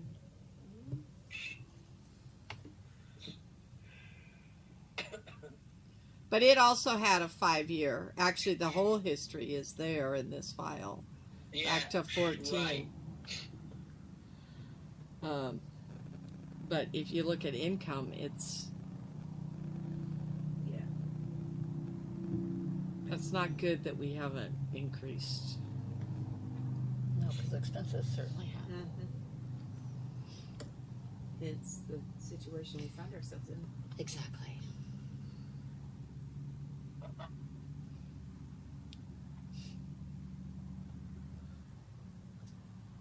Well, if you break it apart, the So I program- don't know if you guys want to, present these numbers in a different way or just, I this think is that what was in the P&L. So the computer line that's in this is a Yeah. better line to be we can change it. in the computer to show the real numbers, and it makes the income of where we took it out of our Raymond James like that's income, and it's not.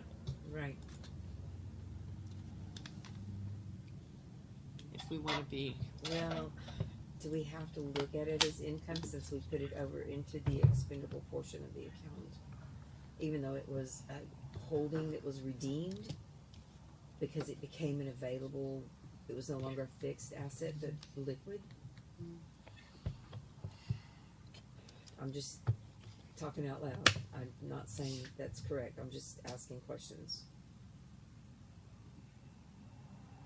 Well, we can change these numbers to whatever you guys, how you want to present it. I mean, well, they that's put the money we pulled out. Isn't that under gains and loss? No, we pulled out more than 243,000, didn't we?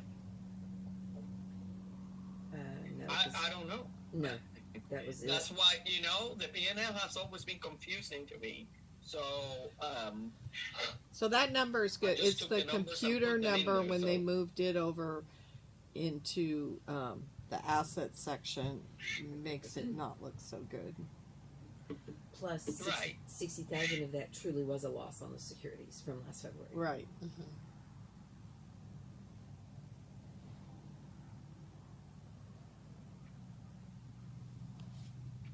So I guess we could work on that, I guess, and see how we want to change it.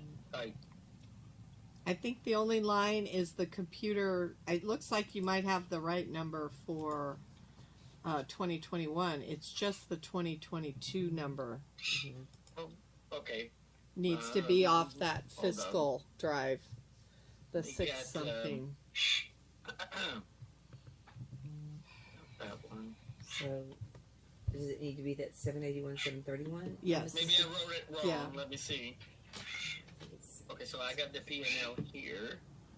I'm pretty sure I worked with Sarah to make sure that Yeah. number was right when I did this. Okay, so I'm. I think what it is that I'm 1 decimal point off. It is. So the P&L says computer 160,571. Right. Yep. So this number is correct. No. No, it's 781,731. So wait. Okay. Because they moved it So over it's to not- capitalization. I asked a question and they moved everything. Yeah. It's Okay. the accountant. I don't know why they So- did that. I asked a question. That's all I was asking. And the next statement, it was all moved over there, and I was like, I'm not sure that was good, but it's done. I'm hoping the new accountant will. Right. But once it's Right, moved to a because capital, it was changed. The line was changed elsewhere. right. It's over in That's assets, right. and so it doesn't really show as Mm-mm. what we And spent. it's expense. But once it's capitalized, Right. can you undo that? I don't know. I don't So think you what can. what I don't think so either. what did you want to put in this line then? 781, 781 731 $781,731 781. comma. 731 Mr. Comma. and Period. oh, I'm not over there. And then your total will change. So if it's not a real total, you're gonna have to do real math. Right. Yeah, I'll have to change that. It's gonna be big. It's gonna be real big. And then that figure's gonna have to be brought up to the top also. I'm adding a comma because Sorry, I did. I did. When it comes to numbers, I was really going cross-eyed, looking at the P&L and transferring it here. So. It'll all look nice. So then the total expense will be.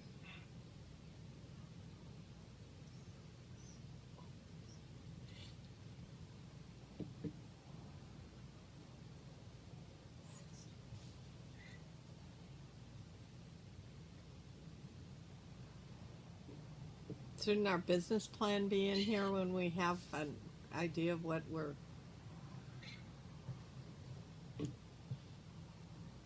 I don't know, because my view was I thought that the financial panel committee was looking at it and was going to change it.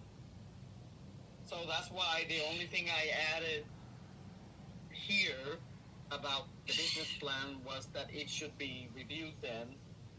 If they review it this year, then it should be reviewed in 26, right? Because if we do it every 3 years, or if we decide to do it every 5 years, then it will be 28.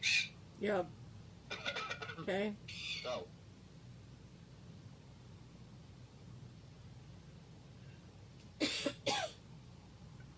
So some of these other items were, just like I added something about the title recognition program and things like that we,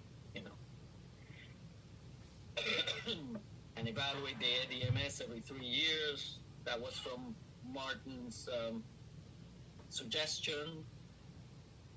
So next one again will be like 26. But of course, the IT committee, will have to look at that and, make a decision. I just wanted to put it in there so that we don't forget. Good. Or that the next board doesn't forget. Right? So.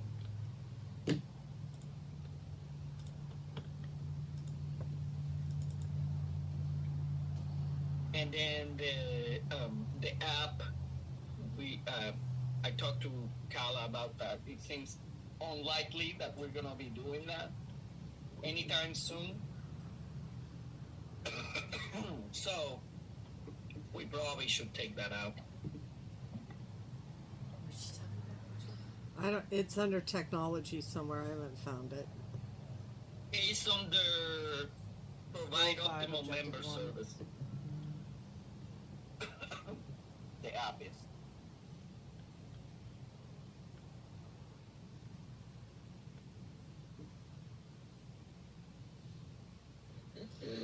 But on the upgrade and migration, Yeah. shouldn't we have a continual back. review, or is that what the down below that the IT would review? Yeah, I put IT committee on there, right? I almost say it needs to be an annual review.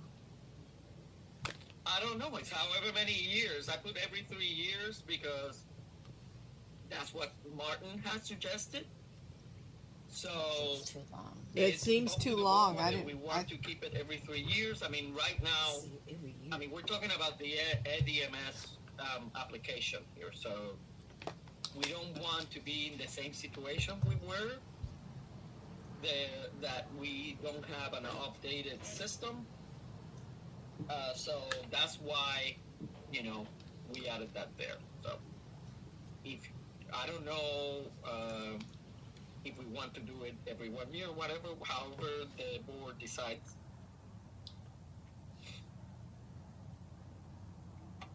I would say every year keeps things from getting out ahead of us. Right. I think technology should be 1 year, Yeah. Okay. and people are agreeing around me if you can't hear them. Sorry, am I not talking loud enough? No. So here, every year. So next evaluation will be, 24. Yeah.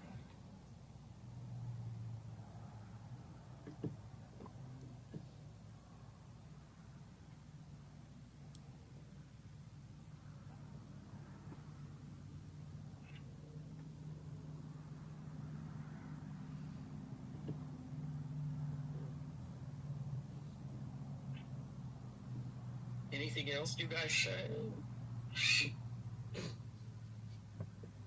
I'll work on these numbers and make sure that in the balance and everything reflects that change that we did. Yep. Yeah, because I show a loss of 474, 363, 24. That sounds more realistic. Yeah, that. Unfortunately, Well, unfortunately, but yes. the true state of affairs. But we went along a long time paying out of I know. operating. That was pretty crazy. Yeah, that looks pretty good. Everything else. You know? Yeah. That's why I'm I missed that. Well, that she came up with the number, and now I couldn't repeat it. Oh, okay. The number here for totals for expense? 474, comma 363.24. So we were saying that's not a bad problem. I mean, it sounds better because if she changes her expenses up there, add. So Liz, at the very top on the net income last 5 years plus the current on your expenses, I'm pretty sure that number should be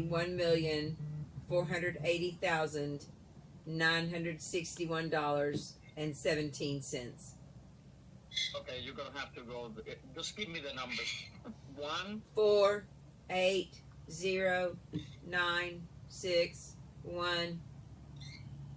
1,480,961.17. This is in Excel, so and that's a negative, of course. All right, yeah, okay. So, do you have a formula in that last cell? No, she typed everything, I think. Okay. Yeah, Is this Excel? no, I No, know. it's just a table in the Word document. Okay. So that number on your net income, are you ready?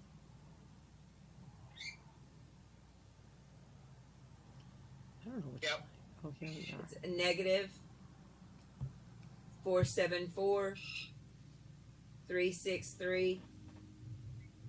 474,363.24.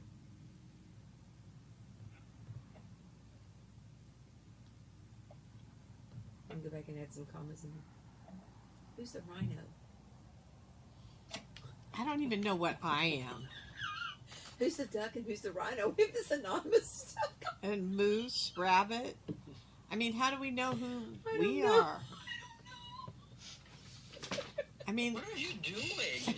we're looking at the top. It has 9 total viewers, and we're the anonymous duck, the anonymous Morris, and I don't even know which one I am. Right now, who does it say is clicked on income? I can't tell. What one just popped up? I can't tell. They're just all there. Because I'm clicked on income. And then I think with Liz typing, I think Liz was anonymous Ann duck. is the rhino.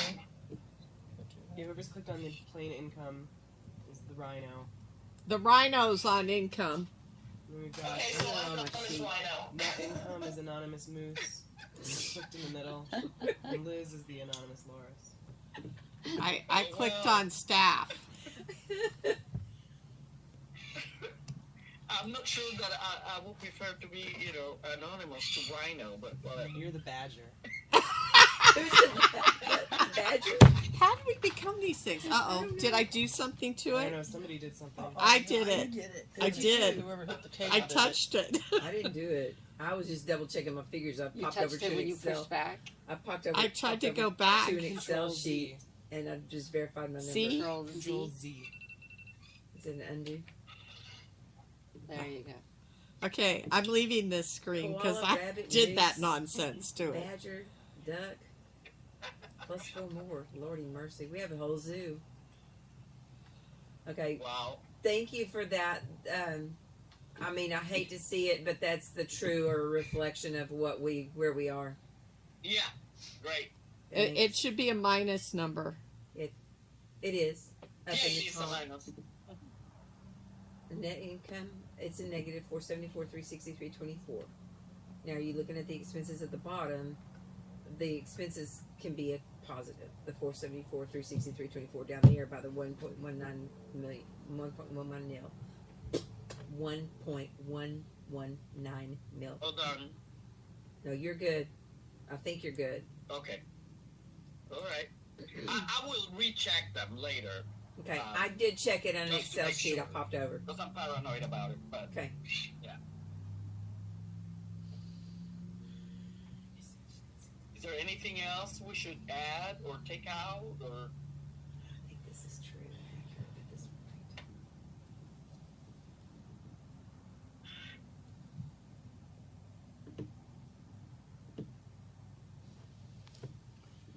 point. It's more accurate now. And is Yeah, I wanted to make sure that it reflects where we are at the moment. okay. So, And the only other thing that I noticed, and this may give credence to what we're going to have to discuss later, down in Objective 3, add personnel to improve member service. The responsible party is the same in every one of them, which may come into play. I didn't hear any of that, Susan. I'm sorry. It's okay. I was kind of trying to be a little quiet anyway, since we are back here. I just looked at that. I'm gonna go behind you. That add personnel. Oh, God bless it. The add personnel to the member services. It's the same individual that's responsible, which I feel like that may lend itself to a conversation that we're going to have later. Is what I was saying. Yeah, right. And I knew we would have that conversation. Yeah. Right. So, yeah. Also, we decide what to do with that. And right. No, that's quite why I was not being really loud. Yeah.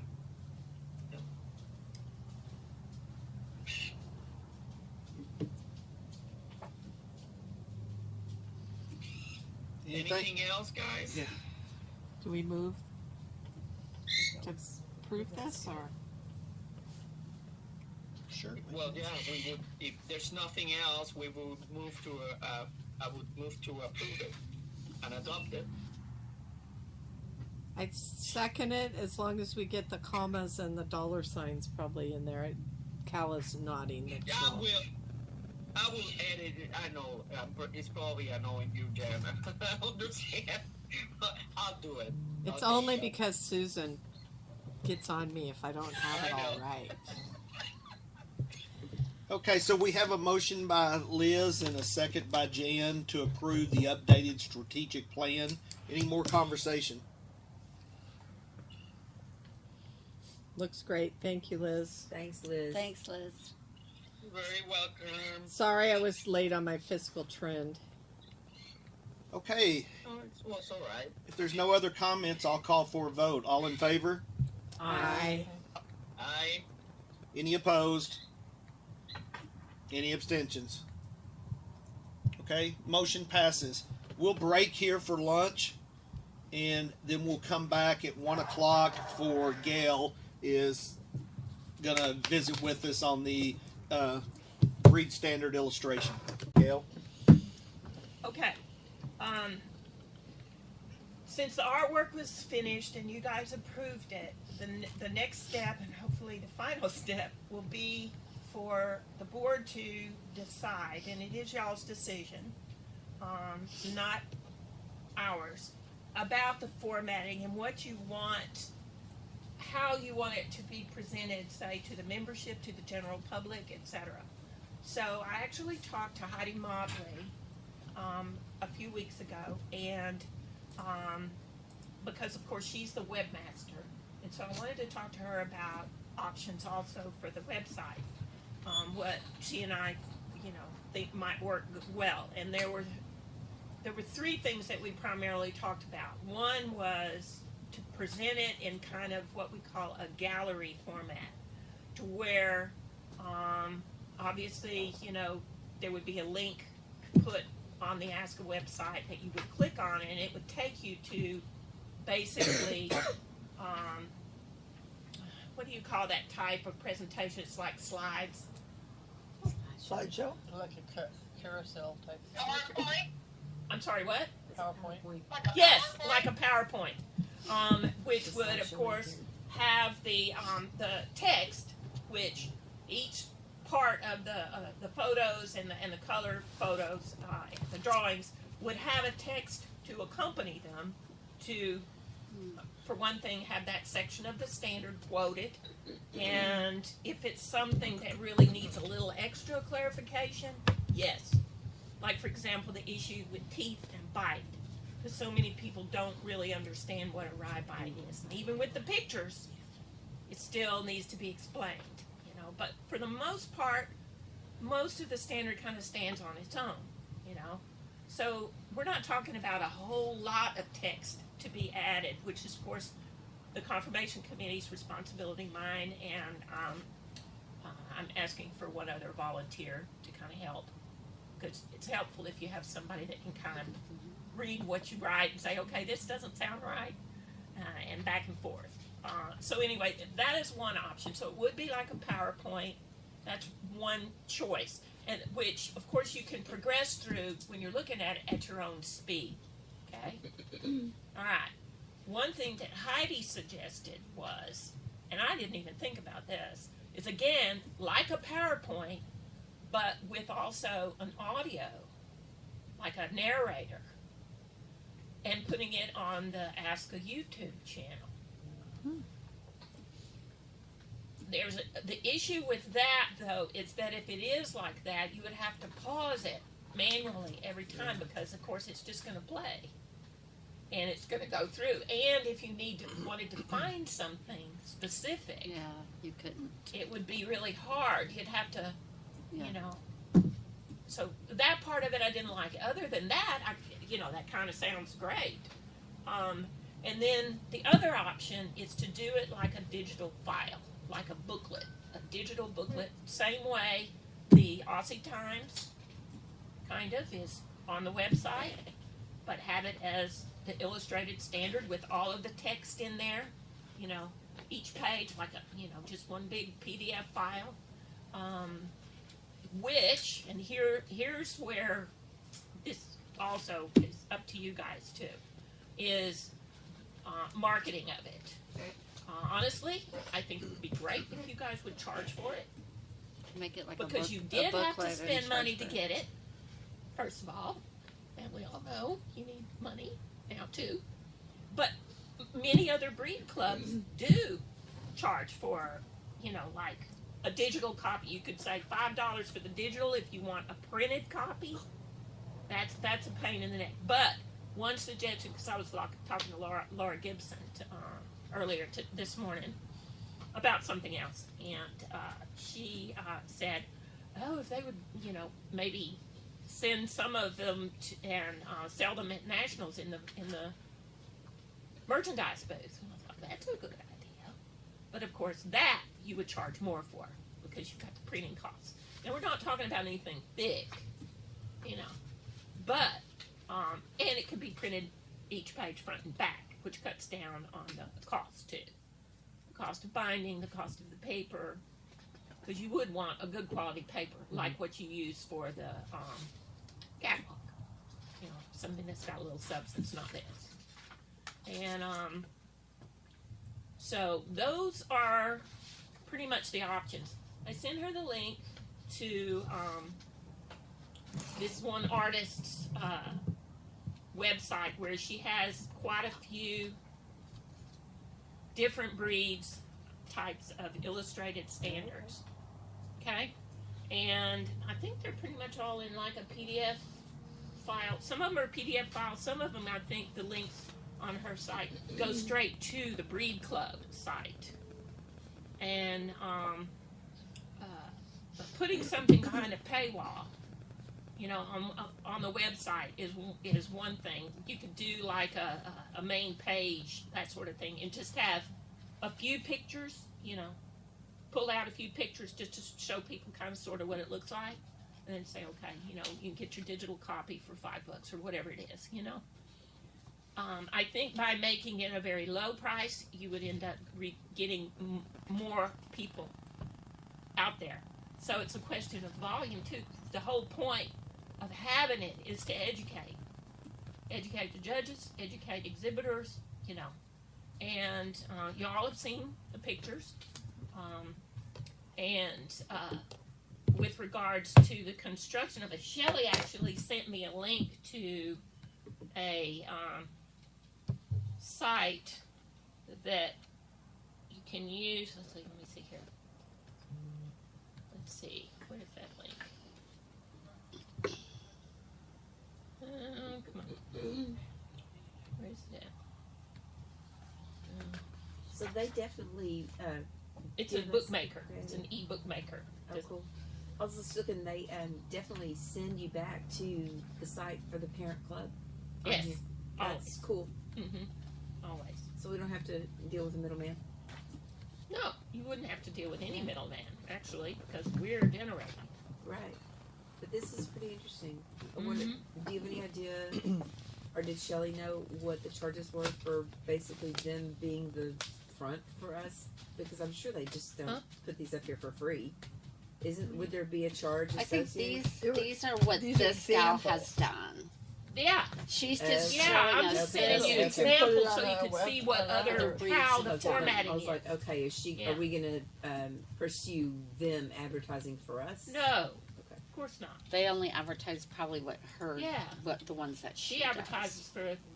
For herself. the ones that she's been hired to do. Okay. She's just a really good artist, and She does a lovely job. and she does all that, formatting, and I mean, I have other links too that are not from her page, but really, I think if you just look at all, because she's got a lot of them on that page, She really does.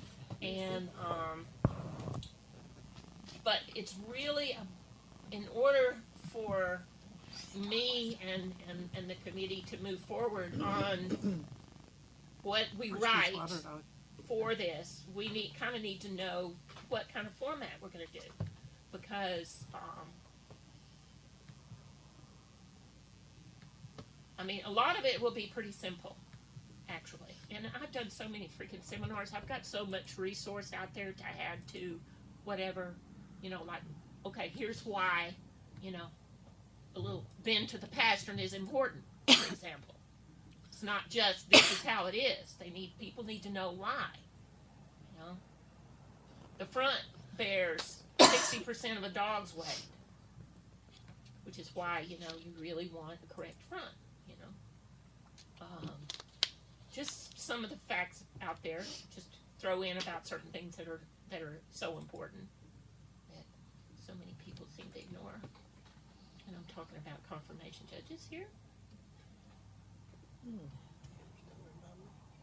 Yes, she's talking about Not you. And Not you. Certainly not me. I'm talking about some of them that I'm always hearing complaints about. The latest one, actually, I heard this morning from somebody. People send me this stuff privately, and I always keep it under my hat, and I won't say who. But somebody basically messaged me this morning about, you will not believe, a judge said to me that, that she focused entirely upon the prosternum and said that was the only important part of the front. I've heard several judges say so. And where do you see They don't have a prosternum in our breed standard? If they don't have a posternum, they don't have a front. So, You mean prosternum? Prosternum is the front. yes. Yeah, What'd I say? not post. Sorry. Yes. But if that's the only thing you're looking at, that's a problem. Because the whole breed standard describes the front assembly. The angulation, legs should be front should be straight. The whole front goes from the withers to the feet. So, we can talk all day about that. But right now, and certainly, I mean, y'all don't need to tell me now because that's something you're going to have to talk about. But that's basically, I mean, anybody got any questions? More questions? So, will you be putting this together? Yes. Yes, you because would it's the actually committee's be doing that. responsibility. Okay. Yeah. So you'd put it together, and then Shelley did all Heidi the would artwork. put it up on the That was website. all she was Right. supposed to do, and then it's up to the committee to do the text and narrative, or whatever you presentation. want to call it, to go with those pictures. And like I say, Shelley sent me a link to a site that, what did she call it? It's like a very user-friendly site to do an ebook. So if that is what you guys wanted. And Heidi, of course, if something needed to be formatted for, like the gallery idea, where you can open it up. You could open it up on the website and click on what you wanted to look at, literally, in a gallery type of thing. If you put everything all in one PDF, yes, you can open that PDF like a booklet and flip You through. have to flip through. You can't just you obviously click are on going to have it. a sort of a table of contents, maybe, even though it's Mhm. just the breed standard. There's not going to be anything else in it. But it's a lot of pictures, a lot of color photos, a lot of pictures and drawings too. Some of them will be combined on the same page, though, like all of the different bite. They don't need a separate page with each one of them. Well, it's easier to compare when you're looking Yes, at all of them on the exactly. same page. Exactly. Here's normal. Here's you know, whatever. This is what you want to see. This is not what you want to This see. one's faulted. This one's DQ. Yeah, exactly. This one's here. So that is the advantage of doing a gallery kind of a thing, where, you know, but that's a lot of pictures too, to load up separately rather than in one book. This is Gina. I would actually like to see a multiple, like maybe just a PDF and then also a more extensive educational video. I think we are lacking education both in the confirmation, show side, and definitely the working side. I see so many cowhawks and straight fronts For sure. and splayed feet, and they don't understand why that's not a good thing. I would really love to see an educational thing and actually what goes into creating an athletic dog and what happens over the long term with the straight front and splayed feet. So I would like to see two different projects actually. That I don't know if that's possible. Well, yeah, it is. And you could do an expanded type of illustrated breed standard that would have a whole lot more narrative to it. Like I said, I've done breed standards so many times. I've got multiple files, and plus I've got all the articles that I've written for the Aussie Times in the past. That was when my previous time on the confirmation committee. I haven't done any articles since being on the confirmation committee. Just been too busy being a chair at Nationals. Right. So here's an example of what, like, one of the stuff, we were talking about showing dogs, and he goes, well, I showed my dog once, and the judge just dumped him because he was slightly cowhocked, and he really, truly did not understand why that was a problem. Yeah. So that's where our downfall is, and that's where we need to really step up and get some education going. Oh, I totally agree with you. And, you know, it would be nice if more of the working people would come to the seminars that have been presented at Nationals. But they don't, because it's the confirmation committee seminar. But every single one that I've done, and Calla has been to at least a couple of them, I talk a lot about the functional purpose of these elements of the breed standard.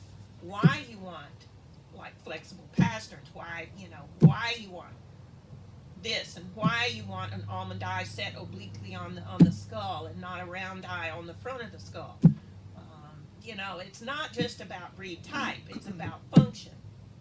And right, and I think they probably just have a vision when you say, a confirmation or a structure seminar. They, in their words, exactly, that's my point. That's my point. And, I suppose we could come up with a seminar for the stock dog people that focused on confirmation. You think no, that'd come? I don't think that's necessary. I just think it needs to be promoted maybe in a different way, saying, this isn't just for confirmation. For the show ring, this is for working dogs. This is for the Australian Shepherd complete package. Functional structure. Yeah. I think I've actually only done one seminar where I've focused, and that was the last one I did last fall, which I'm still trying to get the video for from Leslie Sosa. She told me I talked to her again. No, that's okay. I sent her another message. I said, I'll send you a thumb drive. Gail I'll send says you hi, whatever. by the way. No, she already answered me yesterday because Okay. I asked her again. That's close enough. Anyway, She has but been it real was busy. it was about. That's the only one where I really talked about judging.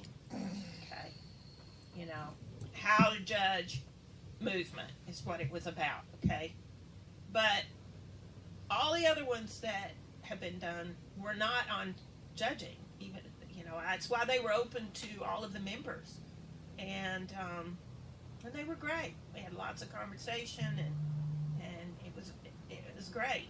Some, I think maybe a few stock people may have showed up, but they're usually the ones like you that do both, Gina.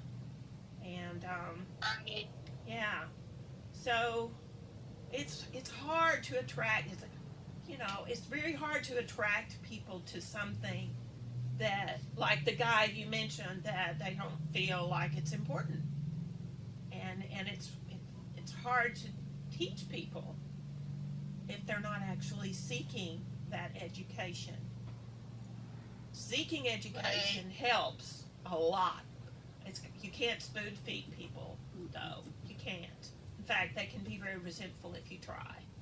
But yeah, the idea of having an expanded type of illustrated standard would be great. You know, I mean, this one we're trying to keep it, as far as the narrative is concerned, as simple as possible, because you want the pictures to basically really show what's right, okay, and in a few cases what's not right, like rears, for example. And yes, I will be putting something in there about those particular faulty things and why they're a fault. But overall, most of these parts are just going to have, you know, the section of the breed standard that it applies to.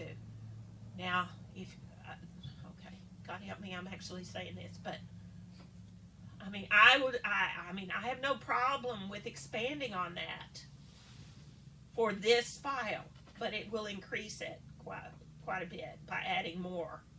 I mean, if y'all want it kept relatively simple, and of course, whatever we write up is going to come through you guys anyway for approval. It's not like, you know, then you can say, well, maybe you could add this, or maybe that's too much, or, you know, whatever. But it won't take long to do it once y'all decide how you want it to be, you know, basically formatted to the membership and the public or whatever.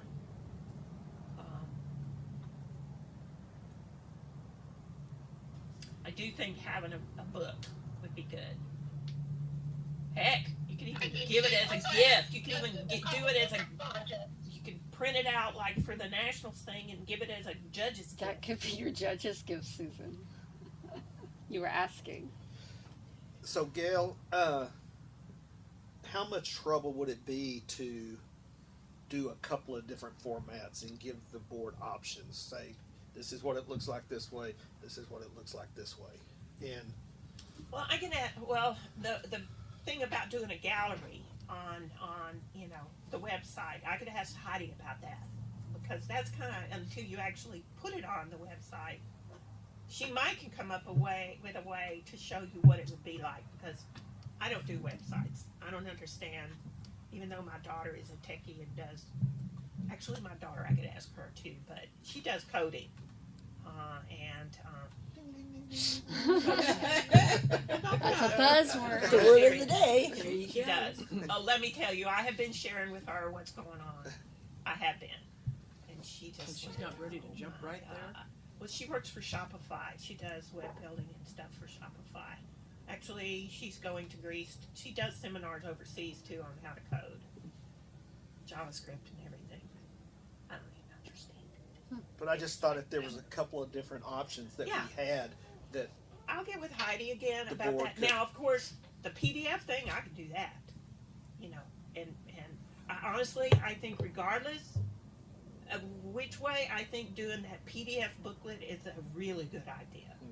Honestly, for I many do too, and I reasons. like the idea of being able to print it. And, Yes. Like, I think that's a fabulous Yeah. idea.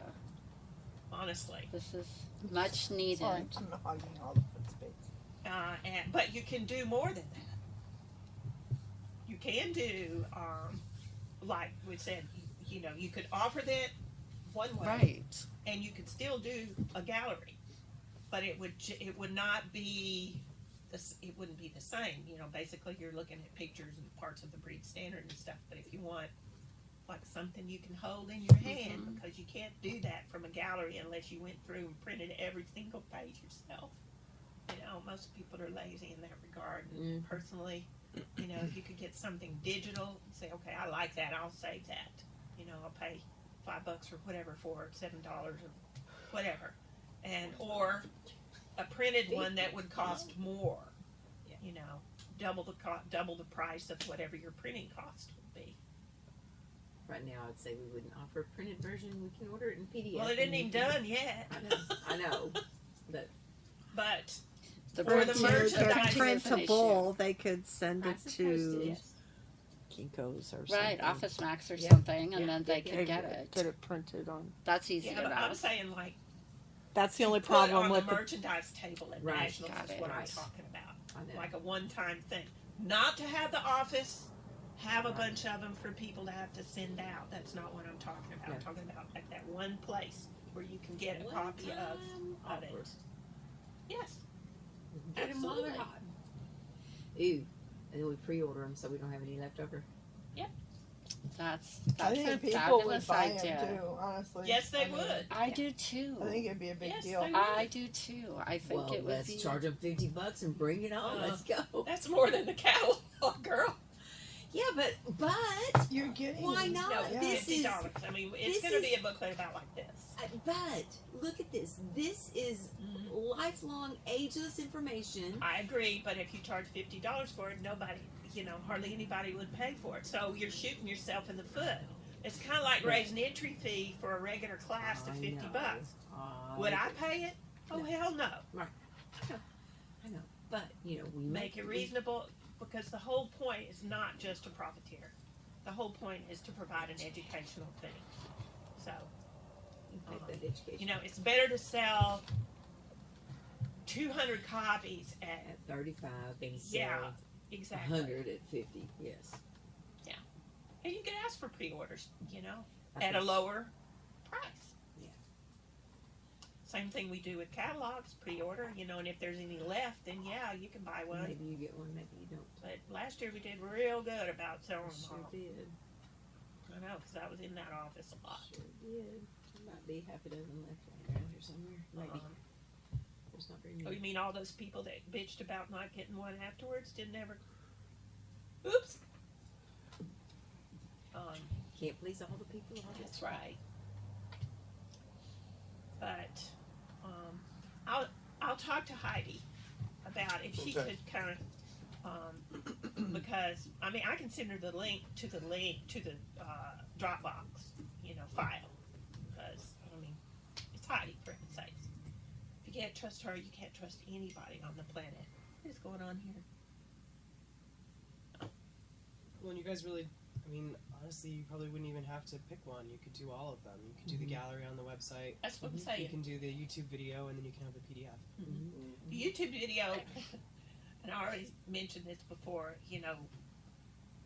would need to have a somebody narrate a person. And I already said it's not going to be me.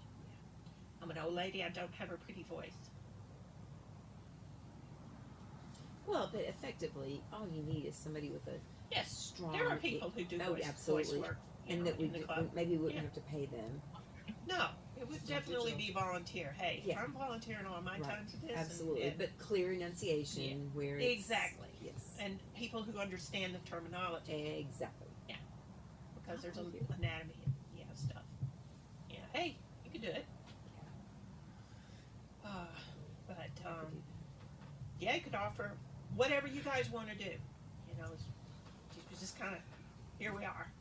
And Well, and we've done all this work. Shelley's done all this work. Yes. We've pushed the committee to come she to of a course is decision. chomping at the bit for it to get done and Of out course. there. Of course, Yeah. she's proud of it. Absolutely, And I and don't she blame should her. be. Yeah. Yeah. But yeah, I agree. This is time we need to make the decision and go ahead and get it out there and make it available, because all this work has already transpired, and yes, we have paid for it. So Yeah. we need to go ahead and take that next step. Yeah, and the sooner the better, because it's 6 months to nationals, I think. 7. Yeah. Yes, 7 months. So Once again, it would be nice to be able to offer it there. Yeah. That would I be really honestly, I do. Well, if you could get with Heidi and I will. just I'll get with her. tell her it's kind of time sensitive. So Oh yeah, she'll be fine. So she's always so very agreeable. We're very lucky to have her. We are very blessed to have her. Yes, For sure. and you too, for that matter. For sure. Yes, because it's a lot of work. Mm-hmm.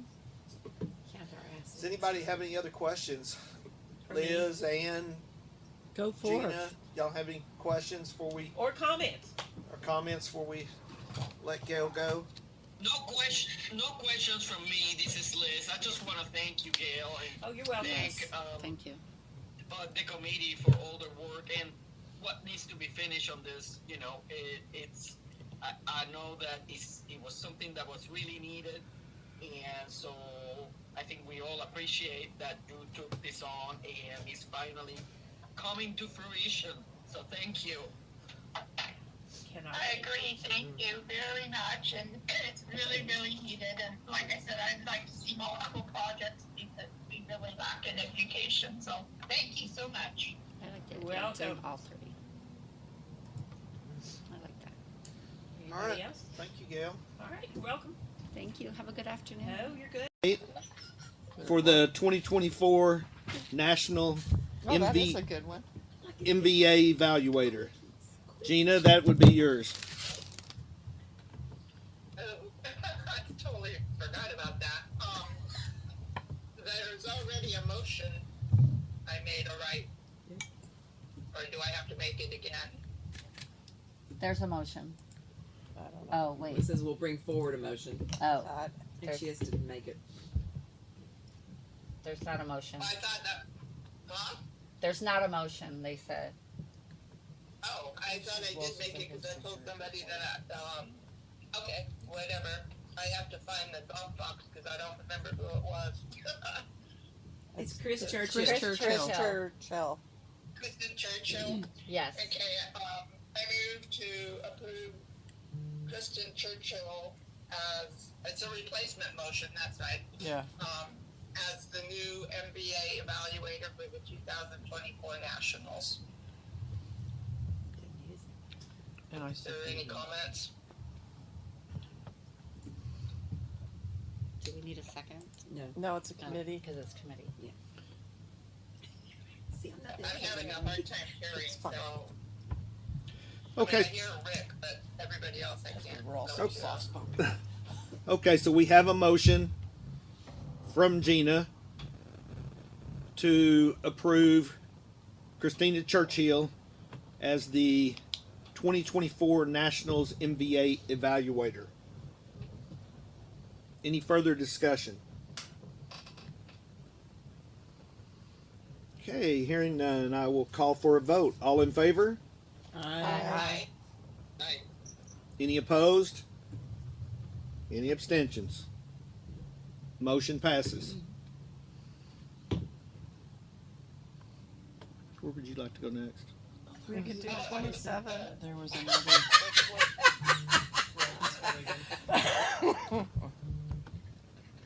It looks quick. I agree.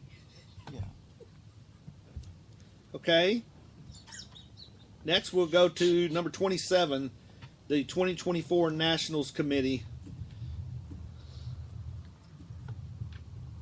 has a motion to approve. No, that's Gina. Yeah, Gina, that's yours. Go ahead. I'm sorry.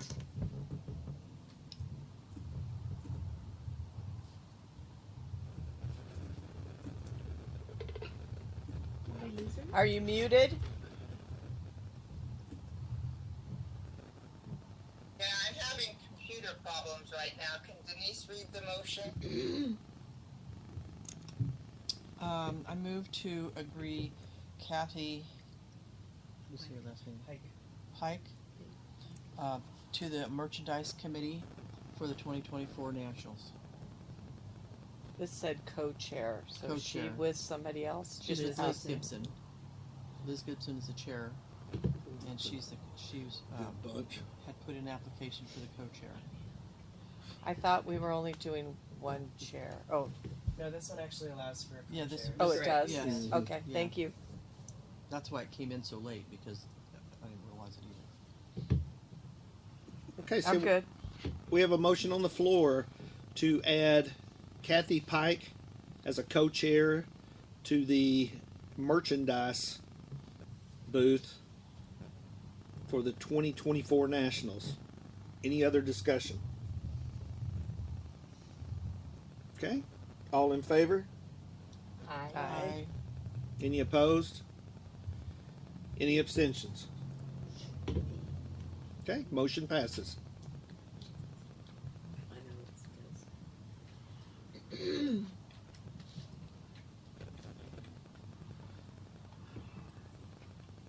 do we want to talk about national sites?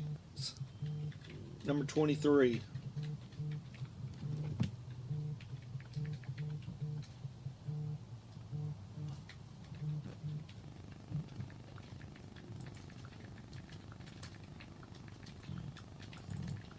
Should be some. I'm sorry. So I guess that one will be mine since it's coming from the NAC. Yes, ma'am. So yeah. So on the Google Drive, you have their last evaluation or the last report on the investigation on the possible ASCA national size.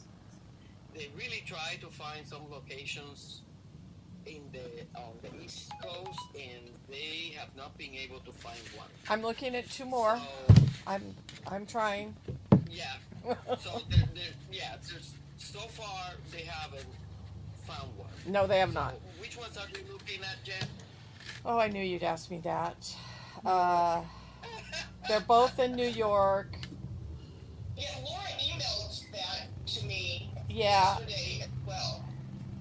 Um, As a straight email. Don't know if everyone else got it. I didn't get it.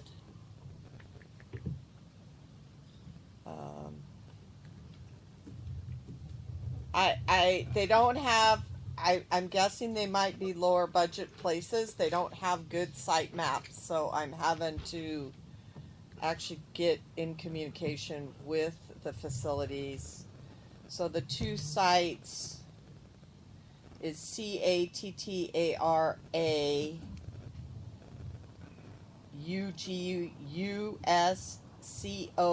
fair.com.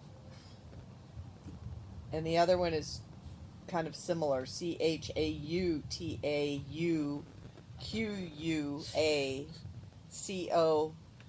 fair.org.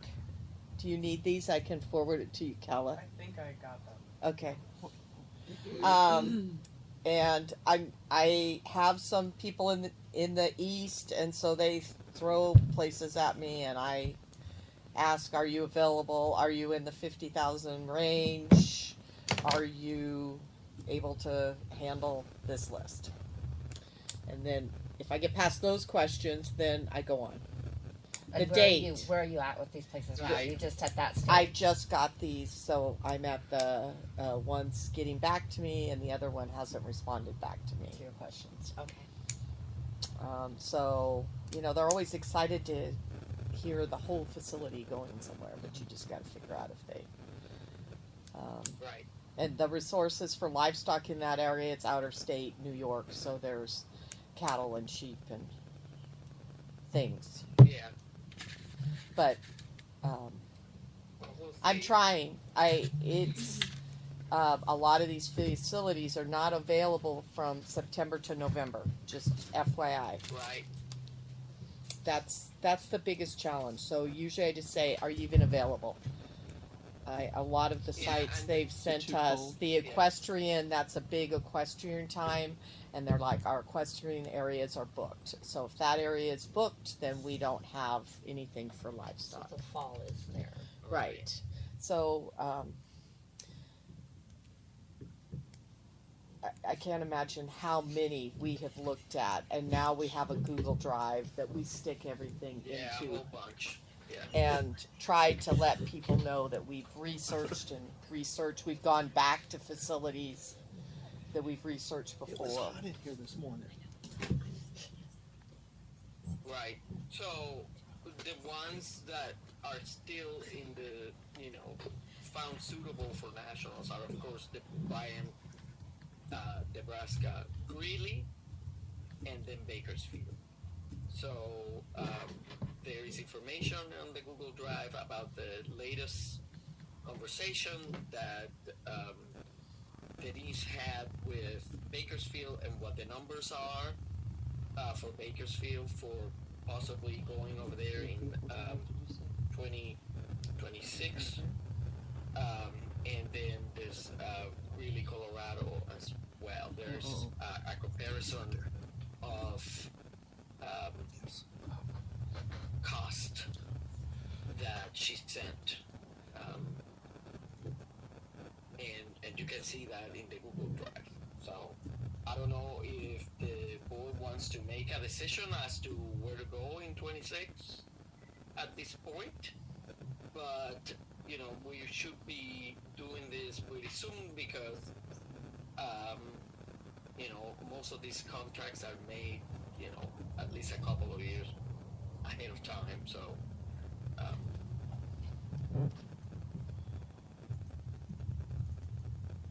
so the Well, dollar anyway, wise. you have a letter also from the NAC that explains the bids and so forth and what they're asking the board to do. Well, part of that notes talks about being in Nebraska for 2 years, that Right. maybe we could spread that one out, or I don't know. But are we already We have contracted? contracts. We are We have contracted for that contracts one. 2 years See, in a it feels row. like we should honor our contract. But also the problem with changing that is that we already contracted and we don't know if they will give us the grant if we change that. So The grant and the rate, because the rate is much higher than we were given. Right. The actual rate Rate. of the facility. Is higher than we were given. Yes. Right. Oh, Yes. we're given But they a gave us a discounted special rate. deal. Yeah. Right, and The guy that Like, the we're event contracted. coordinator that I dealt with, name was Bill, and he has since passed away. Okay, so it was mentioned to me in just a conversation that the rate that he gave us was way below the normal rate. Plus, we got the grant. So, but they're So, going to honor that. She said we are going to honor that. I don't. For both years. Yes, we have contracts for it for both years, and they're going to honor that for both but years. if we change But I think if we change that in any way, do that. it will revert. Open the door for Yeah. them to. So Well, besides, it's just bad business. it is bad business. The suggestion was made that I talk to them, and Stan and I are going to visit a farm show there. They have a farm show exhibit in the last of April, 1st of May, and we're going to Grand Island, Nebraska for it. Isn't that amazing? How cool. I know. Anyway, and so I'm going to plan to meet with them again while we're back there and on the facility. So if anybody has any questions or things they want me to look at specifically again, you know, I'll be happy to do that. But anyway, so the suggestion was made to talk to Diane while I was back there and see if they would want to do a split, like go there in 24 as we're suggesting, and then move to, say, Bakersfield because it's way cheaper. It always makes a lot more money in 25, and then come back to Nebraska in 26. Because that way we still fulfilled 2 contracts that we had with them, with the split. I understand the theory of that because ASCA needs a shot in the arm, and financially, and I know that we all know that Bakersfield makes a lot more money than a lot of them do, and because number one, it costs a lot less. So I can see the rationale of that, but I'm just not thinking that. It's my own personal thought that I would hate to have a reputation of breaking a contract. Especially when we have such a hard time finding facilities that'll work anyway. Right. Then if you get people that don't want to work with us because we're fickle, like that. Well, I can suggest that to her just like that. Just that I think if we and ask we've the been question, we've been away from any place for the last 3 years, and now it's 2 more years. That's a long drive for the west and the east, so it gets it back to the west and then comes back, showing the membership that we're trying to help out there too. But if you So- asked in a way that, we letting them know that we're going to honor our contract. Right. If that's not something they're willing to do, then Oh, yeah, we will then- honor then the original sure, contract. yeah. Absolutely. You might just pose it to them as yeah, it just has to be, done diplomatically and, Yes. and When's you the know, date of your farm show? in a way that they know that we're not planning to break the contract or anything. Right. We're just Right. It's asking April for, the 30th, you know, May to see- 1st and to see 2nd, but I if there's don't a know what possibility. day they'll be able to get there. And we're So still in a month. I'm going thinking back about over there it's on May, end of 26th. May, So 1st of April. No, it just end has of to April, be 1st of asked May. in a way that, you know, Yeah, what I was going to say was ask in a way with when you're talking to them and you go back up there is, you know, we've got a 2-year contract with y'all, but we were wondering, would it help you guys if we spread it out? Put it in their court where we're asking them if we could help them out. Maybe they've got another group that would like to come in there and they've already told them no, that they can't because we or had it. I mean, just, Right. hey, would it help if we spread it out through every other year?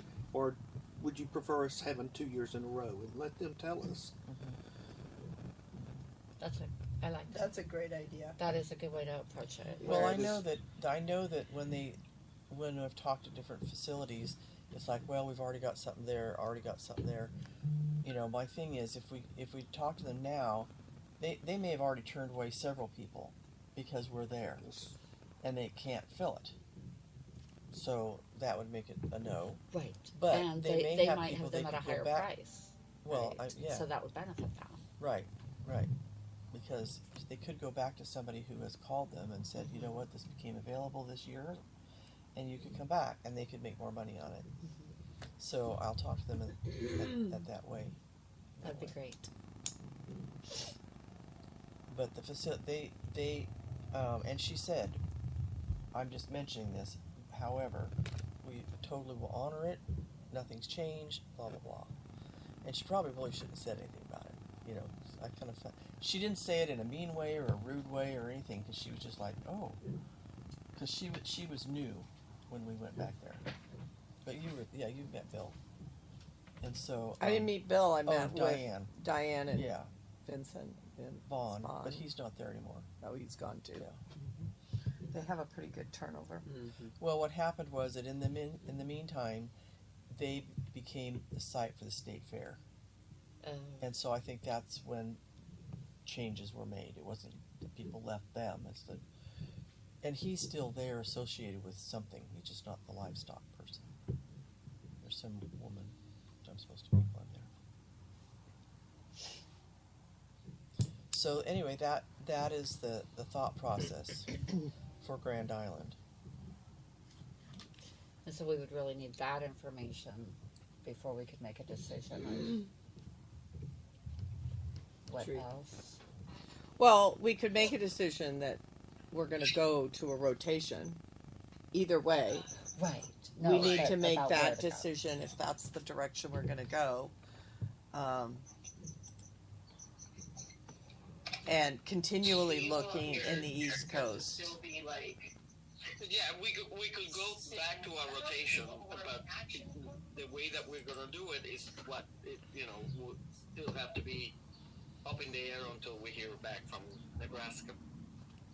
Yeah, I mean, but we could make the decision now that like kind of two choices. That if Nebraska says, sure, splitting it is fine, we'll see you in 24 and we'll see you in 26 and we'll honor anything and we have no problems, and then we go to Bakersfield in 25, or Grand Island comes back and says, oh, well, we already gave you a deal, and so it's 2 years in a row, so we do Grand Island 24, 25, and then Bakersfield 26. So just flip it that way. And so those were two possibilities, it seems like, at this point. And that we could, approve both of those. Pending situation. I have a question for you guys to ponder. What if we get to Nebraska and it's a total flop? And we're stuck for the second year, or if we are able to extend and break the 2 consecutive year portion, what if we decide it's just not going to work for us? what's going to be our penalty for breaking the contract for the second year. Well, if it's a total flop, then I would think that we should do something like that. And You're there's wondering what the monetary. Or if What's they, penalty if is. the expenses are more than we can Punitive incur damages, because yeah. they do add-ons that aren't listed in the contract. I mean, that's my concern, is it's gonna cost us more. Yeah, I don't remember what the contract says. We will have to look at the contract because there's always There is an clause in out, there but that I thought it allows was for linked the, 2 years. Somehow I thought it was $10,000, but I don't know why I think that number. is in She my should head. have the but contract. there is always a penalty. Sometimes it's Right. a little bit, and sometimes it's Significant, like ours right. was 10,000. I mean, I think we just didn't have say that, but that's what the contract said. right. I think we have so many variables that are And I unknown. think it's only like 1,000 or something like that. yeah, so it wasn't we that just much. have Wasn't to that look much. back at the Especially contract this far out. and say if we are not gonna have it, what the penalty would be. Right. And I also feel that that is going to be something they're going to consider. I believe that they would think, oh, well, if they're going to try to put a break in between the 2 years, I wonder if they may not also be thinking, well, that's probably going to give them more of an inclination to break the contract for the second year, and they may not be willing to play with us at all. So I think that there's, some more information that we need to learn before we can even, we can come up with a potential plan that we have some contingencies to depend on.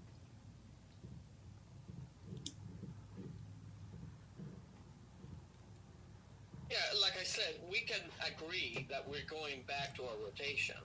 It's just that the details of what that rotation is going to be, we don't have yet.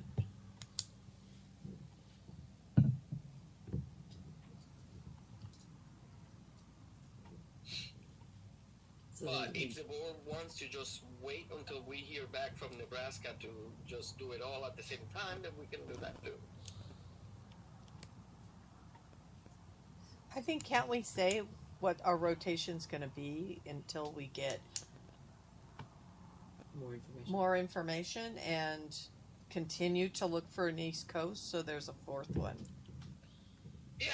Or exactly. eliminate I mean, one? I don't it's know up if to it's the a board 3-year what the board wants to- rotation. If we're still looking for an eastern site, then we can't say the rotation is going to be X, Right. So we can agree that we're going back to our rotation, but we don't have what that rotation is going to look like.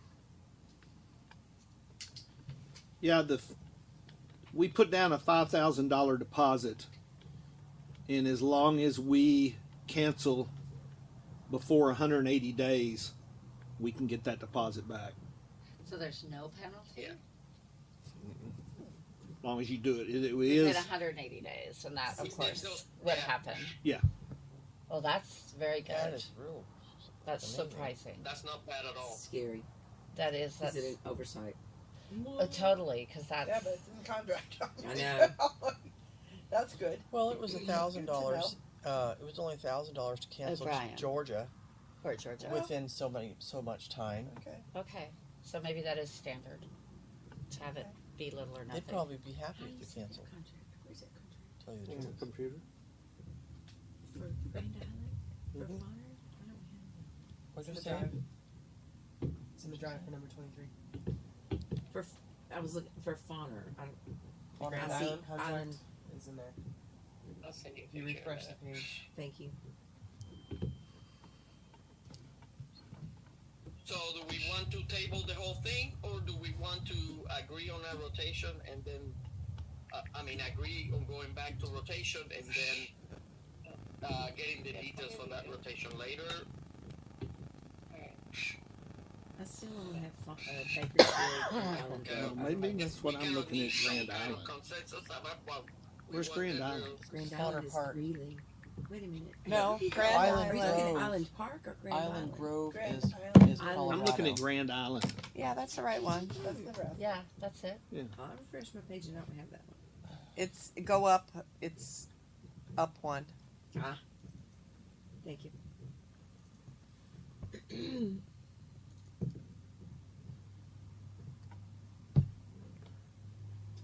Well, this only lists, does it list the second year?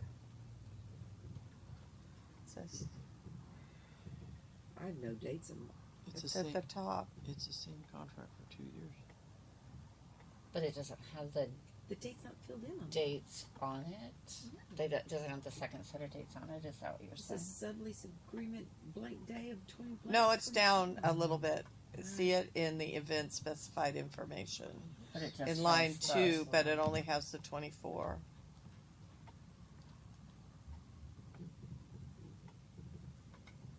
Was there a separate contract for? Wait, No. I thought there was only one sign. This is, October 10th through 19th of 2024. There are no I thought thing- there was only one for 2 years. The dates on it are just for the one, just for Looking- 24. Yeah, I don't see any 25 dates. I don't either. Nor is it signed.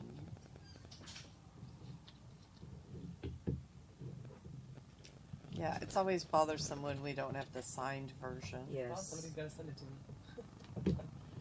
Well, I think what Liz, happened do you have was the that they- signed know where it is. version to send to Calla?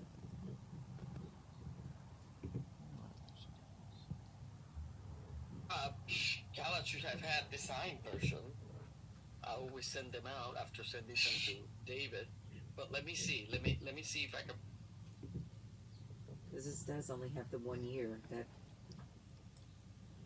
Is that an oversight as well? That kind of see that. scares That's me. See, concerning. like some of Is there this, an this was addendum? always what I was worried about. How much extra they're going to charge. When we were talking to them about the But it's what's original written. contract and asking questions, they asked if we would be willing to come a second year with the same contract. But we don't Well, we have don't a have anything contract that for says that we're gonna do second that. year. I don't remember. I thought that it was just. It was a 2-year everything the deal, but I don't see it in this contract, so I don't know if this is what you signed or not. The addendum is here, but that's that's the other page in the drive that Rick signed it in January.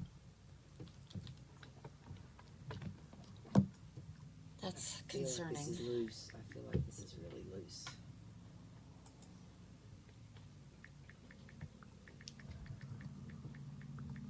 I mean, I haven't gone through it all again like I did before, but I thought there was lots of, if they had to move things with the tractor, it was an hourly, and there was lots of Add-ons. little Yeah, add-ons that I'm That could concerned make about. a big difference. And if we don't stay in that range that we're expecting, Mhm. it's going to be problematic.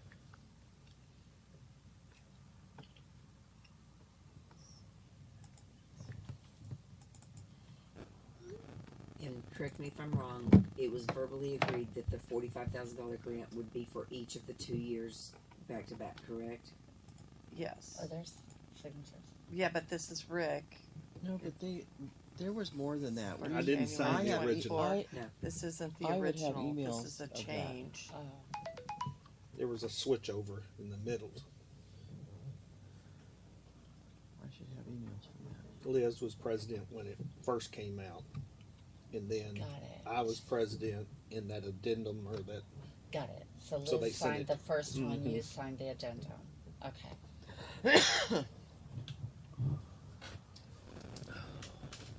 And the grant, did you say, I'm sorry, the grant is for 5,000 for each, Yes. That's Year. what we understand. It's the But same grant for 2 years.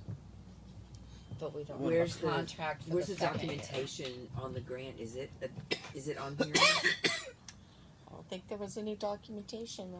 It was all his No, name. there's a letter. There's emails. Right, but that's not a contract.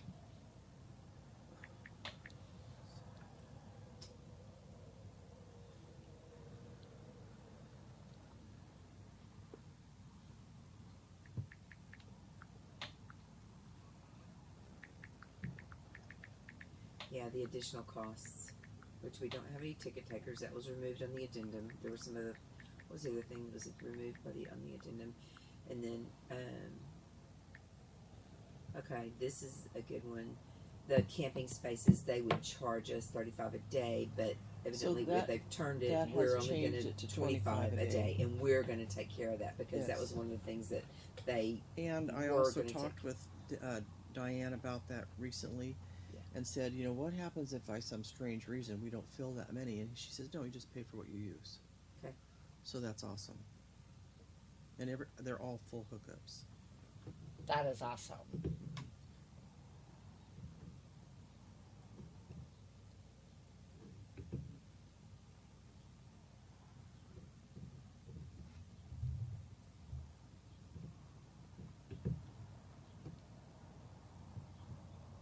So maybe, like, I feel like we need to address having the second year contracted in writing, not just verbal. Then we need to make sure that we have the grant money. Right. Well, it needs to be. I feel like In that needs to writing. be definitely attached in here. And if we don't, this effectively, I feel like gives us an out if we choose not to go 2 consecutive years. If they're willing to contract for the same $85,000 less the $45,000 grant, even though it was verbally agreed upon, we don't. Right. What if If it's not in writing, we yeah. don't have a leg to stand on? I feel like, and Right, especially well, since yeah. the one person is now deceased, and Right. Diane has lost her the bond that was there, and he was super good. I enjoyed, he was very knowledgeable. That day we were there, but I would be really anxious because we don't have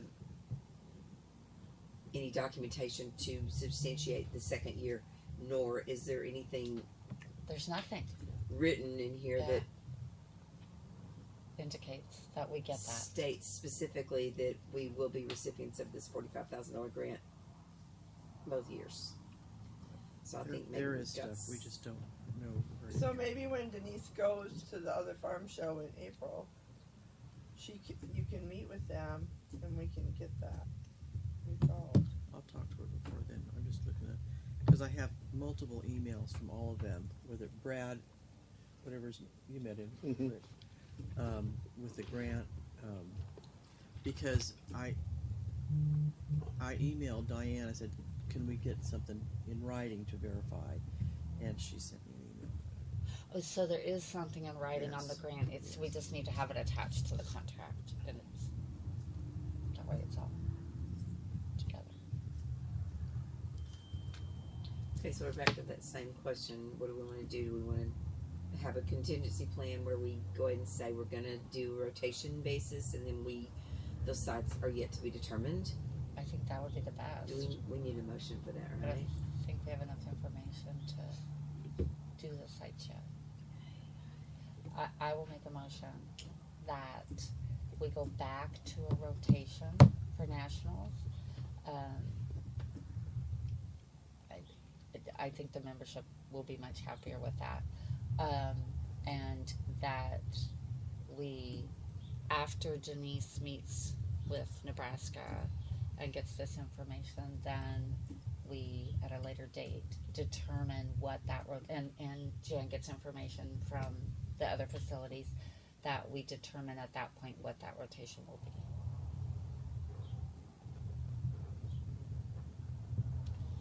Is that jumbled up enough for you, Kara? I will second it. We'll And extrapolate. I really want the membership to be clear that we are continually to look for the East Coast and that they can be helpful by, is the facility available? Is it in our price range? Yes. Then we can look at the list if they meet the list. And if there isn't an East Coast facility, it's simply because we haven't found one that will work, It is, not for lack of trying. I think we have more livestock resources available. That hasn't been the issues, but facilities wanting to allow the number of livestock that have to come into it. So if Because it's. it tears things out. It tears things up, and Yeah. that's another very difficult part. So if it's not fairish Right. and set up for livestock, they're probably not. So can I read this to you real quickly? Sure. Okay, this is a press release that they made. It says the Australian Shepherd Club of America and the Grand Island Livestock Complex Authority (GILCA) has announced that the ASCA National Specialty Finals for June 2024 and 25 will be hosted at Fauner Park, Grand Island. This is a major event that hosts however many animals to utilize the entire Fauner Park campus. Dogs from across the country will compete in the areas including obedience, stock dog handling, help formation, sensors, versatility, rally, and agility.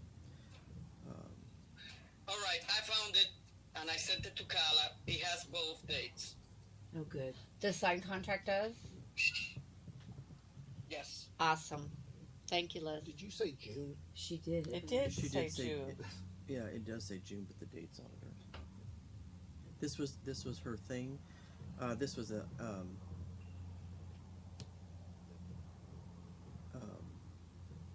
Press release to the community. Is that yes, what? she asked me to send stuff. This is what she had written up, was proposed. Okay, and it also has on. It's also Brad Melema, Mellema. He is the director of the Visit Grand Island thing Right. that The chamber proposes or the whatever. yeah, Yeah, that yeah. they're the one who give the grant. But do we have something in writing about the grant? Yes, Oh, that says that? this one doesn't. But Oh, there's got it. many emails. Sorry. Just like things in writing. Covers everything. Maybe you need to send those many emails to Callan. Okay. So do we want That's to a good make idea to have in a a file. motion of going back to rotation and then rotation order? We haven't pending? voted. We did make that motion. Okay. Donna made it. I I'm seconded. sorry. Okay, great. Because I was looking through trying to find the contract. I didn't hear you at all. So, okay.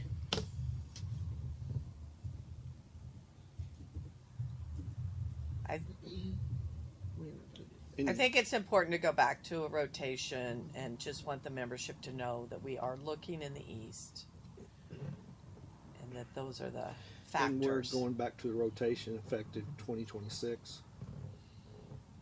Well, we don't know because we've got to wait to hear from. Well, a rotation, not the rotation, but a rotation policy.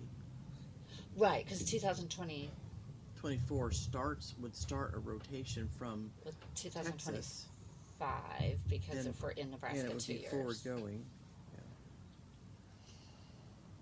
Right. Right. So we're not defining the rotation. What it Right. is. We're Yes. just saying we're going to go to It's Yes. good for the rotation. members to know that you guys don't intend to stay at the same place, because that's what everybody's worrying about. Right. Yeah, Like, they need us to make this motion, So- and the NSA needs us to make this motion. So, Calla, can you read what we have?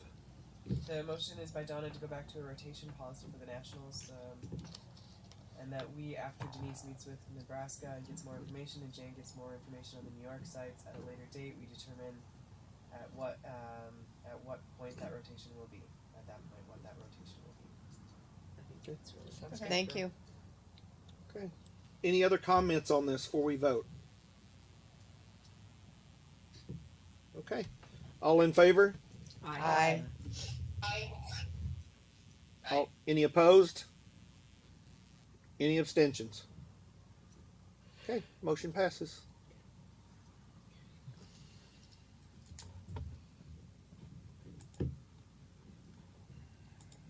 Is 24 quick?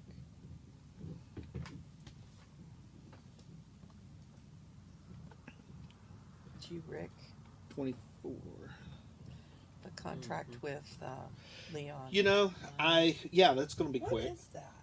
Lionel, That's for the Nationals. Lionel program. is the person who does the entry. He's an entry guru. He does the program Okay. for entries that Terry Morgan uses Oh, for Nationals. for Okay. Nationals. Okay. And Oh, he, okay. I forget what we paid last year. Does anybody remember? It cost us about $1,800, Okay, so I don't know. it's probably a little bit more than that. It's 22 maybe. Yeah, I think that sounds familiar. Yeah. But we Could were open the thing. but- hoping that maybe we could pin him down to maybe a 5-year contract and then give us a little break, lock in a price, and I haven't got any information back. I asked Laura. Laura said she was going to get with Terry because Terry's the one that really works with him a lot, and I haven't got anything. I was hoping to. I'd sent this message out to them a couple weeks ago and was hoping to have something back. So we can't really do. We anything can, really about it can't at do this anything point. to it. Yeah. So that's still an open item Yeah. that we need to research. So that's Is there somebody else out there? to do that. To do that work. I don't know. On that program. Not He this provides the program. She but- does the work, right? No, right, but that program only does entries, which is a big deal. I got it. Mhm. But then it goes to the stock, and it goes to the obedience, it goes to the rally, it goes to tracking, and they export us that information, and then we have to deal with all the programs for the results and sending it in. So those aren't ever put together. So some of the monetary things, we don't know where the entries actually go. Isn't that correct? It's not really broken down where the money goes in that program. Right. And, What do you mean? you know, ASCA Board has, but this is just one person, has done a lot of programming of total events. And it's been many years since it was used in a nationals, but that was sort of what last year's stock person, since we're recording, I'm trying to make sure no names. The last person that did it was looking at trying to develop, so it was a begin to end. You know, why are we taking entries and then they're basically taking entries again over in stock, loading everything. So are And you then saying that when the entries come in, then we don't know, it doesn't go down how much of those entries are agility, how much, it's just all lumped into one thing? So when they come in, Oh. the entries come to the mailbox, wherever it is, and then the entry clerk enters them all in, right? So the entry clerk knows exactly where they are. They're separated by stock and agility and whatever. It's just that, and then the agility takes the forms and then they put them on their. They put it in the approved agility program. So they re-enter. Well, I assume they can download.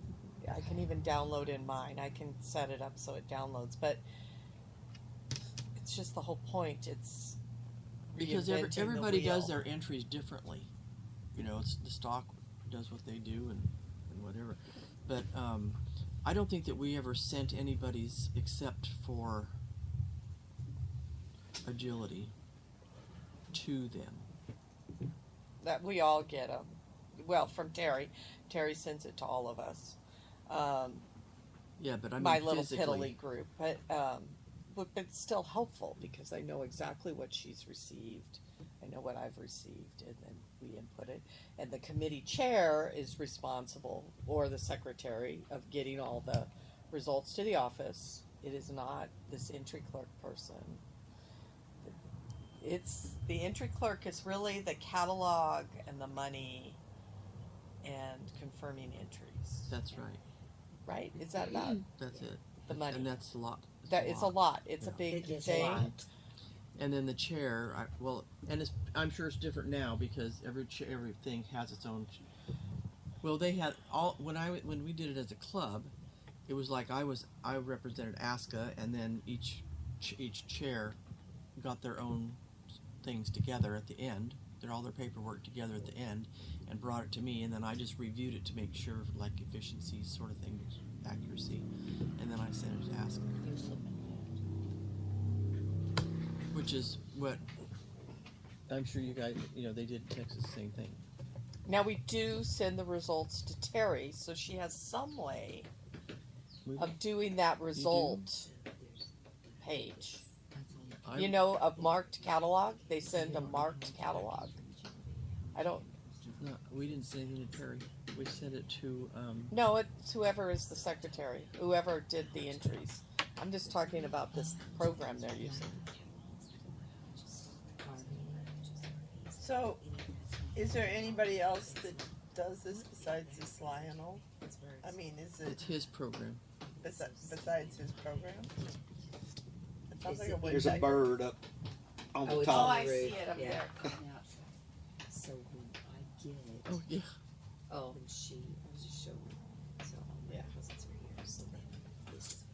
So I don't know I if think there's they another. started using this like what 2015 maybe or 2014, 11. and they've been using it. Most of them have been using. I know Tennessee used it. Yeah, Um, yeah. So We used it in it has 12, been but there were a used lot of for several problems with years it. now.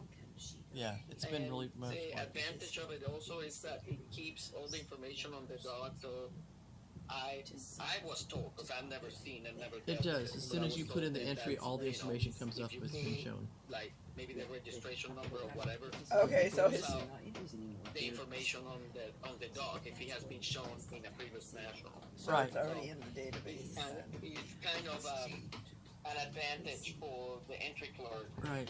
to have that.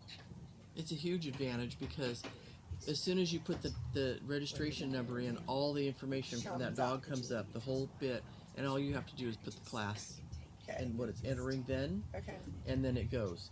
And so, I mean, is this a lot more than what you would typically pay for something like this?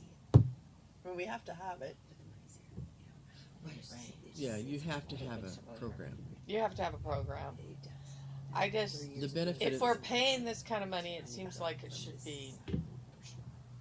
So yeah, that's the hard part about the program. You should get more. And have we ever talked to him about more? I mean, I don't. well, if he puts more into it, it'll cost more, but it might be, then you would have to have all of the programs results put in there. I don't know, you know what I'm saying? If that's what the more you're talking about. That's what the program does that we've used. A database. program we used in the past. No, No. well, it was used at a national in the past. I'm just saying that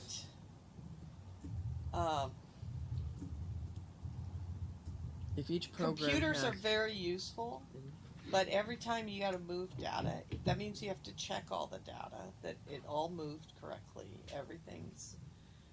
So trying to utilize, you know, you don't want to reinvent agility. We know which programs work for finals. We want to use those programs.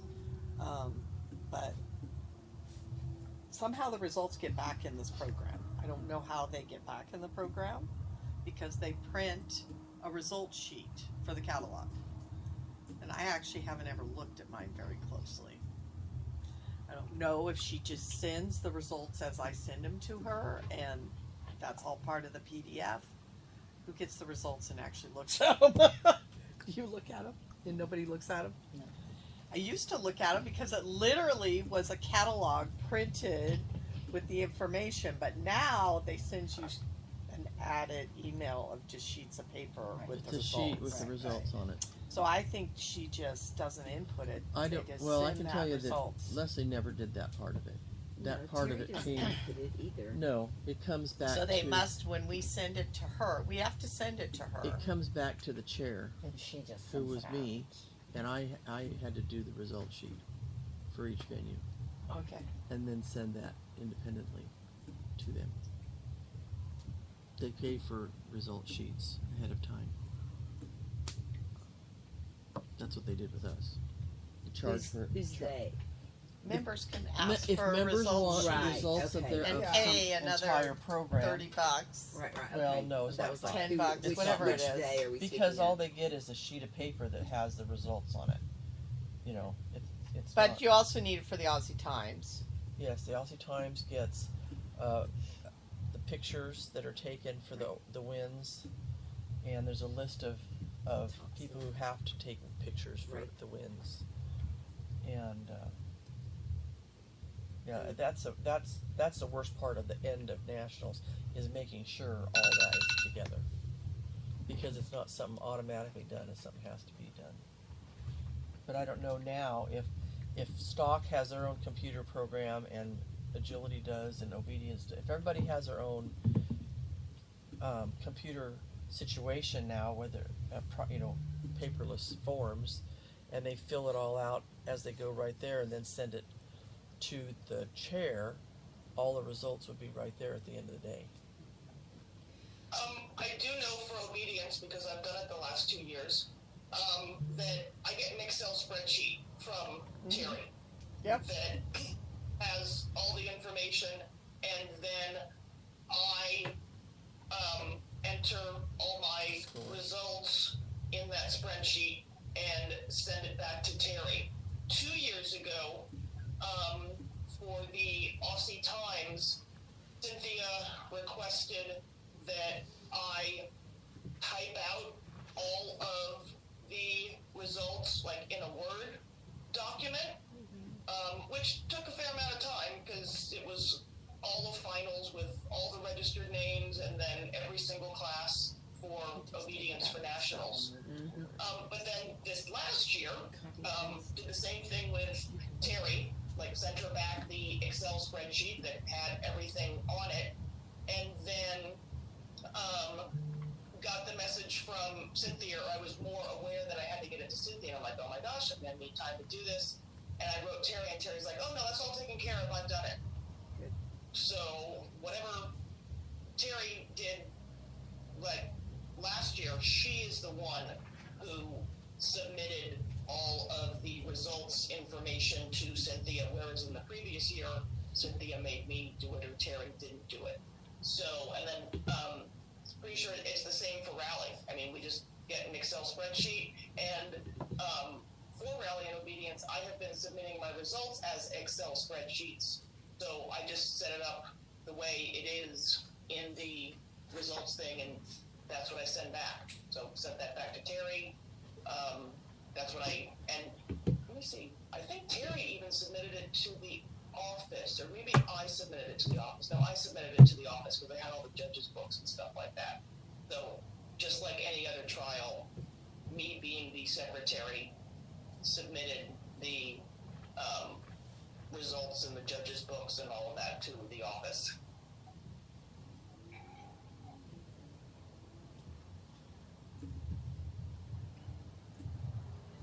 So if we were to revisit this with Lionel to see what possibilities he might have as far as expanding the capabilities of the program, since we've hired an additional stock and agility secretary, if what he would be able to do for us would be comparable or less than what those trial secretaries are having to do, then I could see, the benefit of paying him more, basically by absorbing the costs that we've, put out to hire those 2 additional secretaries, if he could make the program do what those secretaries are having to do.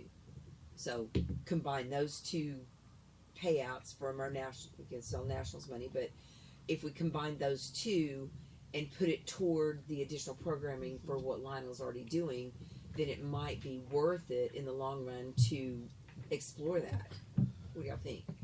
Well, but there's not one program for stock at this time. So the Excel spreadsheet's going to help anybody. I'm more looking at, they're obviously collecting all the information. I don't know why they can't give you the dollars. Duplication of effort. Yeah, because when I asked for that breakdown, it was not. What's that? I asked for a breakdown of, because as I said, it comes as entry money. I don't know how much is RVs. I don't know how much is banquets. I don't know how much in agility entries. And as we were talking about, when you do an agility entry, there are X number of dogs that run the entire package of 6 runs at whatever it is. Right. But there are also those dogs that run only 4 runs. So then you're paying the per run price versus the package price. So there's no way I can even extrapolate from the dollar figure if it's broken down as this many dollars went to agility. I can't pull from that and say, oh, we had X number of dogs running agility. I think that's even beneficial if we did that much. So it would, Because she's obviously entering each stock. Right. There's, or each event, or Absolutely. each thing, and she's got banquet, and she's got all Right. that. exactly. Well, she You probably, can kind of figure sure out that she- numbers, but yeah. I can't. I'm sure that Leslie would. I mean, she's the one who did it. Right. But I am sure that she could, at the end of the day, say this went to Raleigh, this went to Agility, this went to dollars per. But with this program from Lionel, we cannot do that. That's all we had was a What program I for Lionel. asked- Oh, that's all you had. What I asked for after the close of 21, that wasn't the report that I got. Okay. So I don't. Well, I think that the program was meant to keep track of Totally. the dogs and the entries. It was Right. never meant to be, Utilize. keeping track of the financials. Right. And so that's where the disconnect is. Yes. They may be able to separate those programs It's though. not meant to keep all the financials the way that we would need them Would broken like. down. Yes. It was meant to just keep track of the dogs. Right. And Right, that's but why. one could get that information off of all the summary submission forms. That's where that information is. Yeah. Well, that's. I'm telling you, your Nationals bookkeeper's not going to do that. Right? No, I know. I'm just saying. No, but it that's should be able to do that on the program. I would think if it's entered in Agility, she should be able to. Well, I don't know. I mean, it seems to me that she should be able to just Filter all the agility entries just out. ask for Agility entries and Right. ask for stock entries, and Yeah. and it would do it, but maybe not. Would it be a good idea to explore with our IT committee? I think so. We might Can't have hurt. resources there. That It absolutely can't hurt. They I might love that even get idea. us to, entering online. That would be cool. Oh, it sure can't hurt to ask the question. I No. would definitely I think we should explore that. explore that possibility. I do too. Jane? I don't have that program. I don't know how. Do I ask Terry, Laura? Who do I talk to? For what? Well, I assume they're going to say what's the program currently. Well, It's a It's Lionel's program. custom Lionel revenue. yeah, and I don't know that he is going to want. Mm-hmm. He's not going to give it looking away. at No. But if they look at last year's, where she took the results and everything, it's got to be. It's not Same. results, it's just the entries. All Okay, that entries. information would have to be duplicated. Do you have that information? The Lionel's program? 2019. I think that once you're done with it, you're done with it. You- I mean, I don't know where it is. Okay. I don't know because I've never. You should have. to Terry. say the- I've never looked at it. I've never used it. I would think that since ASCA contracted to use the program in 21 and 22, that we could send the IT committee. I mean, Terry has it on her computer. Terry is going to use it again this year. So why wouldn't Terry be able to forward what she has from last year to the IT committee? I mean, like all the data, she may not be able to forward the program itself, but ASCA paid for it last year. It's ASCA's program to use. Just And depends so how much he I locked would it. think that Terry could forward that to the IT I don't know committee. if there's some kind of There is I'm agreement sure. between Mm-hmm. Once you're done Lionel with that it, you it's can't. Yeah, done. that doesn't sound like it would be legal. No, Right. No. Like it, pirating. it's more Yeah. she's describing the reports, but some of these programs lock you out. And I thought I remembered Terry needing something in the previous year, and she had to go to Lionel to get that That would make information. sense. I think that that's. And yeah. he locks Yeah. it for the Right. year. That makes total sense. Right. So He owns it. Mhm. Because otherwise, I think it would be pirating, and I Right. don't think that is That legal. does not sound. Yeah. Above, Doesn't does not sound very above, legal. Doesn't sound above board. The word pirating is not in the legality system. Yeah. So this is a simple database that I built But 20 years ago. even if they can't share the program with the IT committee, worth asking them the question. Oh, I do too. Whether, I mean, they are I agree. competitors also. Right. So I agree. they know what it takes to enter dogs in the different disciplines, the different programs. It wouldn't hurt to ask them if they could look into either developing something like that, or so that we don't have to depend on Lionel, in the future. Yeah. Even though this year it looks like we can't get away from that right now, but I think it's worth asking the question. I agree. Do you have the sheet open to know how much we paid him? Well, I did till you said. I Well, thought did- that's why I you thought had you- it open. I thought you No, said I was- How things came in at work, so I could get a better picture of it in my head. You just go open it up and search around and plug around and go. Well, Oh, she was look at her little colors. talking to me Oh, I about see a little counting. quote.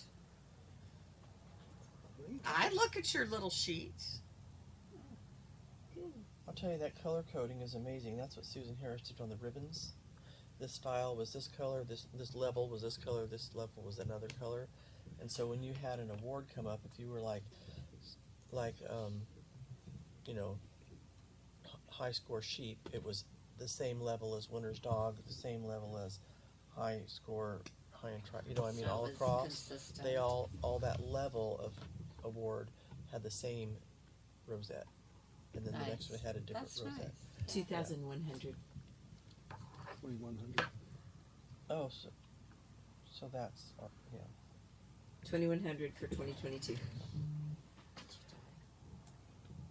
So we haven't purchased it yet for this year. I think not. Let's see, when did we pay him last year? Oh, we didn't pay him until It May says of it's last year. full. I don't know. Maybe it just got tired. We didn't pay him until May. I'm a little behind on 23. I've been so stressed. Okay, with where's 22. my list? So have we beat that horse? He did. I'd say pretty He much. did. Okay, let's move Table on. that one. We tabled that one. So we're just gonna check with him and see if that can expand the program out to something, and if he's interested in doing a longer term. The thing is, if something happens to Lionel, that program is gone. Well, that's just Well, I it. think checking with the IT committee, what if we Right. could Are get you somebody to gonna write do our that? own Uh program? huh. See I'm if writing they me can- Yeah, a we note are. Just have to because I have re-enter to all contact Terry. the information. But you're going to continue to see if he'll contract for 5 years. Yeah, well, Depending he on not what- Terry talking is supposed to be doing that. Okay. Has she checked with him yet? Laura got with Terry. Terry said she would do it, and When Laura, did that happen? Laura, There was a discussion about it a long time ago. Has it yeah, been and a Laura recent says one? Terry. If Terry says she does something, she'll do it. As I said, that was a long time ago. Have you heard anything since? No, Okay. no. Okay, so let's kind of table that till we hear more, and that may be an email discussion later on. I don't know. So I've spent lunchtime on PayPal, and we have to give a Social Security and have to be 25% ownership to get a PayPal account. So then, advice of our council, we are not opening a PayPal account. Sarah says it's not that big of an issue here in the office, that they're able to get them wire information, reprocess their credit cards if that's an issue. So we need to rescind the motion For on the PayPal. PayPal and credit cards percentage fee. Okay, somebody want to make that motion? I move that we rescind the motion to charge a 3% fee on credit cards and PayPal transactions. I'll second. Okay, we have a motion by Jan, a second by Donna, to rescind the PayPal motion. Is there any further comment? Thank you, Jan, for looking into that. Yeah, thank you for taking all Yeah. that time. At least we know. Well, and Bummer- Sarah bummer was that it gonna didn't put her work. information in, and I said no. No. No, So we don't want her We doing that. canceled that, and No. I said, no, that is not.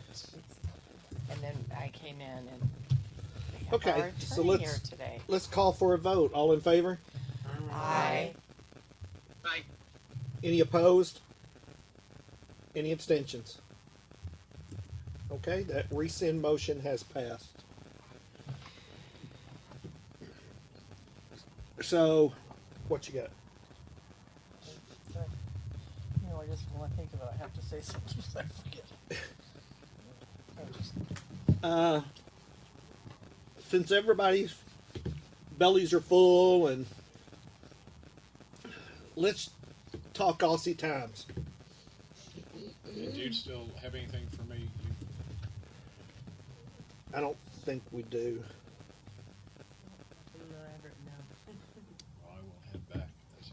Thank you, Thank David, you for being coming here. in. We sure appreciate it. Thank you very much. Sorry we Nice didn't have letter. lunch for you. Oh no, that was mine. Thank you, David. I will be communicating by email. All right, sent you some more language. Yeah, I saw some. Yeah. See ya. Be Okay, careful. thanks, David. Bye. Thanks, Matt. See you at Nationals? I believe so. When is that? Who's going to work on the motion October. for Yeah, November and the beginning. Nebraska or somewhere. whatever? Not you yet. said we This had to year- rewrite This a year's motion. Texas. I Yeah. don't even know what it was for. Next year, Nebraska. Hopefully both. I don't think we had to. Do we? Have to have a motion for what? Something to do when we had pulled the pay values out. There was a motion we'd have to work on in email. When Oh we no, rescind that. for the cash discount, if you guys wanted to We will. do something Yeah. about that, then you would have to That's just what I come up with the right Yeah. wording with David and do something over here. Okay. Somebody else can do that. Okay, so number 20, online Aussie Times.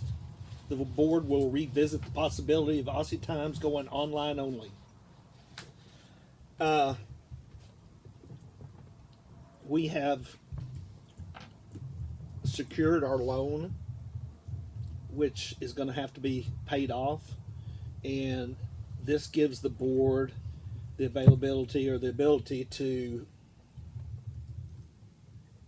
quickly pay off the loan by putting the Aussie Times online. We spend probably $125,000 right in that area a year sending out that magazine every, what is it, bi-monthly? So this is a great opportunity for us to help our finances, maybe sock a little money away. We can revisit this.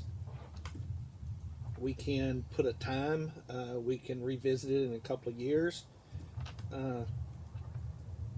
But my opinion is the Aussie Times needs to go online to help ASCA stay financially solvent. This is a quick way, an easy way. We can get the loan paid back off within a year, and to me it's a no-brainer. It's a necessity for ASCA. It's a business decision, is all this is. It's a business decision that I feel like that we unfortunately have to make at this time. So I'd like to just pass it around, let everybody have their comment, and we can either make a motion or we can just leave things as it is. So it's up to you guys. So, Susan?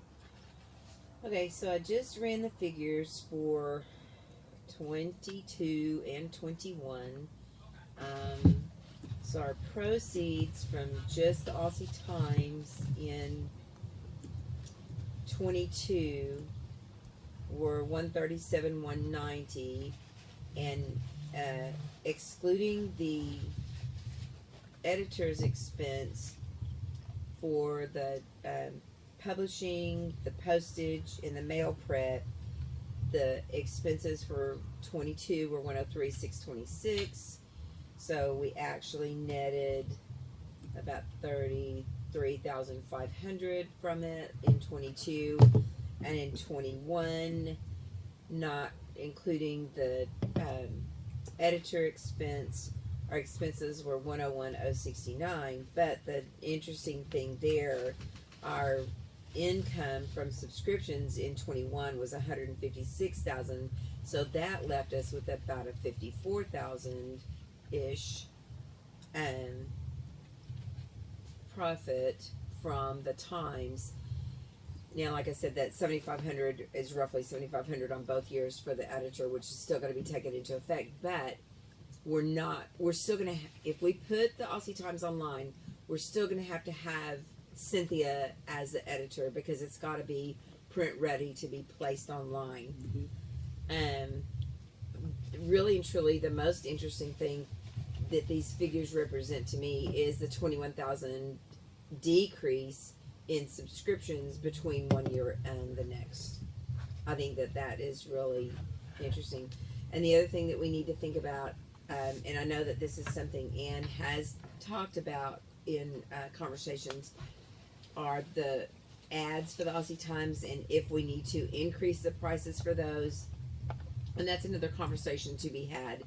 But of course, that ad income can be included, but doesn't have to be. And that's right around 15,000 for each of those years. I just am concerned. It doesn't bother me that people are going to be upset that they're not going to get the magazine at all. And we know those squeaky wheels are going to get the grease. But my concern would be, are we going to lose that income from the subscriptions? I'm looking at that side of it, not only from the expense side of it. I don't mind at all not having the Times in my hand, personally. I know we've got those people that have already expressed concern that, I don't give a magazine. I get it. But I also think that in order to save money, hopefully we won't be cutting off our nose to spite our face if we only put it online. And by saying that, I just don't want our subscription income to decrease drastically because it's no longer available as a in-hand magazine. So those are my concerns. I don't know which way we need to go yet. I just have concerns about the balancing act. So I don't really have an opinion. Yeah, I would love for us to go online if it was going to save us, but I'm concerned that we're going to see a decrease in our revenue if we do it that way. So yeah, I'm not a good one to make a decision right now. That's all I have. Carol? So I have a couple quick questions. So when you say we have subscription income, is that outside of it being provided with your membership dues? So just so you know, or how that's split, every full member pays, let's just take a single full, for instance, $15 of their $50 membership dues goes to membership. The $35 goes to the Aussie Times subscription. So this $137,190, we would divide that by 35 and see how many magazines are being paid for that way. So we don't really have income that's, I just want to subscribe to the Aussie Times. Well, you have Aussie Times ads, which is 15,000. You're talking about subscriptions. But subscriptions, I don't know. Did you look at? So if we the also breakdown the last time members get to subscribe to it separately every year. If they choose. So yeah, that is true. See, it doesn't even jive because I've got 3919. 3,920 paid subscriptions, and we ordered 4,000 magazines during 2022. We had 4,000 magazines printed in 2022. That's it? For the whole year?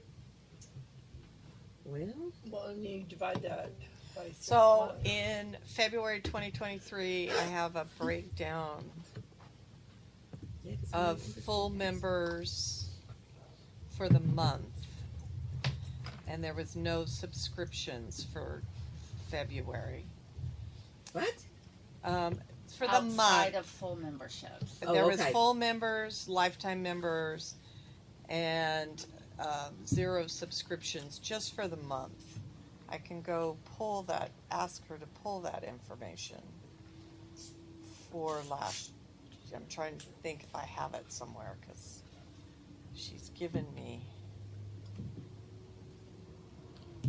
So basically, this has been included. Oh, no, that's not right. Something's not right. As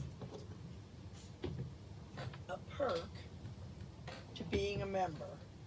The membership dues has basically getting the Aussie Times has been a perk as part of the membership dues.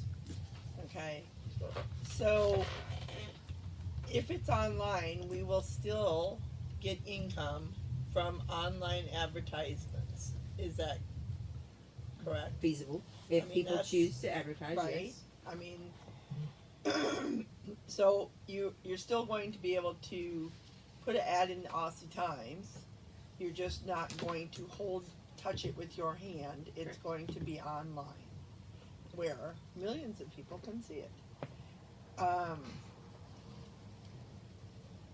really think when you start talking $100,000 and some $1,000, that we really as an organization cannot afford to give that perk, the Aussie Times, in a touchy-feely magazine format as a perk to your membership dues.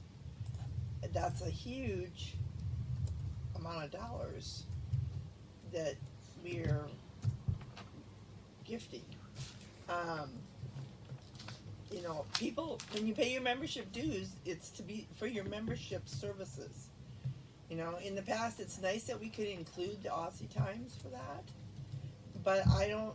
Yeah, well, that's the issue, Carol. Though that's their perception that $50, a great part of that pays for the Aussie Times, and that might be true, but that means that ASCA gets almost zip out of the membership. You know, Yeah, and I just. I mean, you know, if we're going to charge $15 for a membership, what the heck? Like, right. Right. And I sent the board a couple of other, you know, fees from other clubs and stuff, and they charge more, or they charge separately for their magazine. So the problem now is that we have a portal that is taking membership dues, right? But it says so there whether we want the Aussie Times or not. I don't know how we can. well, I don't think we can change anything in the portal right now. now. Clubs do because it's on the portal. Unless, I don't know if we can make a thing that says you have to ask for it separate. Like pay for it separately, outside of your membership dues. But I don't think we can afford to give it as a perk as part of the membership anymore. I don't know how we can, like, I don't know about the portal, like how you can make that happen, or if you can, but I really think that we have to take the high road, and I understand it, I understand, I am not, everybody knows me, I am not the high-tech, get online, look up stuff person, but I just don't think that as an organization, especially considering where we're at right now, that we are in a position where we can give that as a perk, which is basically what's been happening. And good for all these years that we were able to do it. I think we can revisit this in 1 year, but when Rick pretty much laid it out. I mean, we're taking a loan, we're paying off the computer system, we have expenses like every organization, and we need to be able to meet our expenses and stay in the black, and it's a business decision. It's not, I should think everybody should be high-tech computer, because that's not me. But I just think as a business organization, we cannot continue to give this as a perk to our for the membership.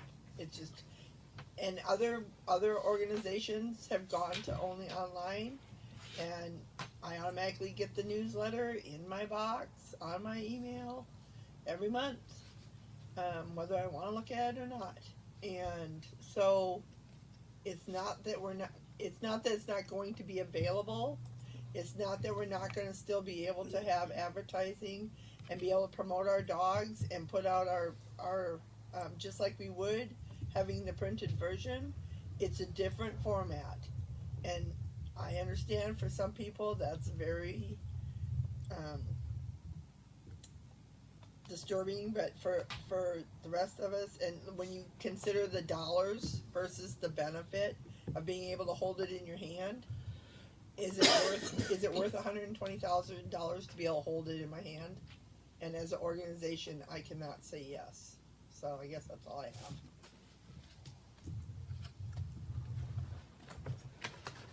Jan? I don't have a lot to add. I know this is hard for all of us to make this decision, and we're trying to make cuts. But if you looked at some of the fiscal trending that's part of the strategic plan when it comes out, you can see over a 5-year, and I actually can see the 10-year, we have not had an increase of income at all over the years. However, our computer expenses have increased incredibly to do this current project. We still have work to do on the computer, so besides paying off the loan, making sure that we can save and get in a financial situation that we can continually upgrade and continue to finish the project. Stopping the Aussie Times and revisiting it is the best solution as far as I'm concerned. I'm showing a conservative number about $104,000 or $105,000, and I included a decrease in some of the advertisement. I went back a little bit in the trying to figure out about how much was in people paying for the subscription, but it is available online. It is easy to operate, and I'm not used to reading on the website, but I can sit down and look at the Aussie Times anywhere I am and read it, and hoping that the change of including this will benefit the organization by giving us some room so that we can pay this debt. I wouldn't be in favor of decreasing the amount of Aussie Times, because I really think it's important that we showcase the covers and back covers with our finalists and our specialty dogs. So that's my input. Thank you, Jan. Donna? So I agree with what everyone has said. This is a business decision. We're at a point where we need to, and I think really we're implementing some really good changes. Getting the loan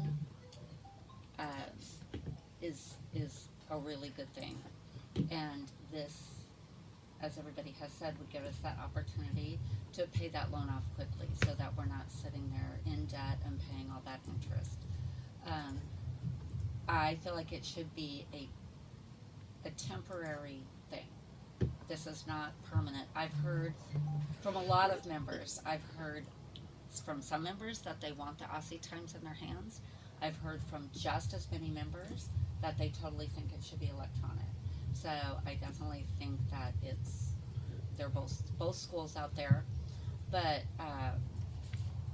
I think this should be a temporary thing. I think that we should revisit it every 6 months and look at where we're at financially and at how it's affecting us, and at whatever point we're able to go back to a printed version, if we decide that that's a good choice, then we can do that. It's not forever. It doesn't have to be a permanent thing. So I do think it's a very good idea. That's all I have. Thank you, Donna. Anne? I disagree. Although I obviously see the financial benefits of it, I would, at this point, because of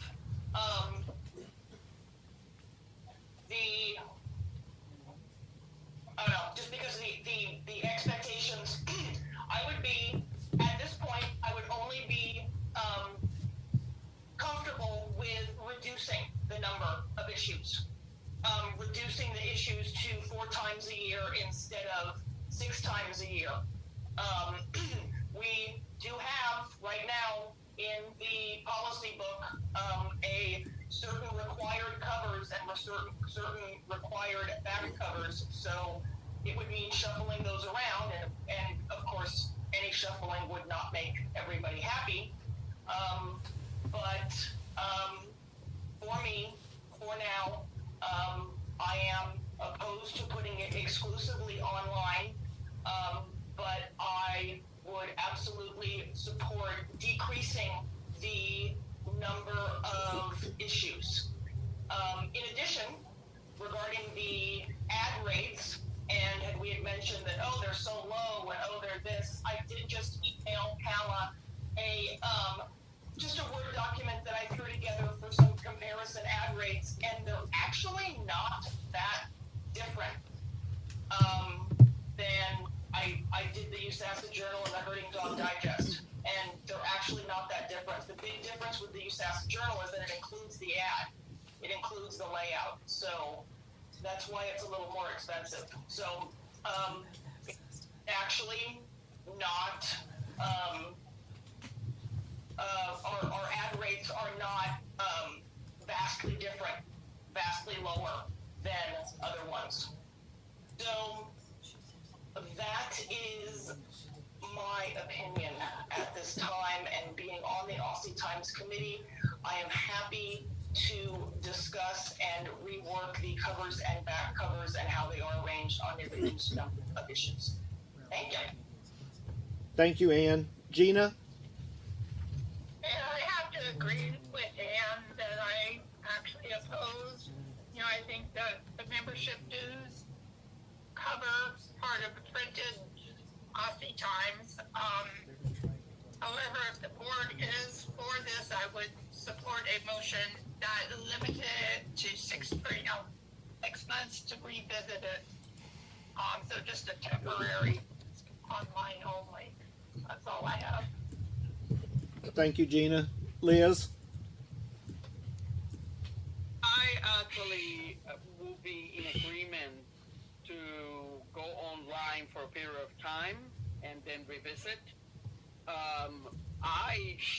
My only concern at the moment is that because the portal is set up the way it is, people coming in and signing in for those memberships, we're going to have to make sure that everybody is clear that it's online, so that they're not getting this idea like other people's perception, other people's perceptions are like, this $50 pays for the Aussie Times, because it really doesn't, right? It does, but then that leaves ASCA with basically, very, very little money from membership. So I think we just need to find a way to communicate this and make it very clear, and especially for new people coming in, to know what the deal is. So we just have to find a way to communicate it clearly. Thanks. Thank you, Liz. Denise? I would agree with the fact that at this time, given the financial lay of the land here at ASCA, that we need to have financial help in almost any way we can get it. So this would be a plan that would help ASCA. It would still maintain the ability to see that, to receive an Aussie Times, to go online. And I do agree that it does need to be revisited in 6 months if it's still not quite sure. we revisit it again in 6 months. And redo the figures, see how things are looking. And by that time, people may be a lot more comfortable having it online, and maybe it wants to stay online. I'm not a computer person myself either, like Carol, but I certainly see the benefit of this, and I'm certainly in support of it. So that's my opinion. Thank you, Denise. My vision, 6 months to me is not long enough. We need to let this play out a little bit. Remember, we have $25,000 in savings, and plus our operating account. We have no more Raymond James. So we have got to be able to build up some profits, our coffers. My vision is to put the Aussie Times online for 2 years. At the end of 2 years, it goes to the membership for a vote. And the membership votes, do they want to continue to have it online, or do you want a paper copy? Everybody always says, you need to check with the membership. You need to check with the membership. Well, right now we're in a crisis. We don't have the time to check with the membership. We've got a loan to pay off, and we have no money. In 2 years, that loan will be paid off, and I would hope that we have another $100,000 in savings. Then it can go to the membership. The membership can say, nope, we want our magazine back. Well, you know what? If we lose, it's on you guys. That's kind of how I feel. The membership wants to have say. Well, you'll have say in 2 years, because to bring it back, it'll take the membership to approve bringing it back. That's my opinion. I don't know how Hey, Rick. Yes. This is Liz. I kind of agree with you. I think if we bring it back, we have to separate it from the membership. That's what I think. Because if it continues this way, it's always going to be the same situation. Yeah, we can pay for the Aussie Times, but ASCA is getting almost nothing out of the membership dues. So I think that if we keep it online for a year or 2 years, however long, we have to have the ability to separate those two and just have it as an optional situation where people subscribe and they pay the $50 membership dues. That's what I think. Because otherwise, we're just going to come back to the same situation where ASCA is getting almost nothing out of membership dues. It all goes to the Aussie Times. So that's where I'm at. And, we have to be able to change that in the portal, unfortunately, at some point. But I will be totally on board with putting it online. I pay for 2 magazine subscriptions for my mom, and they're both online, and she enjoys them just fine, and she's 80 years old. So, I mean, at some point we need to, realize that, times have changed. Anyway, that's it. That's all I got. Thank you, Liz. I'm sure everybody probably has another opinion, or let's go around again. Susan?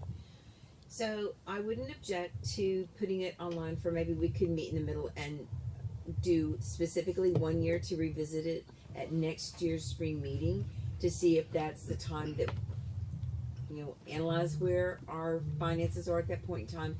And maybe at that point we may offer a reduced number during the year. But that is going to require some more analysis and to see how we are actually running this 1 year. So I would support a motion to run strictly online for 1 year as a trial period to be reviewed at the spring reading of 2024, and with the analysis done on the finances, make a determination whether we want to consider at that point putting it back in hard copy print at a reduced number for the year, or if we need another year, the second year to play out, and then do the analysis and review if we want to do any in hard copy or a reduced number from where we are now in a hard copy. Thanks. Carol? So I do like the idea that we would, I mean, it is going to be temporary, whatever that time frame is determined. I do like the idea that at some point, 2 years, it goes to the membership, and they can choose whether they want to have the hard copy or the online format.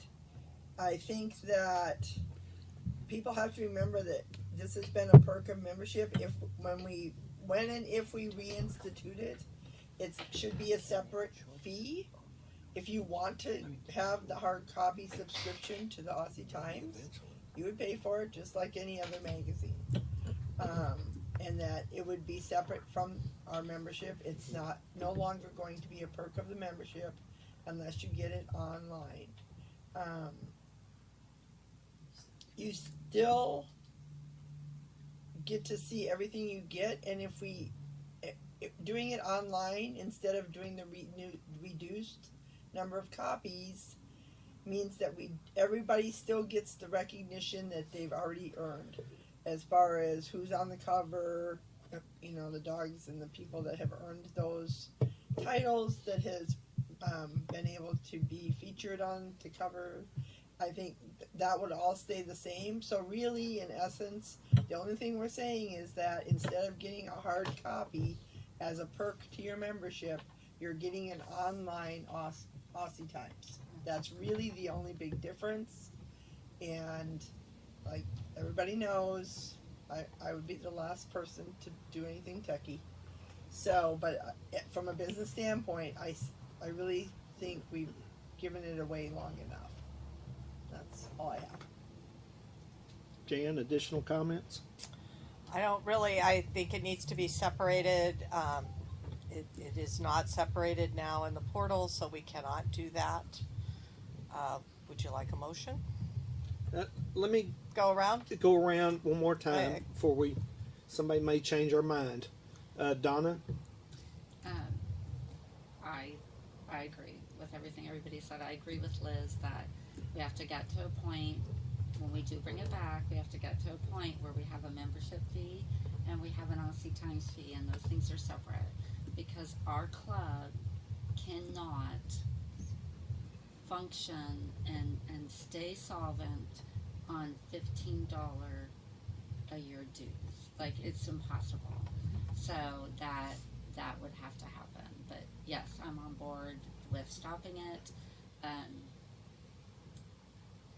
People are still going to get it. People still get to have it. We're not taking anything away. We are just pausing this part until we are in a financial position that it makes sense to do it again. Thank you, Donna. Ann? I am still opposed to putting it completely online at this point, but I am in favor of, in the future, when it is possible, to absolutely separate the fee for getting a copy of the Aussie Times and the fee for membership dues. I totally agree that we should in the future make those separate. But I am still of the opinion now that I think we should just reduce the number of issues and not put it entirely online. Thanks. Thank you. And Gina? Yeah, I still oppose it too. I would agree to like the 6 months, but definitely a no on 2 years. I do agree in the future that yes, it should be separate. I think that membership dues were never intended to support a club. services that support the nonprofit. But anyway, I would be opposed. Thank you. Thank you, Gina. Liz? I will be in favor of going online. I think that, like Susan said, I think it would be probably better if we revise it every year, or if the board looks at it every year, until, you know, we can figure out how we can separate the two, or whatever the board decides at that point. But I think maybe every year will be a better solution, and see what happens. You know, in 2020, we had that one issue that we didn't print, and everybody went crazy complaining. Well, not everybody, but we had a lot of people complain about it, and the board gave in, and, you know, they put it back on print, when really in 2020 our income really kind of, our program income at least, took a dive, you know, and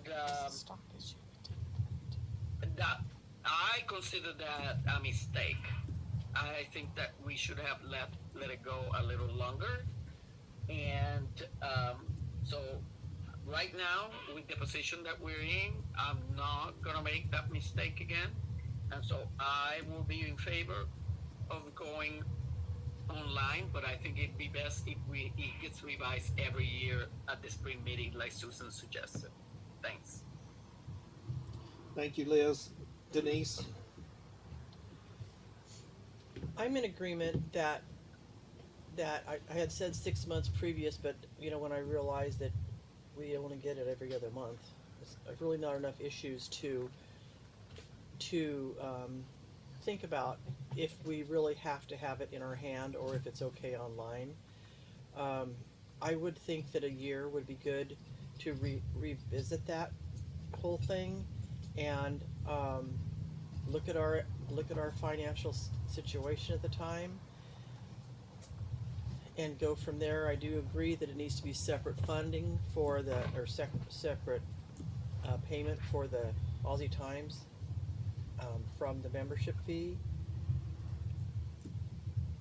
And when you look at the finances in the crucial situation we are right now, taking this off of our plate and adding that 120,000 or whatever it is that we pay for publishing the Aussie Times is a definite shot in the arm that we have to have at this time. It's critical. So I hope that the membership will bear with us on this and be tolerant and watch it online and enjoy it as usual. Thank you. Thank you, Denise. I guess my last comments are,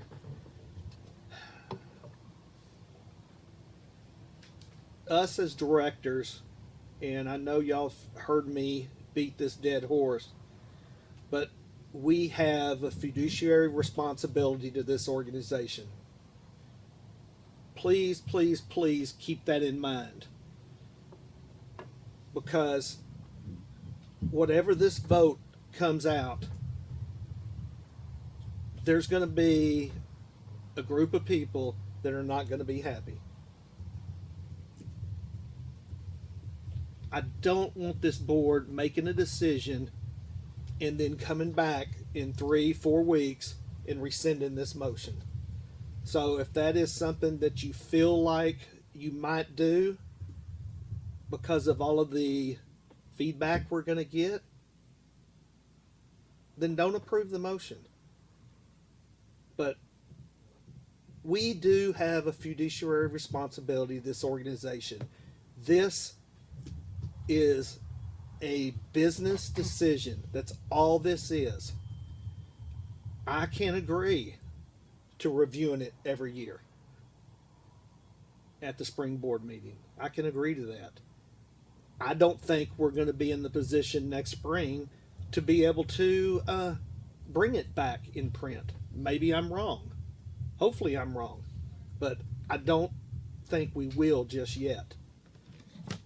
But with that being said, I just wanted to remind everybody, because we do this far too often, is we make motions, we approve motions, and then the membership gets word and we rescind motions. I do not want to do that on this. Okay, so I would entertain. I agree, Rick. This time we have to stay the course, whatever the decision is.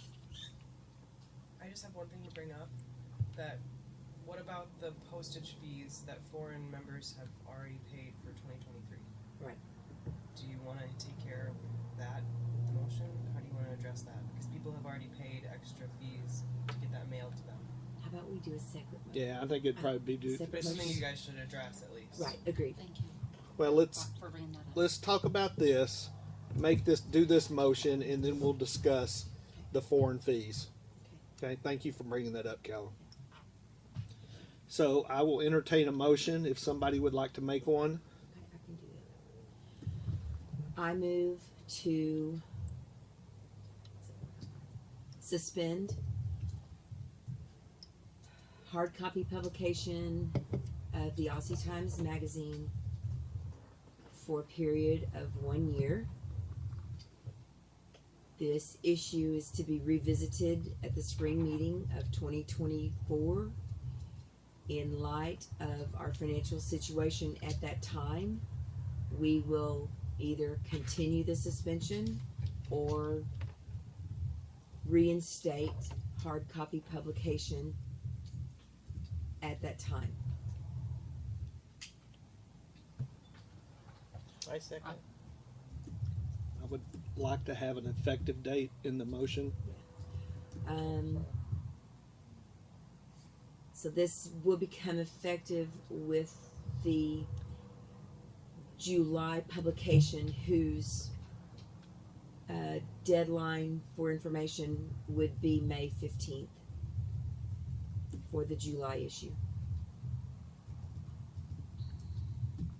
So effective immediately. We can make it effective immediately. Can you strike that? Let's make it effective immediately. I agree. I'll second that motion. Okay. We have a motion. What's your name? We have a motion by Susan and a second by Denise to suspend the Aussie Times effective immediately and reviewing once a year at the spring board meeting whether or not we are in a financial position to reinstate the printed copy, basically. Any comments on that? Jan? I'd like publishing changed to printing. I had a motion, because of the bylaws. That's the only wording I didn't like in it. Okay. Printing, not publishing. Can we? Yeah, don't use that. Because we are publishing it. We are publishing it. Online. And we're just not that's- printing it. We're not printing it. She said hard copy publication. Oh, she did say hard copy publication. Okay. Are you okay with I- that? yeah, well, that's the word that's in the bylaws. With the publishing or the printing? Publishing. Well, okay.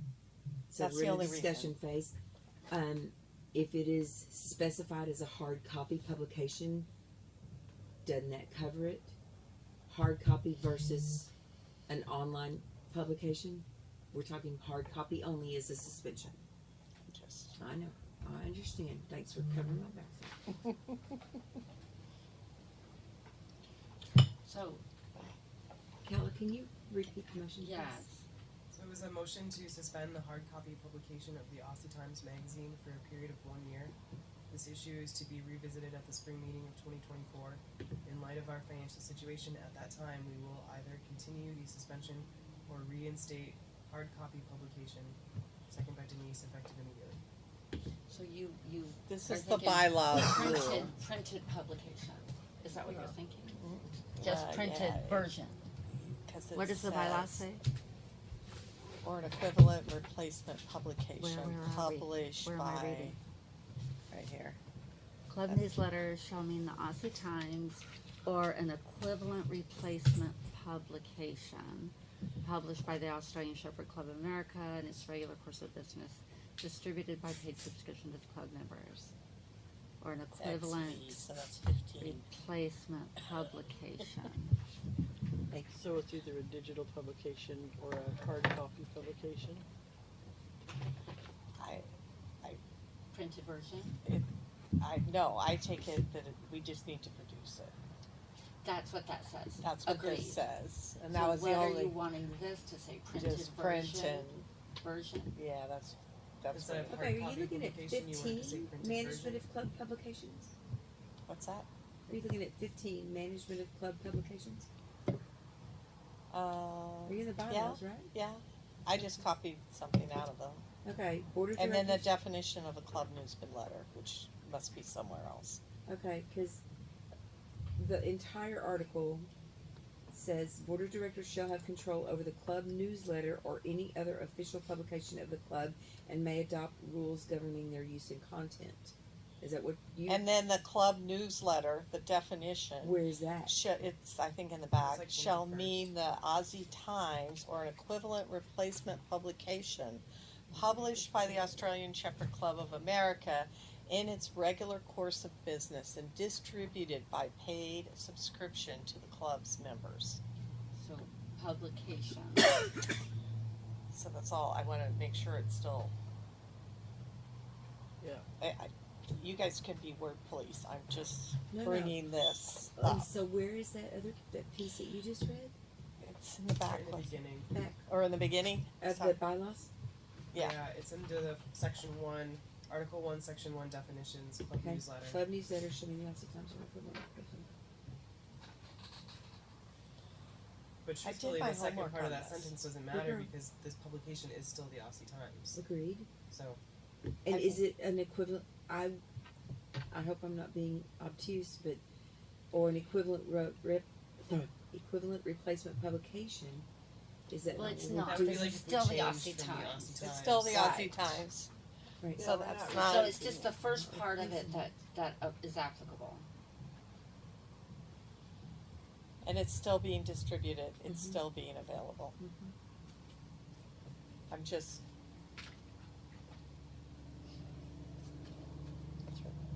So, So that's in, okay. it's in So- compliance with the bylaws. Being clear. Did we make that change, Callan? To what?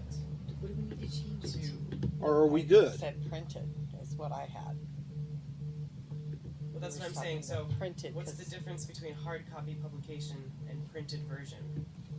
as long as they read that whole hard copy publication.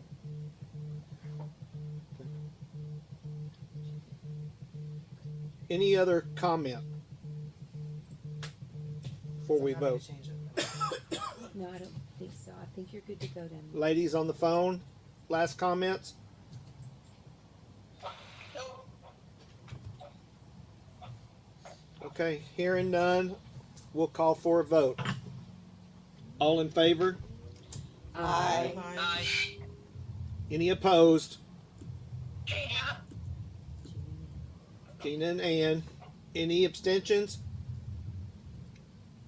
Okay, motion passes. Thank you, guys. The bird voted for it, too. We will go to number 6. So, do you want to handle the? Yes, subscription let's fees? do. Let's do. So, do you want me to check with Ray quickly about that? Because I think there's U.S. members that pay first class too, and I don't know if they pay in advance. They do. If we could find out. Yeah, I'll just go run and check. Okay. So in that situation,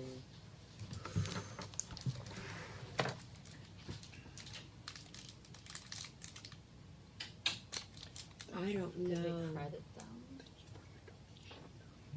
Yeah, Well, that's what you want to do, huh? But I we don't know can't. how we are. I really don't know how we're going to identify Figure all it those out. who have paid for either first class or.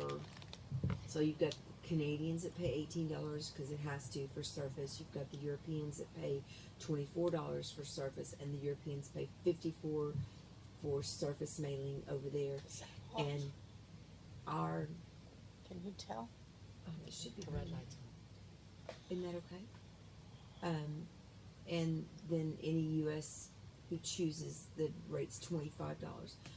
I don't know how we go back. I have a simple solution. What if we put something out? Okay, this is what we're doing. If you have paid in advance, please contact the office and let us know, and you will be credited that amount. You can be credited or. Are they able to keep track of credits? Yes, they have a credit page. Okay. So if reimburse, then we don't have to try to figure it out and contact all those people. Or they just or you may consider this a donation to ASCA. Or you could do that, and that would Also, yeah, and also the office should not this is gonna be kind of a pain for them too, because any postage or anything like that people go through the portal and pay or whatever, they're gonna have to continually check on that and refund that whatever.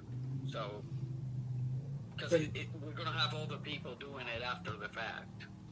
Yeah. So from here on out, that will be really easy because those amounts will be. It's an alert basically when you're going through. You're gonna realize that amount doesn't jive with what it's supposed to. So a Canadian's going to pay $53 because it's 35 plus the 18, and that's just their regular surface. And then your all the Europeans would be, their normal membership. So for Canadians, it's whatever 68 by the time they pay their membership 15, their Aussie times 35, and then their surface mailing charge of $18. And then the Europeans on the surface would be 74 for a single and 99 for a dual. Oh, not even. Yes, we still have those same membership fees, right? We did not increase them. And then 104 for a single that's wanting first class overseas delivery. And then 75 and 20 and the 99. No, 75 plus 54, 129. For a dual membership that wants first class postage on an Aussie Times to go to Europe. So any of those numbers that are not in their normal will be should be a red flag for whoever's retrieving those charges. So here's a couple of things. Ray's going to talk about the people who do paid first class. The other thing is that you guys need to probably change the effective date. It's already gone to print. This For upcoming May. issue. Yeah, it'll be the next. Right, that's so why I had- effective immediately seems like it means now. Well, if it's already gone to print. So I think we- you should go back to the effective date that you had, which was July. Yeah, the May 15th effective date for the July issue. For the July issue. Yeah. Okay. So because it's already gone out to print, and Ray pointed out people paid for ads thinking it was going to be published too. Right. So, yeah, that was my. Okay. Yeah, that was For my the first July one. Okay, so the effective date would be the July publication. Yeah. Which would be May 15th. Yeah, I wasn't even considering it being this issue. Yeah, it was- I mean, because never, you know never it's already even- gone to print. Yeah, Because it's- that's what effective immediately kind of meant to me, Yeah. so I'm glad that we Okay. at least, I think we should go back to that The May specific 15th. one. It's That's okay. fine. More clear. That's fine. Okay. First classes are easy, and there's not all that many. I think for this upcoming, since I've already had to get her quantities, I think there's like 80 first class. Obviously, if you're out of the U.S. and Canada and Europe, you have to pay that additional. So what we have to figure out, I mean, I can run a list of who of all the Aussie Times recipients and break that down by country for any refunds associated, but we've got to figure out, are we itemizing these refunds or not, because people don't renew at the same time. Somebody might have just renewed and haven't gotten any, whereas somebody's halfway through, so they've only got half. So Right. that would mean Prorated. us having to go through, Sounds like a project. look at their membership, figure out how many Aussie Times. Oh, okay. Not the No hard work. refunds. Okay. But I mean, still legwork and finding You out. have all to of figure all it. that out. Yeah. Okay, what if we put the onus on them? This is what we've decided.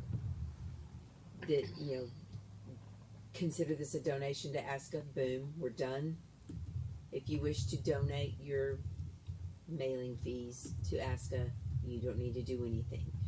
If you have other plans, whatever, You would you like a wish to credit. request a credit, contact the ASCA office in order to work with them for a refund or partial credit or partial credit that you may use for any ASCA related event.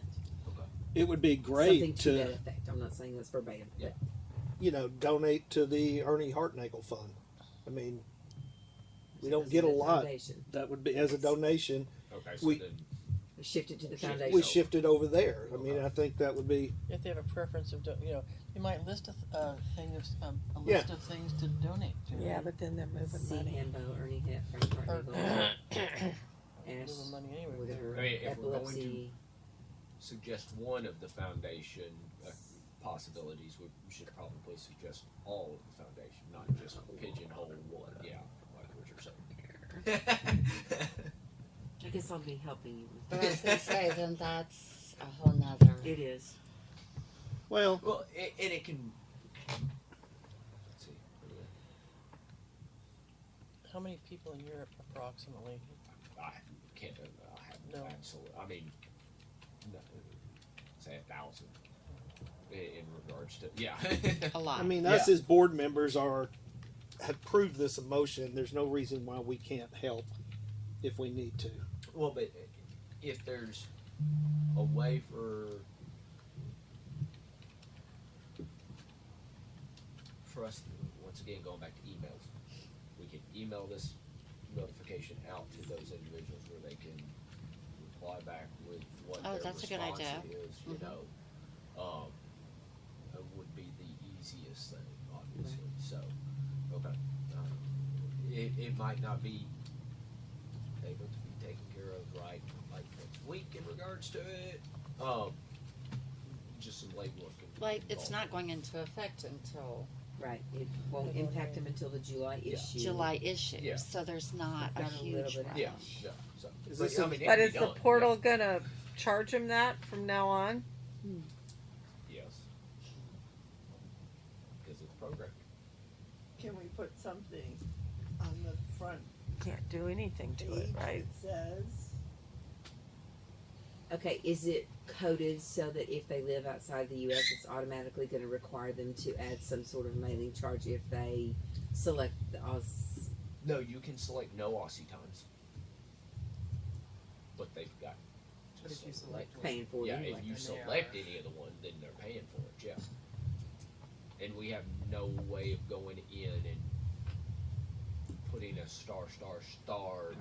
Please select no Aussie time, so Right. you're Disconnecting. Not, yeah, Well, this Right. also and, might be and that's something. what I was afraid of. We you could- know, that because we may have new people coming in that don't know what has gone, on for the last 6 months or whatever, and then they say, yeah, Aussie times, and then the office will have to somehow flag that. I don't know how, but I suppose that the office gets a notification when people put in, check on that.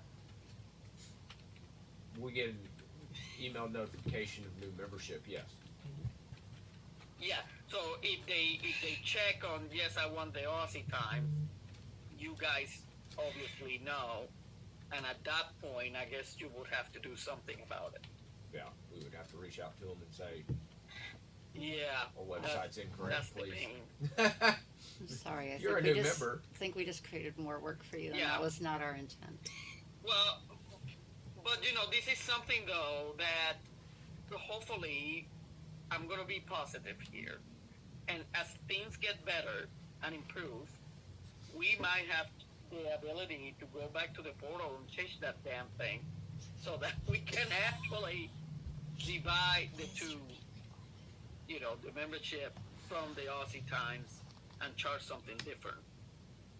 Hopefully, like maybe next year, when the board reconvenes here for the spring meeting, we might, ASCA might be able to do that, and then the office won't have to worry about it. But in the meantime, it's going to be a pain. Yeah. Well, not only is it a pain, it's kind of egg on face, to be honest with you. I mean, what would you think if you were signing up to be a new member of an organization?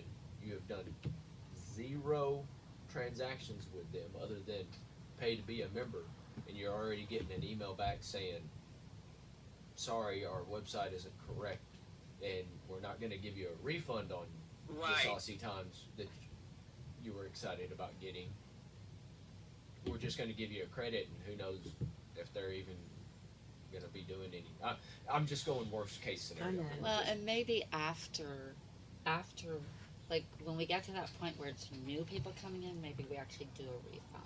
So that was going to be my question. If we have this new one, could we can we do a partial refund on those cards for the $24 or $54 or $18 on that foreign mailing charge? I'd have to go into authorize.net and see if we can define the refund amount or if it automatically refunds the whole amount. Yeah. Mm-hmm. And memory serves, it's the entire amount. I want to say it is, yes. That way, I mean. But going forward, that's what we could do. Like you have somebody new, you refund their amount and say, here's our situation.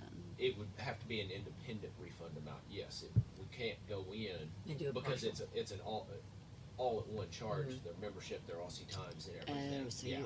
But could you like cut them a check for that refund amount and then associate it with that? Yeah, that's what I'm Right. saying. Yeah. We would have to refund them as a separate transaction to cross-reference. But it couldn't be a check because these are all either could be a check to Canada, but it can't be a check to Europe. Yeah, Since PayPal's not going to be effective. We'd have to get their credit card number and issue a credit card refund. Right. Because authorized.net doesn't allow you access to those card numbers. Correct, yes. I mean, we can, once again, you can go into that specific transaction, refund it, and never see the card information that you're refunding the whole thing, yeah. I will double verify, but I'm pretty sure that it refunds the whole thing, not just partial. I agree. Because having refunded SWATCOs, if I could have done a partial refund for the specific amount of what she was trying to do, not what she did, then I would have done that. But I had to refund the whole thing and then make her do a new transaction for the proper amount.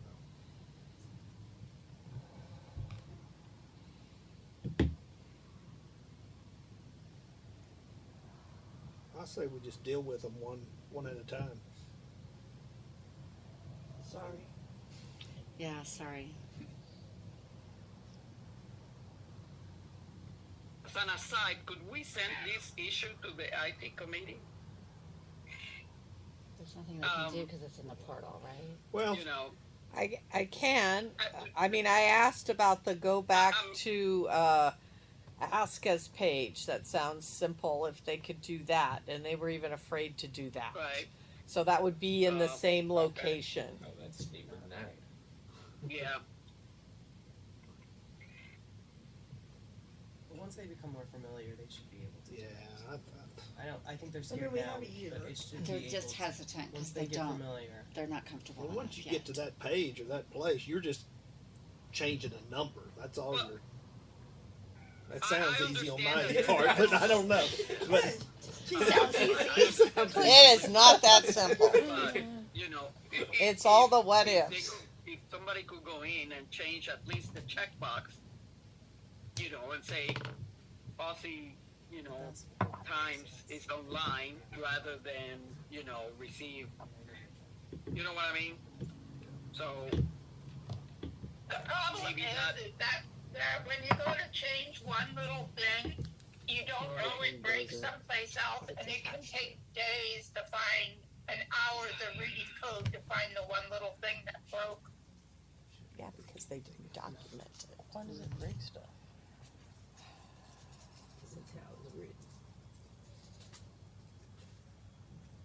That's get what it. they're complaining. We'll The get it fixed. documentation trail isn't We'll get it fixed. as detailed. We will. Even if you had the documentation trail, it's still reading the code. It's going to be impossible. Well, not impossible, but takes forever to find the one little item that's coded wrong or broken. Then they didn't give us the documentation. So kind of where we're at is We're just gonna we've have done to this. do it. We're just gonna so did we agree that for the people who've already paid, you're gonna prorate and we'll credit, Send them an email. and then anything coming in new, we will refund. Does that seem? Don't look at me like that. I know it. I'm like, I feel like a dog. Got 5,000 people that get this thing, so. They But- said but not- 60. All of them will contact you. But Yeah. and not all of them. Yeah, Well, but we still got to initiate the conversation and everything. Yeah. Can we not have it filter into somebody else's email and to work this instead of them just bombarding you? Well, I mean, yeah, we can send it wherever as far as this letter that we're going to be going that's going out. Yeah, that can go to whoever we decide. To Maybe you should just have a process it. separate new email on, you know, Aussie Times She information. says she's not a customer service person. Yeah, That's what she she's has- learned. She has made that. Comment several times. She has come to the conclusion that that's not her gig. Okay, let me first start working on the emails associated with all these members for the Aussie Times. That's the first hurdle here. Well, it would That just side. it No. just needs to go to the ones that pay the extra postage. That's Correct. all it's Yes. for. Yeah. Okay. Yeah.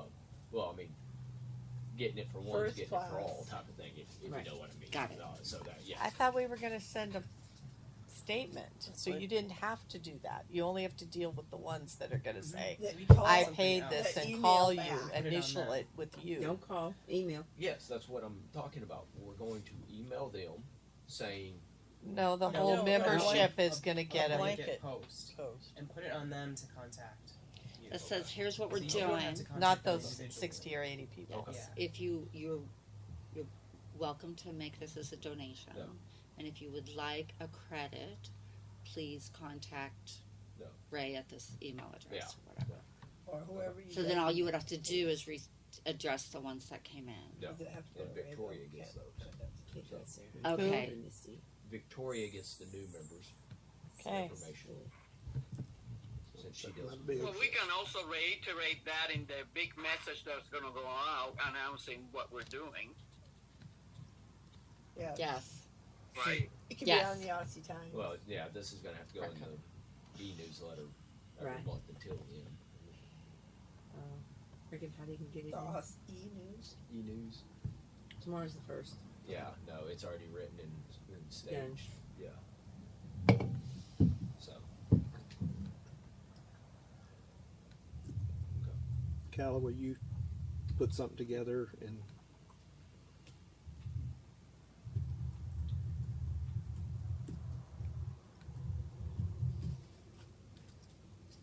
we'll work it out. Yeah. This is a, like we said earlier, this is a business decision. This is Yeah. It's not going to be easy. People are going to be upset. We get it, but we've got to take care of this corporation and make sure that we're able to pay our bills every month. Absolutely. And this is a method that we have chose to go forward with for a set amount of time. Sounds good.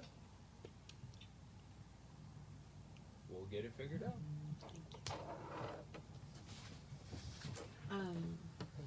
For our discussion later, can you bring me, Wait. Ray, Oh, can you bring me the reviews for them, or how do we do that?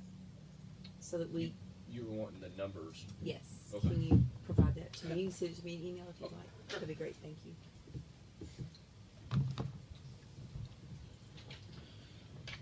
Okay, so I we. know what I forgot for the attorney. Uh-oh. Well, it was people that were complaining that the same officers are in foundation, as in. Is that Really? It was okay. It's been one of the, that's always been like that. It's always been that way. Well, and I would counter that with not only has it always been, maybe we don't say it's always been like that, but it's most feasible for the officers to be contiguous across both portions of the organization. Do you have your draw? Oh, Yes, we can do that. is that in our Dropbox? No, because I just got it a couple of minutes ago and I did the draw. All right. Good job, you. Good job. Who's the winners? So there were. Let me write down the start date here.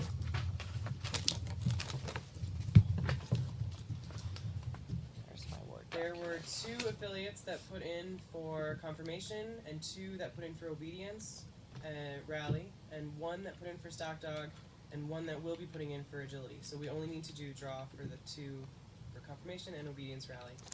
So the clubs that put in for confirmation was Hill Country ASC and Upper Midwest ASC, and obedience was Cascade and ASC of Michigan. So the draw order was confirmation, Upper Midwest ASC, and then Hill Country ASC. For obedience, it was Cascade ASC, and then ASC of Michigan. So that's the order that they pick the dates that they want to hold their event. But there's Who was the there's 2 stock and the confirmation agility? pre-trials and 2. Yes. Yes. So they just get to confirmation. pick which So, one they want. Yes, the first Upper club Midwest. gets first choice, Got it. second club Yeah. gets second Got choice. it. I'm sorry, who was the first club for confirmation? In the Upper- draw order, Upper Upper Midwest. Thank you. Is that Michigan? Yes, Minnesota. Oh, excuse me. So, but normally we have 3, Yeah, we'll find another one. so we just and they'll get the last spot if And they just get the last choice Okay. then. Yep. For And then- confirmation, there's normally 3. Okay. Yes. And obedience was Cascade and ASC Michigan. Yep. ASC Michigan. And It's who was stock? obedience and rally. They're each doing, Yeah. right? That's what it said. Yeah, it's obedience rally. Who's doing the stock trial, pre-trial? ASC Ask of Arizona. ASC of Arizona is That's doing the stock. And who's doing the agility? The What's his name? Christians. Christian has, he's trying to find a U.S. club to help him to do one, and we only need one agility, I think, don't we? So the Austria Club. Yeah, he has not formally put it in yet, but he called and asked me how to apply for it. That's right. I remember that now. Too many other things. Yeah. And is there just one agility pre-trial? There isn't any yet. No, But is there only normally allowed just one? I No, think we normally 2. do 3. 2 to Well, I 3, thought there were depending on more who than puts in. one. Saturday, Sunday, and Tuesday if we're keeping the same schedule that we've historically done.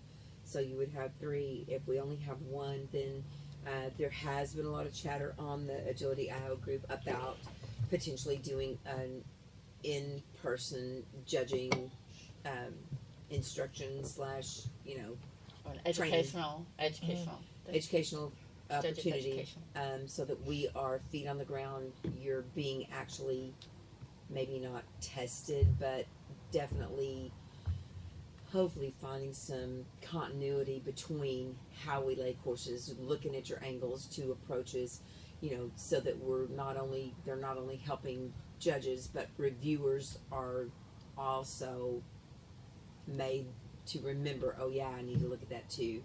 I know we're all human and we make mistakes, but we have been needing this for a very long time. One of the judges at Nationals last year definitely showed that there would have been benefits from some judges' education, and that's been kind of an ongoing thing.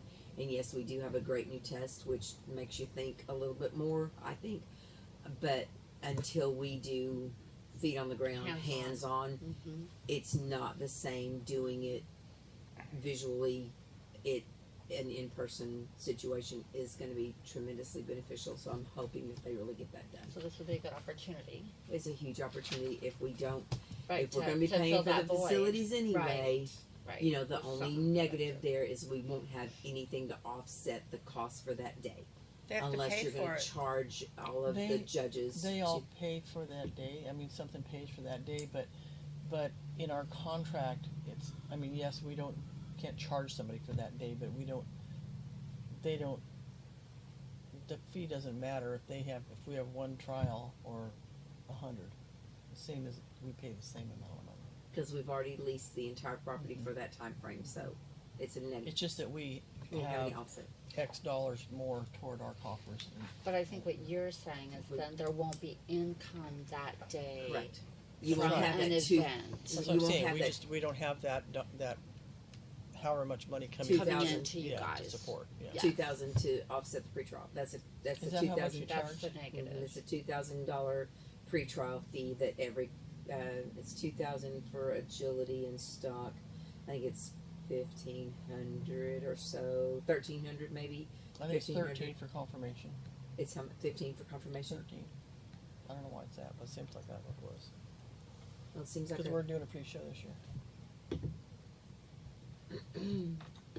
I just know that our total budgeted was $13,500 for pre-shows for 21, 22, and 23. So, if they don't fill, of course, you're going to have that deficit. Loss there. of income. Mm-hmm. You can send him to me. I'm dealing with the AKC clubs there for tracking. There's 2 in Nebraska. So they may have agility equipment. I'm assuming that's part of the things he needs to find. I assume you need to find. I don't know. Well, that and Lorraine had contacted somebody or another. Mike Press. That that would bring it and sell it. Yep. That's happened. That's what they did in Bakersfield. Oh, bring it and then sell it when they're done with That's it. what they did at Bakersfield. He brought it all brand new equipment. He set it up. He did the whole thing, and then he sold it and drove home. Right.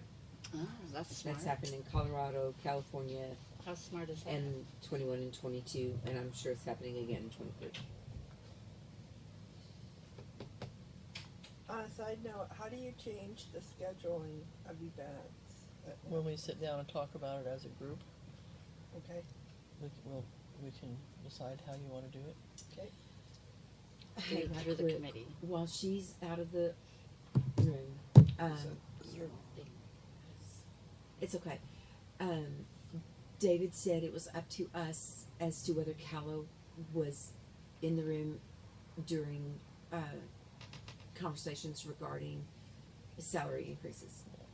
He said it's normal. He says the trend is That it's okay. They all talk about it. that you're well, and that They actually publish the it. trend is to in publish and offices. be open about it. So, we need to decide, do we want to include her in the room while we have conversations, or do we not? I don't care. Okay, we can talk about that. Alright, so, Do we have to make them, like, approve that or anything? The pre-trial? No, it's just a draw. it's just a draw, Oh, okay. that's all good. Okay. So it's done. Congratulations. Thanks. I'm So- excited to be working with you. I'm excited to be working with Definitely. you. That actually So really is all a we good have- thing. So yeah, do you guys want to take care of the sponsorship proposal? Yes. Okay. That was my next. So, in your Dropbox, you should see it is in there, isn't it? Yep. Callum? Sponsorship proposal from Cynthia Downing. I know she's worked really hard at trying to help us to get out of the situation we're in, and I'm grateful to Cynthia.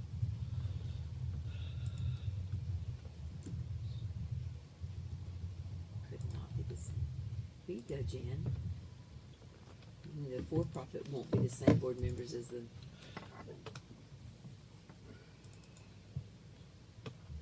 ASCA board members. So I don't know if anybody's had a chance to really look at them and have an opinion. I know that I think, or feel like that she's got a sponsor ready to jump on some of this that we'd like to move forward on. This is Ann. She called me,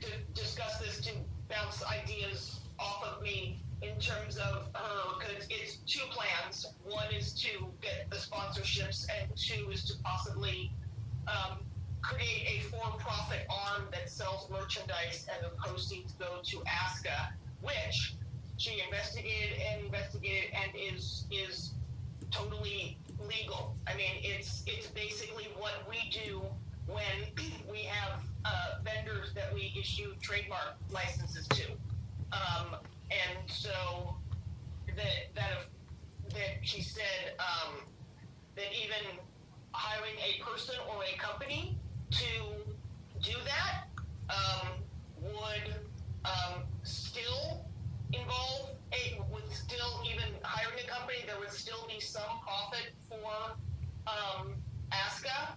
And something that I mentioned to her, which I've talked about with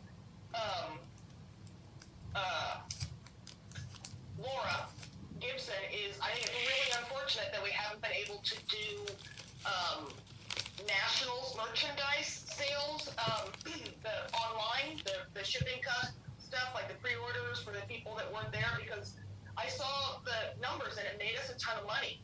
But Laura also said it was a ton of work. So if we had a for-profit arm, I mean, it's a regular company, it's a for-profit company that is licensed by ASCA to produce all these products, hats, t-shirts, the Nationals t-shirts like each year, or different ones each year, and sell them for profit, and ASCA gets the profits, then that is one of her ideas. And she is also willing to do the legwork on it, which I think is great, because that's her job now. And then the first one are the sponsorships, and I think the only little question was, because we're a 503c7, in terms of the amount of money that to run the company that has to come from the membership, and so but she looked and didn't think it was an issue for these sponsorships. I don't know that she has these lined up, that like when we say okay, that then it happens. I think these are the companies that she wants to approach, and these are the amounts that she is looking for, but I don't think that it's a done deal. That was my impression. So I don't want the board to get the impression that if we approve this, then all of a sudden we have these dollar amounts right now. I think this is an approval for her to solicit these sponsorships for ASCA, because the board has okayed for her to go after them. Both of these, I think, are great ideas. And I mean, if she's going to work on it, and if it's legal from a financial IRS aspect,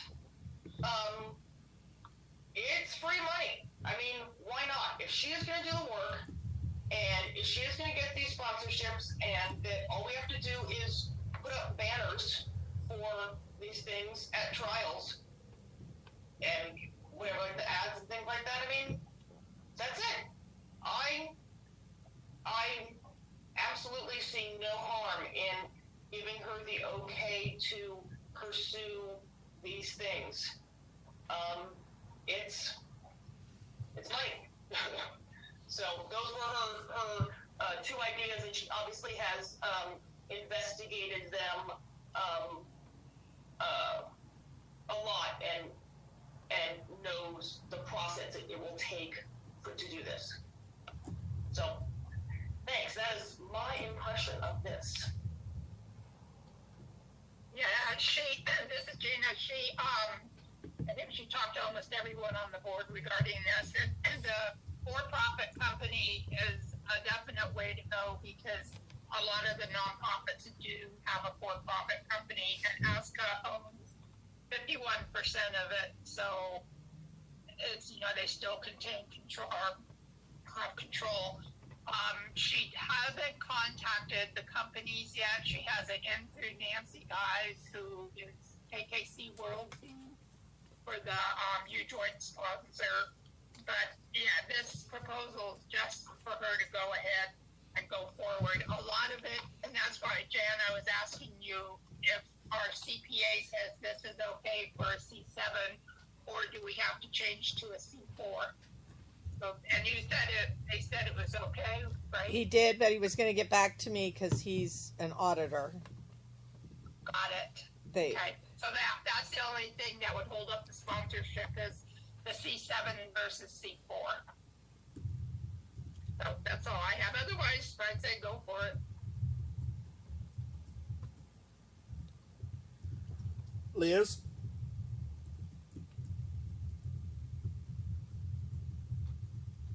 Yeah, I'm also in favor of pursuing this and see where it goes. It won't hurt if she's willing to do the legwork. Then that's great. I'm all for it. So let's see what she can find out. Thank you. Denise? Well, I'm in favor of it for sure. Cynthia's already proved that she can do something immediately and efficiently when she raised the money on the GoFundMe account or GoFundYou account, whichever it is, which was discussed at a stock dog trial and it was ready to go the next morning. So, which is about how it was, right? Mm-hmm. Yep. And she's a member of our club. She's awesome, and she loves doing this sort of thing. It's her bag. She's recovering from a knee replacement now, so she's enjoyed having this to do because she's a little sedentary, which she doesn't like to be. But she seems to be very in the know of things like this that happen, and she has a lot of contacts in the business world, and I think that I'm sure she'd do a great job just finding the right company, and she feels like this one would be really good as a start. I think it's a startup company, and one of the benefits that she feels that ASCA has over another organization that might be using it is, or having them sponsor, is that we do have a European market in ASCA that other clubs don't have. So I'd certainly be in favor of this. Yeah, thank you. Donna? Yes, I think it sounds great. My only concern, do we need to wait to hear back more from the CPA? Well, there was before we also go always forward? a level that we could do. The thing is that there's no money given back for this. It's services. And I think that was one of the things, that there was a dollar amount of money that could be exchanged. But it seemed to me like it was 35,000 or something. I don't remember. She did say that on there, up to 35,000. Yeah. But if we're giving them things, we deduct that. So if we put up banners and pay for those, or that's less the amount that they're giving because that's advertisement. I think it's 35%, not 35,000. Yeah, 35%. Yeah, okay. Right.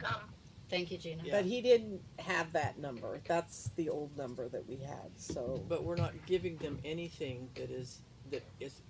We are not giving them a tangible product. Aussie Times, there was things in there that were Full-page ad. Full-page ads. Full-page ad in the Nationals catalog. Those would all be deducted from whatever value they gave us. So we would have to. That much. We could get even more then. Right. It's not the X dollars, but if we're giving them something back in ads, banners, all that, that's deducted from the amount they give. So we could get more. So Have we there'll done be this a by more David? official proposal? Because to me, this looks like an example I of think this is just permission to go forward. to go forward, and then Yes. there'll be something, and that's something David and the accountant can actually look at.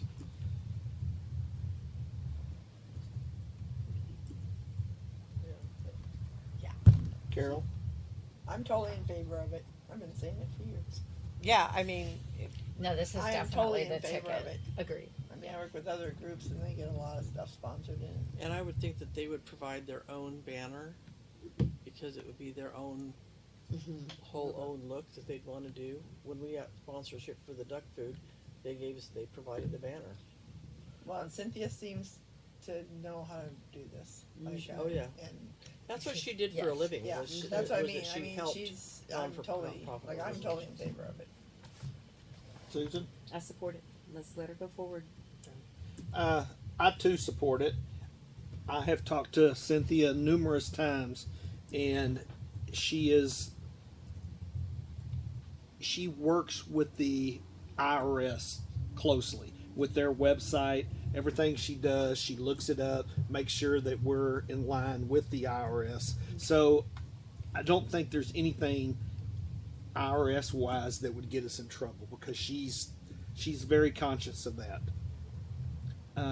But I say we present this as a motion, we approve it, we let her move forward, see where it goes, and if she gets some concrete offers, she'll propose that back to us, and we can approve it at that time. Absolutely. I think we need two separate motions, one for the for-profit company and one for the sponsorship. So we should have two motions. Agreed. Thank you, Gina. So she's gonna make the nonprofit. Isn't that $5,000? It's the 501c4 portion of it. Go back to the other page. It's going to be the for-profit portion, right? Was this $5,000 piece? Do you have two documents then? Yeah.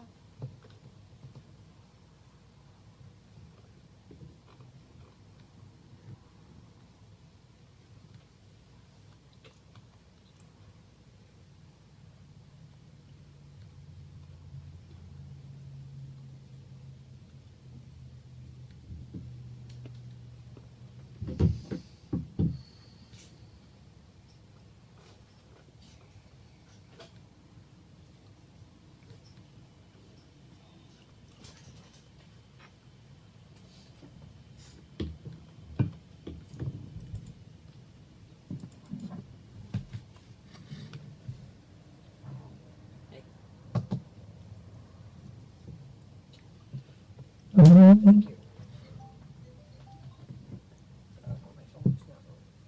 It's hard to do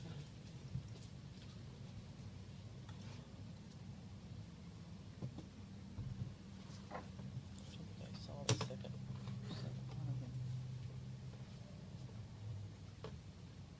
Well, I think that one has more attorney accountant questions of what that's gonna cost us. That's what I'm getting at.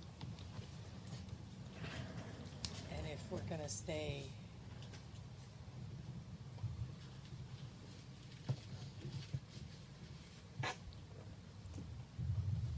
Didn't he say if we did a move, it was $5,000 or $10,000? I We're didn't trying to say change that. our stuff, move to Texas. That's why we haven't done it? Oh, for Why are you- appropriation? Yeah.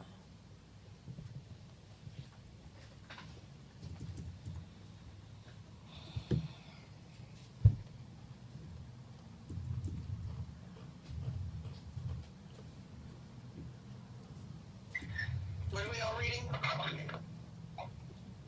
The sponsorship proposal, ASCA sponsorship proposal. Got it. So do we act only on the sponsorship portion and not on the C4 for-profit portion?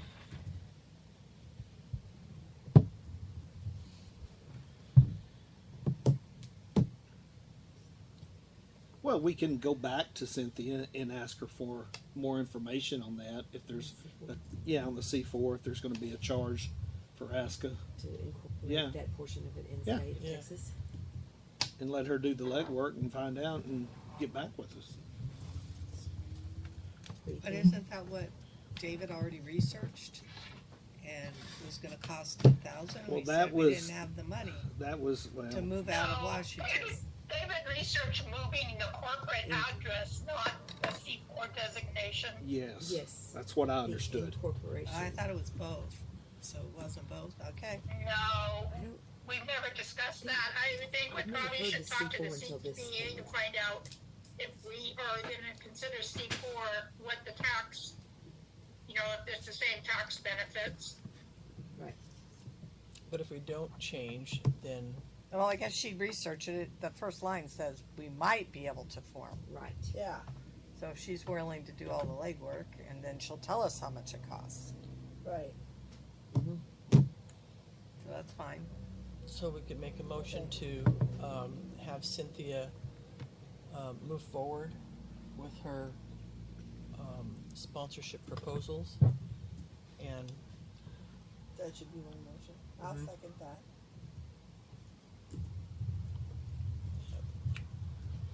So you talking both or one? Which one? The sponsorship. Sponsorship. Okay, I'm sorry. yeah, because we thought should it be two separate motions. Yes. And then that we go ahead with the investigating the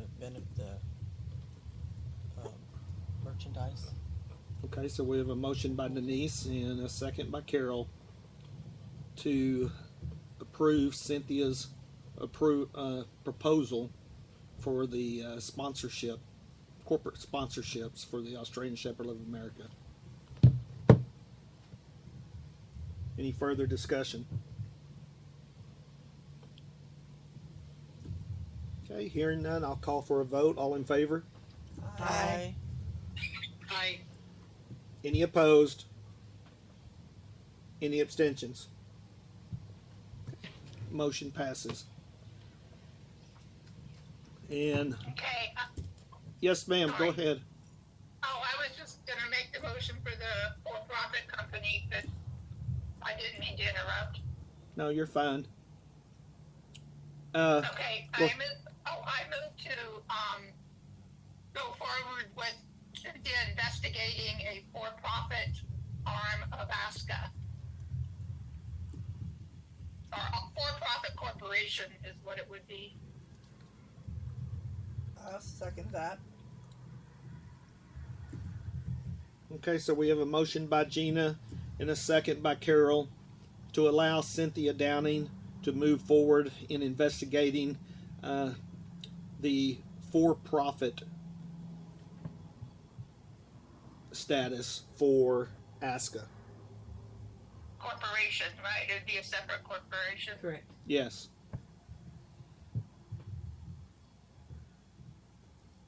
For-profit corporation. I'm not sure I understand what that is. I mean, We'll need a real accountant then. So a nonprofit cannot compete with a for-profit company. That's why we can't sell merchandise. So you create a corporation that ASCA has a 51%, which is a controlling share in, and that for-profit can fund the nonprofit with the proceeds of sales. oh, okay. Thank you, Gina.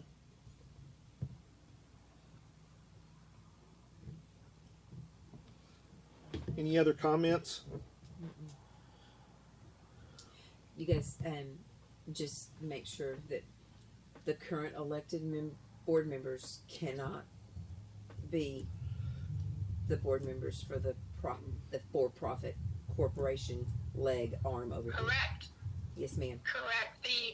The board, the current ASCA board appoints the board members for the for-profit company. Yes.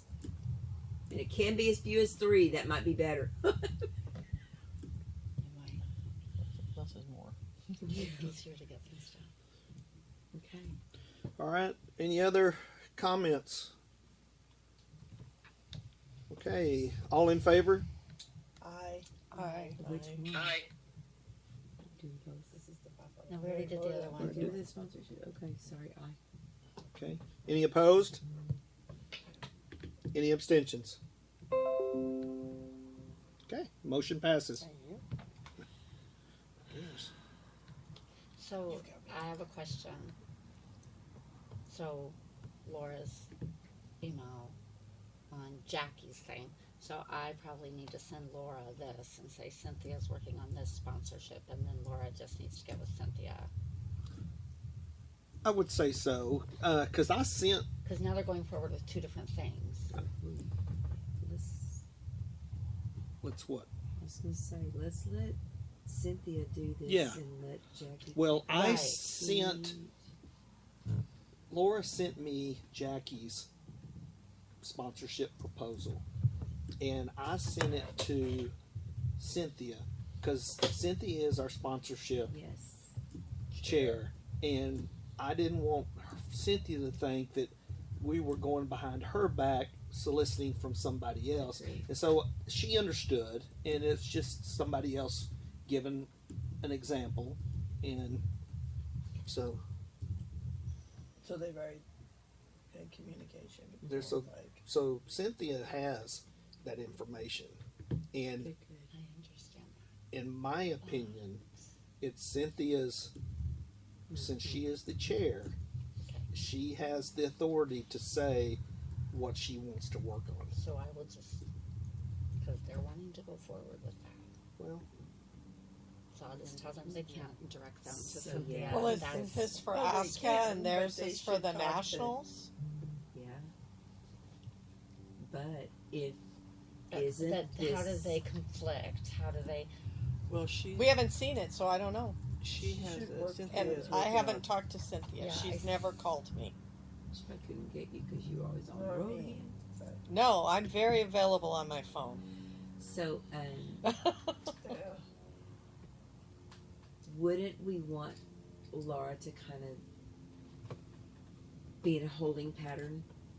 Because what Cynthia is proposing would have a positive impact on nationals, because that's where we're going to get the exposure for these companies that are doing this. Right, that's what I'm saying. Because I think- you don't want to separate nationals things because these are Right. going to be at nationals. I think, Right.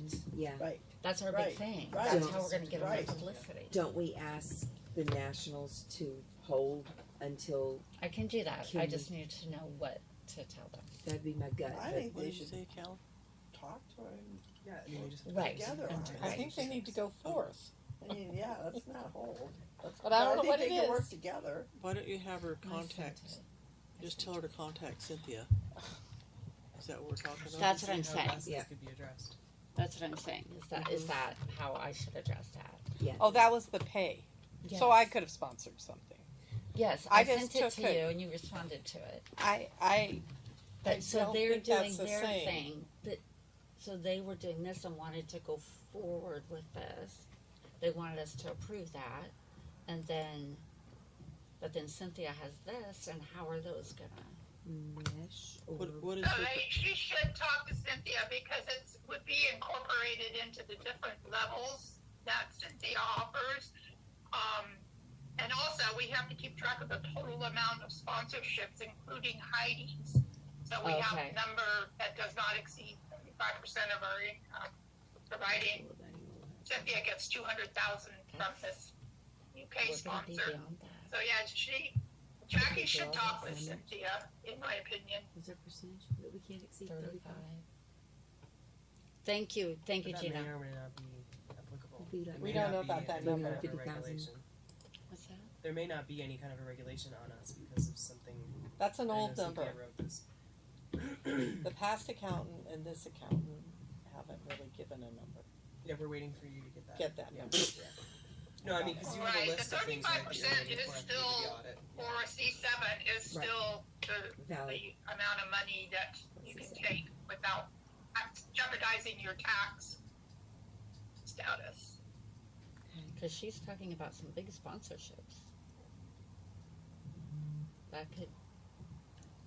Gee, that would be a horrible Just saying. problem to have to deal with, darn it. Well, it'd it is bite us because we can't. tax-wise. We can't do it. It'd bite us tax-wise. We're not allowed to do that. But we would be They allowed can't to go do over something. 35%. I don't know if that number's real.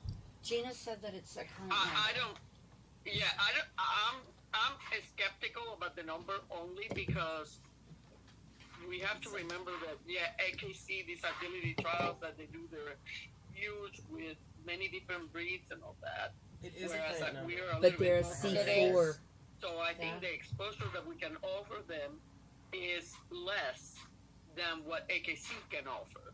So my guess is that we will get a sponsorship, but I wouldn't think that it will be 200,000. Well, yes and no. These companies to get international recognition, it's 200,000 to a company like that is chump change. But Jan's right. We don't. The 35% is still accurate because I checked it out on a C7. Yeah, Calla just checked Jan it. says she doesn't. We don't know what the dollar amount is of 35% yet.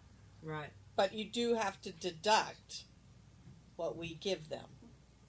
And that will help. And that will help. Right. That's so we can actually end up getting more money. Yeah. Because you deduct expenses, so that makes the donation a little higher. But so we have to find out what the 35%, what that equals as a dollar amount, or if we can have these companies considered under the safe harbor rules for a C7. But it's all investigation, and it starts with the CPA. I'd say go ahead and see how much money we can get, and then we'll figure out how to make it happen. I mean, if we can't take all the money that they're going to offer, and we have to remember the national then we can income. Right. That's a lot of money You're that not we saying- forget to talk about. Yeah. That It's is, like, yeah. what do we have? 382. But that's included in our income, right? No, that's a No, separate piece. It's separate. It's a separate. Because it has its own bank account. Only the net proceeds would be considered an income. Right, that's what I'm talking about. Yeah, well, that's only $2,000 this year. So Right. This would be a good time to get a sponsorship. Exactly, right. So we wouldn't have to count all of our income, the 382,000 that came into the Nationals, because we had all the expenses of the whatever Of putting it on, 380. Yeah. So only the 2566 or 2650, those numbers, around 2,500. I guess it depends upon if they're talking gross income or net income. Surely, if you net, This is true. or we bump it way up, because if it was to be the gross, that would help us as That would far as help us. receiving more. Yes. Yeah, That's a good. that's a a really point. good question. see that That's on an there? accountant. Is Or that what is on it? there? Gross or Is it net gross income? Or net? Gross. It's gross. Woohoo! Oh, okay. Then we're sitting pretty. We're golden. Yeah, it's a social club may receive up to 35% of its gross receipts from non-member sources. Woot, Okay. woot. Investment income. There's So nothing. there you go. It even says if you go over it, it's not like a hard and fast rule. They'll consider other things. Okay. So Then Okay, we're we're good. good then. Then Good. I think that's why he said it doesn't Never matter. turn down for you. That's my motto. No, but I don't want to get in a pickle. I don't want Like, to we see it have in to look tax at everything and notifications. not have to go. Okay. No, we Okay. can't do that because that's what we've done so much. Okay.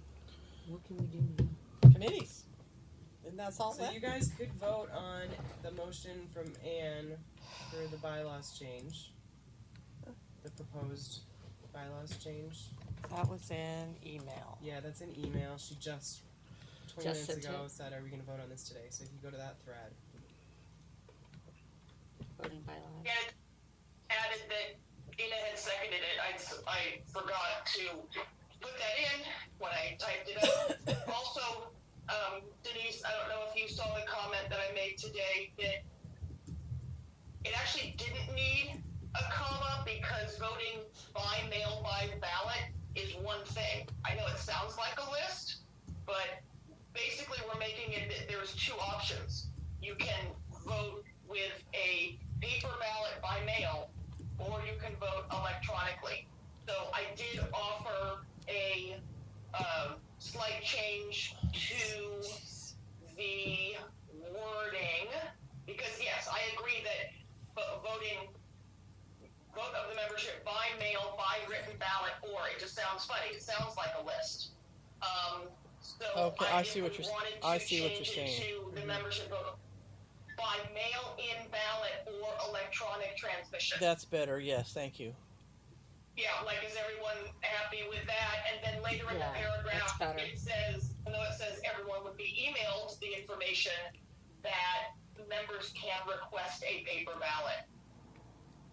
That's later in the I paragraph. don't So like yeah, the so sentence. We got by and by. so, By mail, so by Cal, key. if you want to That's what she's change it changing. to Are- Right now. Are you editing it? That's, yeah. Yeah.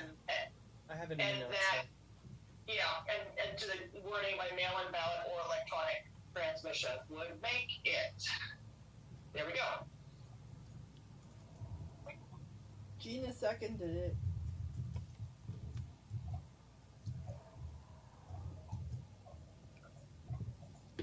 Are you sending us another version?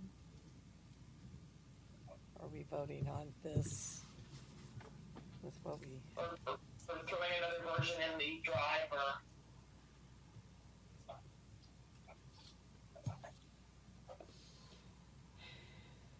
Yeah, there's 4 buys in that first line. There is. We need to get rid of some of them. Which one are you on? I mean, that's how it was written in the old policy book, so I think doing it to by mail-in ballot or electronic just that? makes it And, 2 less buys. Good job. Jan, I'm sorry? which one is it? What time is it? Did she send that one in? Well, it was part of that email thread. It was It's the part of the last email email thread. that I had at On 12:31 the voting from Anne. bylaws change. But I don't know if yours stack. Mine's stack, so. Mine did doesn't. too. Is this to add this proposal to the ballot? Yes. Yes. Yes. Yes, because we want to have the option to do just an email ballot. Can't do that now, so we're putting that. Yeah. Do you know what for she's July, changing? that from now on, we can do email. Right. Well, we just added to the ballot that is going to be for this year, so that Correct. the membership can vote on it, and then we'll have the answer, and we can get ready for next year. Absolutely. But we And have to same vote as- on it so it can go on the ballot. Yes. But can you repeat that first line of what she's changing it to? It would be the board of directors will be elected by vote of the membership by mail-in ballot or electronic transmission. Period. Oh, Period. Much better. better. Oh, wait. So members will request a written ballot. Is that the right terminology or is that? Well, that's what it Paper says ballot, up here. maybe, instead of I written? don't Trying to know. get paper. I don't either. But look at the second sentence. I'm afraid that that's going to contradict. When we say a ballot shall be mailed to each member. Emailed. Email. It says It's email. the second So line Okay, with highlighted. Okay. Yeah. I'm thinking the gray is the what's coming out. Okay. How I about would say an written. I would say paper instead of written. And then I would specify the other one, electronic. Hard Yeah. copy. Do we put electronic ballot or do we put it For where? It does say electronic transmission. It says electronic transmission. right on that second sentence? Do we? An electronic ballot, you mean? I think by saying that it's emailed, it redundant? would be enough. Redundant. Yeah. So I think by saying the ballot will be emailed is enough. Especially since it's just following that sentence. Then Anne, are you okay changing written ballot to paper ballot?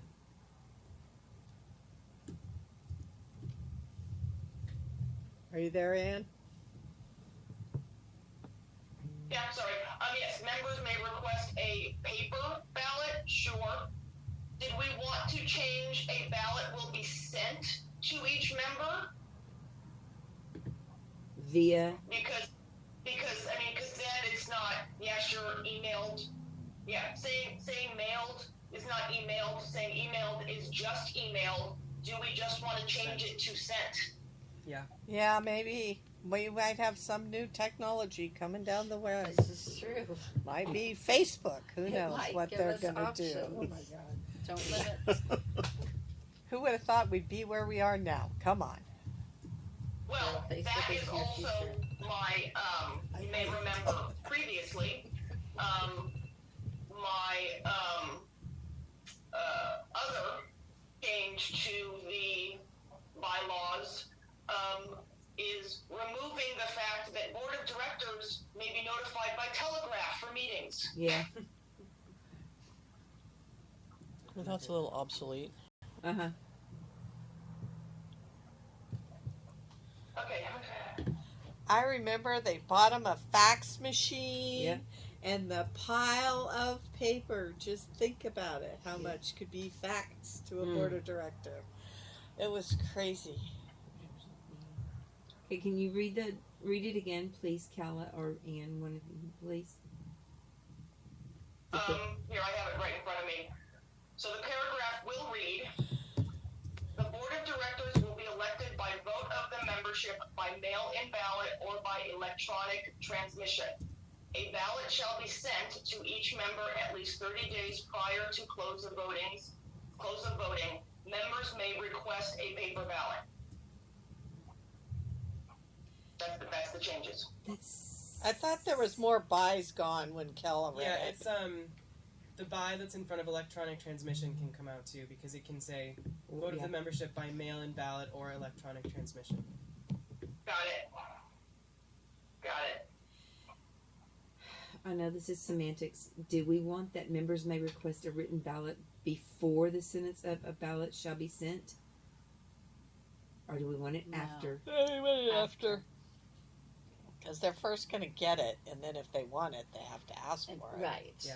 We would like it as much as possible. Right. I mean, I think that will be. I mean, obviously, we're doing this through a company, and Ray said they can do it all through email, and then people can be sent paper ballots, and that's totally cheaper. They can still do that, and so this way, when the email is sent, and that in the email will be reply to this email if you want to be mailed a paper ballot. Like it'll be right there in that first notification. Okay. I'm good. Thank you.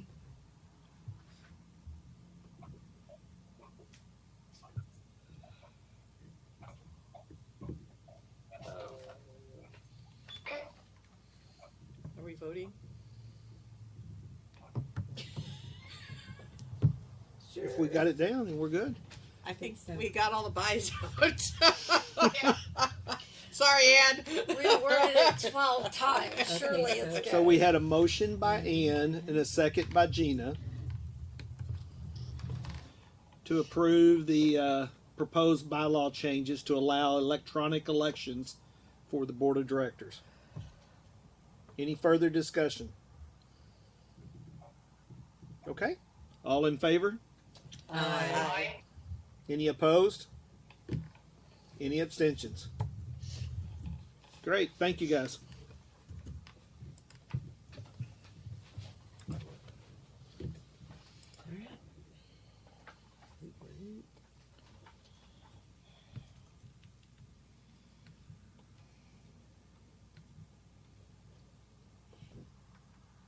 And now it's Saturday.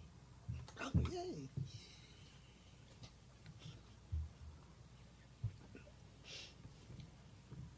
So you guys want to move through the committee stuff? we can. I've got one quick thing that Cassie Parker, requested to. She is a CPA that has worked with nonprofits, and she is willing to work with Sarah.